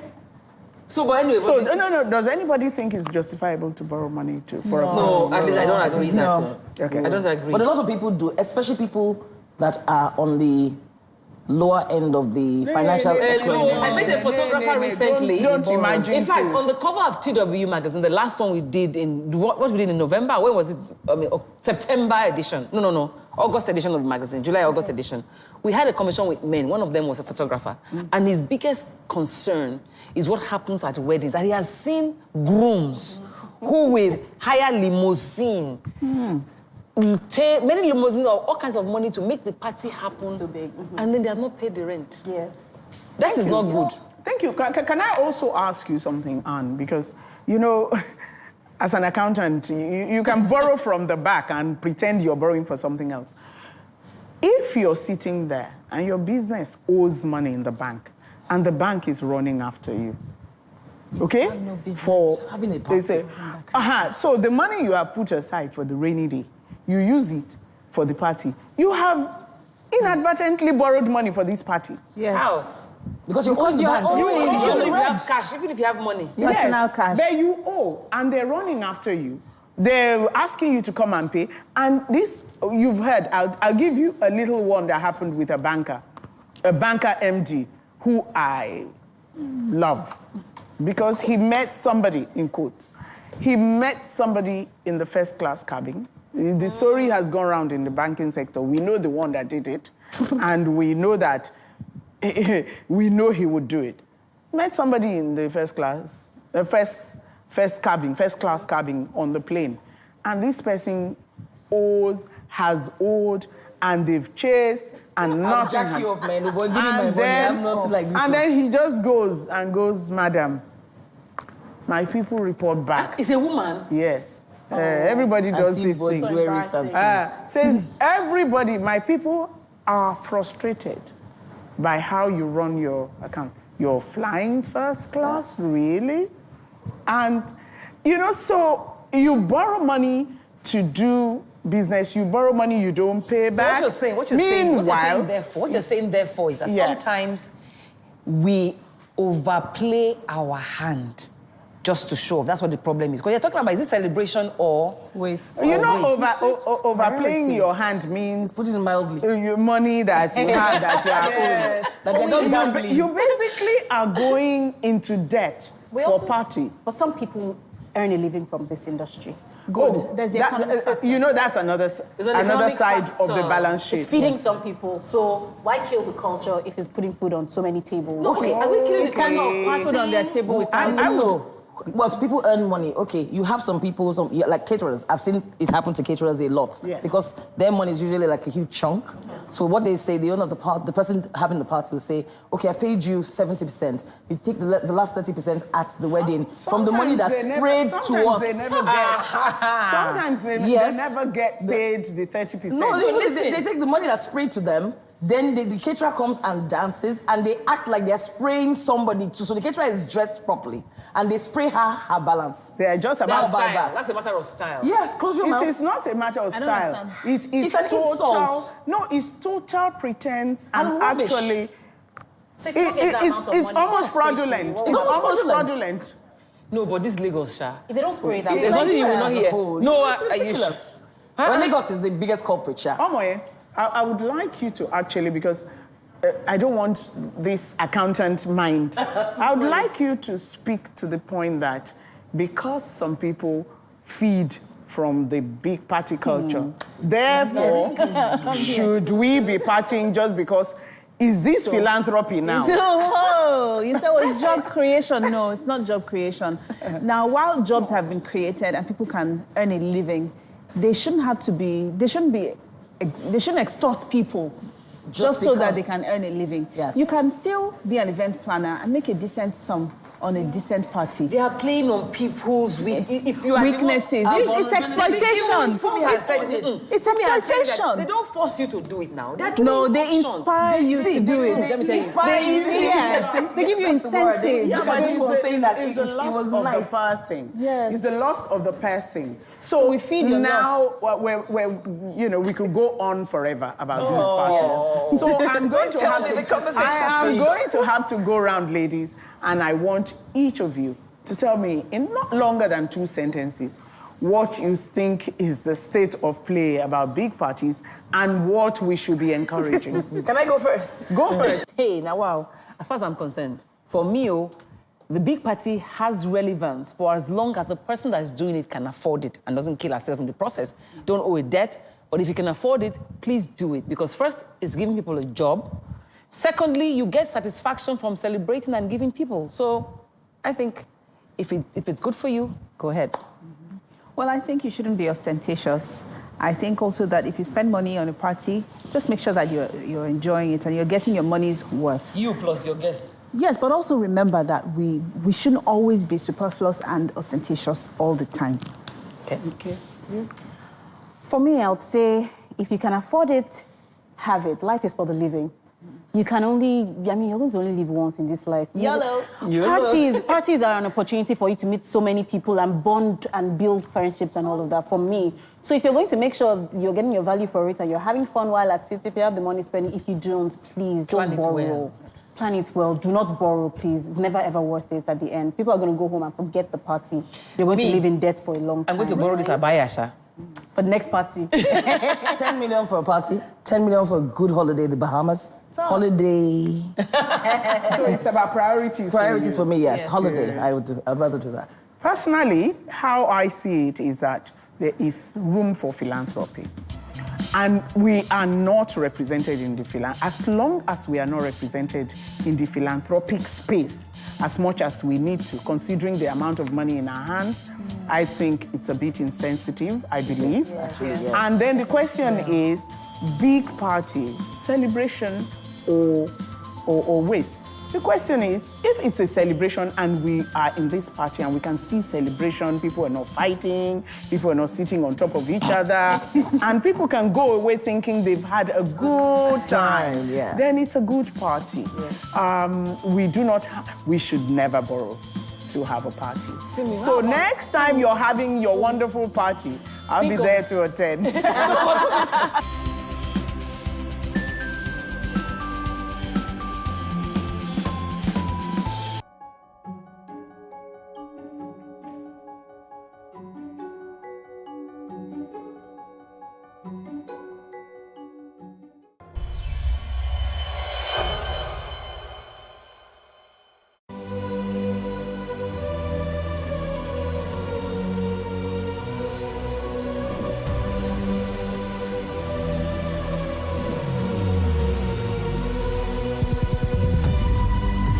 What we do not understand, we will stigmatize.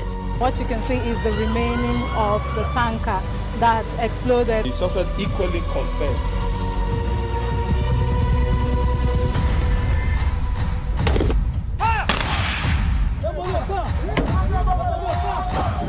A 500 naira they collect them. If you no talk, then go beat you. Now 2,500 they pay.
The hair industry is a multi-million naira business in Nigeria. The industry has experienced impressive growth in recent years. From the sale of hair extensions, wigs, and hair care products, it is a huge market and it is largely buoyed by patronage from women. Women are mostly identified by their hair, but does that mean without hair they have no identity? Definitely not. There is a condition called alopecia. It causes the partial or complete absence of hair from areas of the body where it normally grows, and for women who have it, they experience baldness. We met an alopecian, Jasmine Oguns, who shared her story with us. Alopecia is an autoimmune disease, but we alopecians like to define it as an autoimmune condition, so we don't scare people. So alopecia is an autoimmune condition that happens when the immune system attacks the hair follicles, thereby causing partial or total hair loss. You know, the immune system is actually supposed to protect us from germs, diseases, and sickness.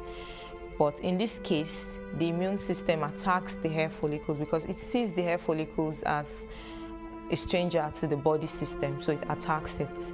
And once the hair follicles get attacked, then there's a problem in the roots of hair growth. Yeah, so that's where hair loss starts from. I started having hair loss in 2004. That was my first year in school, in higher institution. Before then, I used to have very long hair, like very beautiful hair. And a particular day, I went to the salon and my hairstylist noticed a bald patch behind my head, just around here. It was very tiny, very insignificant, but she noticed it because she has been making my hair for a long time. Yeah, so she noticed it and called my attention to it, but I didn't pay so much attention to it because I felt it was a minor thing and my hair was going to grow back. So after 2 weeks, I went back to make my hair. She noticed another one on this side. She called my attention to it again, so I became scared. I informed my mom about it, and my mom also didn't see it as a big issue. She just said it would grow back. And after a while, the patches started increasing, and they started forming a map on my scalp. I stopped going to the salon to make my hair. It became a thing of concern, and someone told my mom it was lakpa caused by dandruff. But then I didn't have dandruff, so where did it come from? So she got sulfur, started applying sulfur on the scalp, but instead of it to get better, it got worse. That was how the alopecia journey started for me. How I knew it was alopecia. Okay, before I got to that point, it was a whole journey. Because after the Lakpa episode, there was always an extended family member who would come up with one name or the other. In fact, it metamorphosed to spiritual problem. So they tagged it a spiritual problem. I know in this part of the world, anything we don't know is automatically a spiritual problem. So that was when the frustration started. They started taking me from one pastor to another, and because most of these people, they're about what they can get into their pockets, they second, you know, and it was really traumatizing, you know, and I didn't know until after 10 years. Yeah, I didn't know it was alopecia until after 10 years. So I'll share a bit of my experience in that journey. First, some pastors said someone took my hair to the ocean. That's why I don't have hair.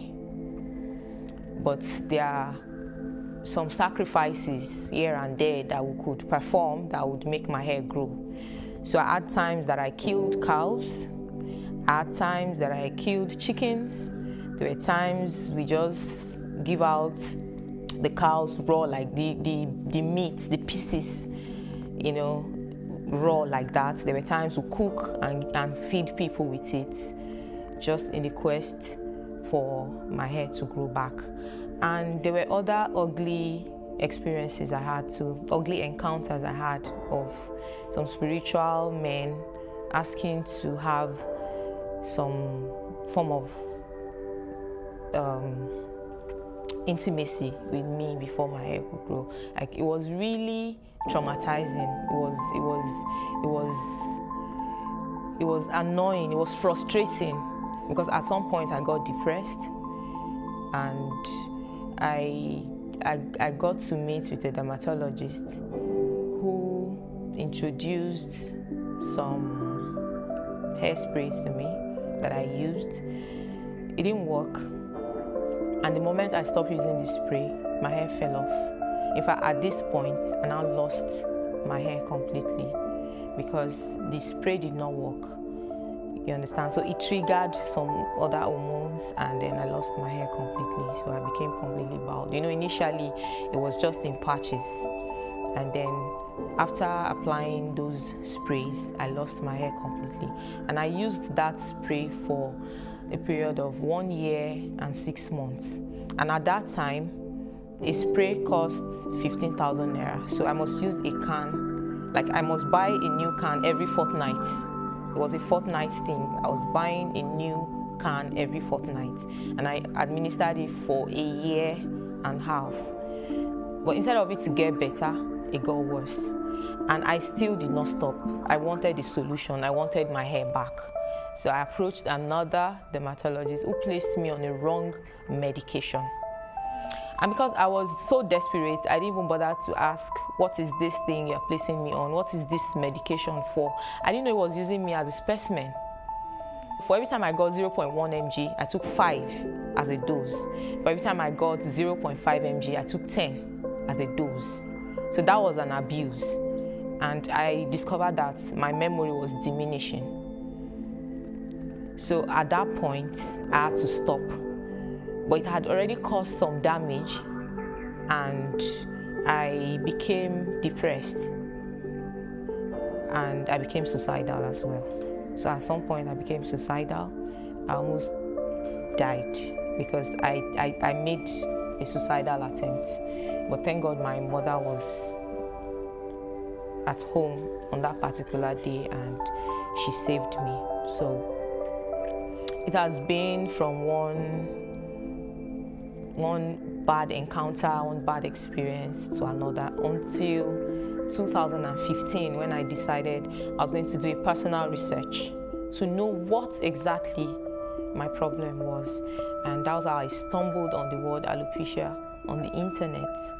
And I realized it was a condition, or it is a condition, like what I've been going through actually has a name, and the name is alopecia. So that was how I got to know that the condition is alopecia. I started embracing myself in 2015. Yeah, that was when I did the personal research that I became aware.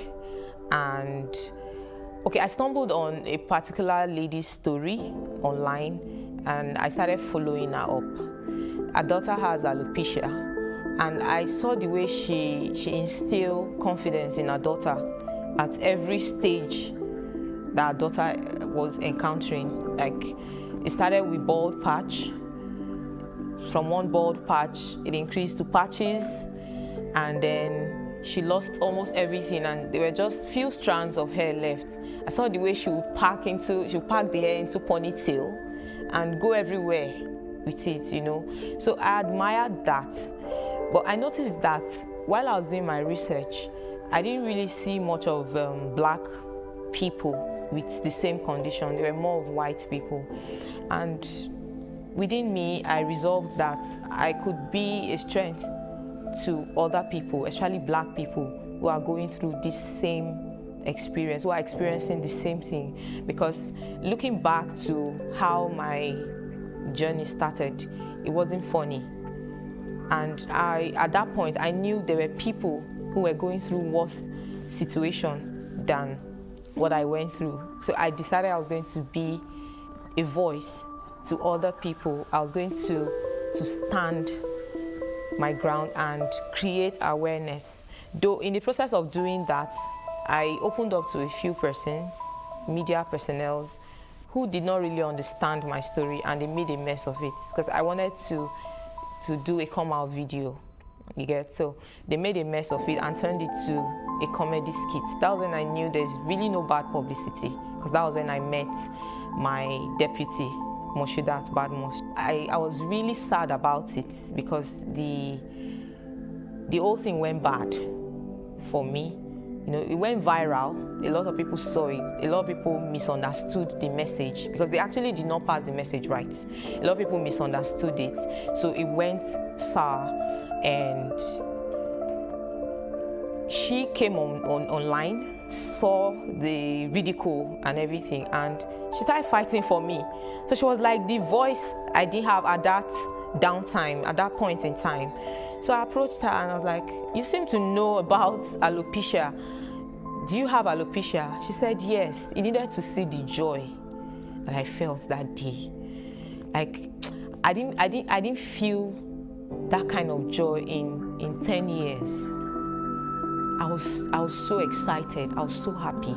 I contacted her immediately. We started talking, and before you knew it, I was on my way to, then she was in Ogun State. I was on my way to Ogun State from Kaduna. I took a trip to Ogun State just to meet her because, you know, it was relieving for you to see someone or know that there's someone who can relate, you know, to whatever it is you were going through. Because before then, people around me could not understand.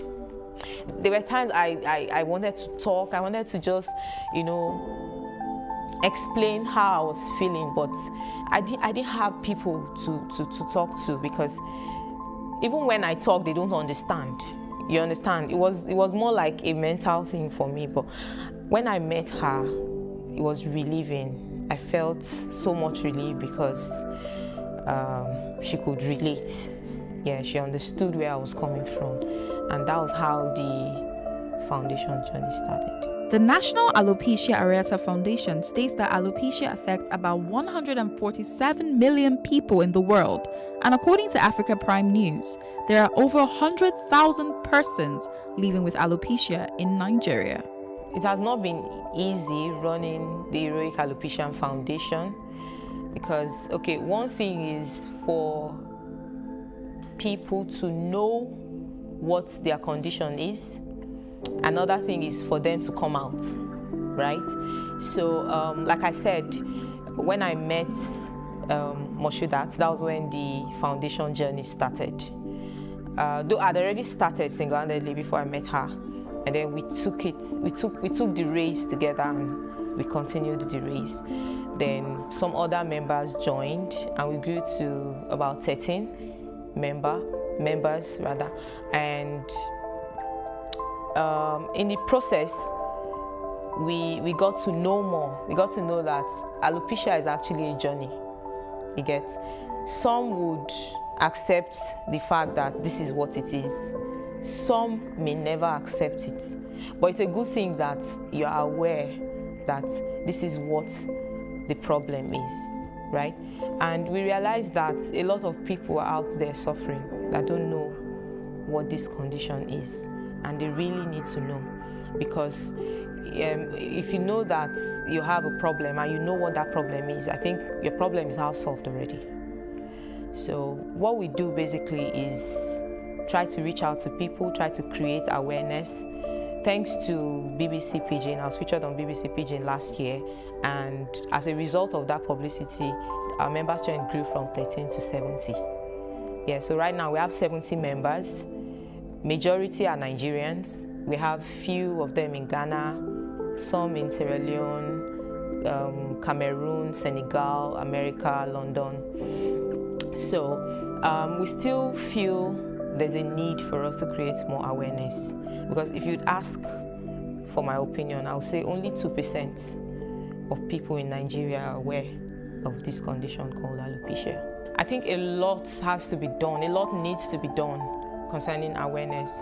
There was a training I went for recently at Nikkei Art Gallery, and on the first few days of the training, I didn't go with my wig. I didn't wear my wig, and nobody really paid attention to the fact that I don't have hair. I only got comments like, your hairstyle is nice, and because of what I went there for, I didn't have that time to explain to them that it's not a hairstyle, but it's a health condition. Until after 5 days, I decided to wear my wig. So I went there with a wig, and after a while, I started feeling uncomfortable with my wig on, so I removed it. And people were like, it's better. You look better without your wig than with your wig. So another question popped up from someone else, that why the hairstyle? What inspired the hairstyle? And I told them it's not a hairstyle, but it's a health condition.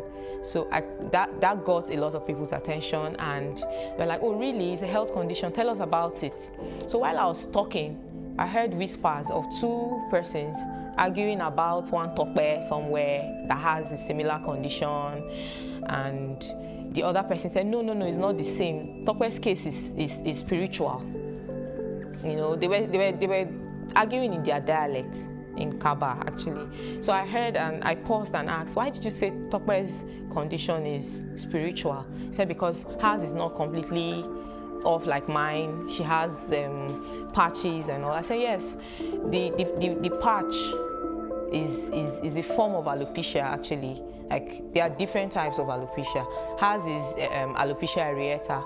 That's the medical term for her condition. And they're like, oh, really? I said, yes.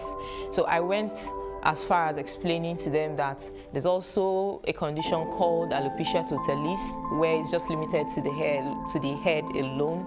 You know, the hair loss is limited to the head alone. And I also explained about alopecia universalis, where the victim loses the lashes, the brows, and every other part of the body that has hair. And they were amazed. So when they told me a lot about Tope, I told them I was interested in meeting Tope. But guess what? Tope is dead. Tope died as a result of isolation. Tope died as a result of stigmatization. I also heard of the story of one woman in Benue State that died as a result of stigmatization. She was tagged a witch because her hair stopped growing, and she was isolated, far away from people. You know, they stopped giving her food, and that was how she died. I also heard of some girls in Benin who were constantly tied and flogged with broom because they have alopecia. And at the moment, we have two parents in Kaduna who are representing their sons because they are kids. One is 6 years old, the other one is 7. There's this belief in the North, when strange things happen to you, they just assume you have anjanu, like a spiritual problem, like evil spirits. I think anjanu is evil spirits. And they kept burning their scalps with fire, that they are chasing away the anjanu, until they met me. Someone actually told me about them, and I went to visit the family. So when I got there and I removed my wig, I saw the relief. You know, there was this sigh of relief that, oh, okay, so this thing is not happening to our son alone. There are other people who have this thing, and it's a medical condition. You understand? So a lot needs to be done concerning awareness. Alopecia can affect anyone regardless of age and gender, and in many cases, it takes a toll on their relationships. To an extent, alopecia has affected my relationship with people, because I remember back then in school, when it started at first, I didn't start covering it immediately. I still rocked it, and after a while, I started covering it with a scarf. And my friends were surprised, like, when did you start covering your hair? You were not like this, what's the problem? And some of them just tried to be naughty and they pulled the scarf off. And when they realized that there was something strange about my head, some gave space. The naughty ones tagged it a name. Some started calling me an alien. Like when I applied the spray and everything fell off, like I lost every strand of hair on my body. I'm talking about my lashes, my brows, every part of my body. I didn't have hair. I had a friend who was constantly calling me an alien, like to my face, and people would laugh about it. It became embarrassing at some point. And then relationship, yeah, I had a major relationship then that failed as a result of alopecia because my supposed to-be mother-in-law called off the wedding introduction, 3 days to the wedding introduction, because of fear of the unknown. You know, she didn't want a situation whereby our grandchildren would have hair loss problems, so she called off the wedding introduction, not minding how far we had gone, and then the preparation for the event and all that. Then the last disappointment I got to was as a result of alopecia, because I went for a consultation with the person I was dating at that time, and he heard all the medical advice I got about me. Like the dermatologist advised that I should not bother myself because at this stage, at this point, the hair loss has really it has gotten to an advanced stage where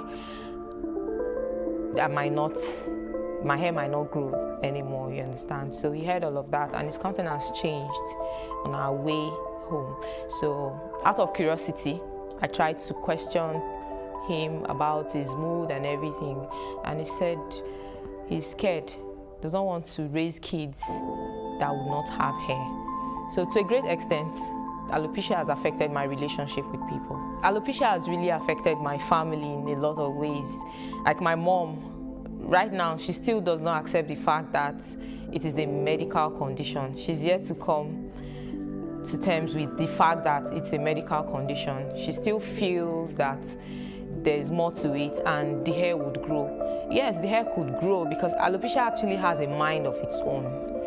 The way it decides to go off, like the way your hair decides to go off, it could just decide to start growing overnight.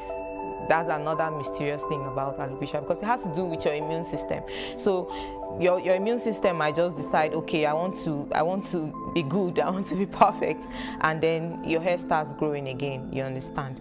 So it has really affected my family because I remember when I didn't know what it was, I was constantly being stigmatized because my mother would always have a scarf or a cap or something beside her.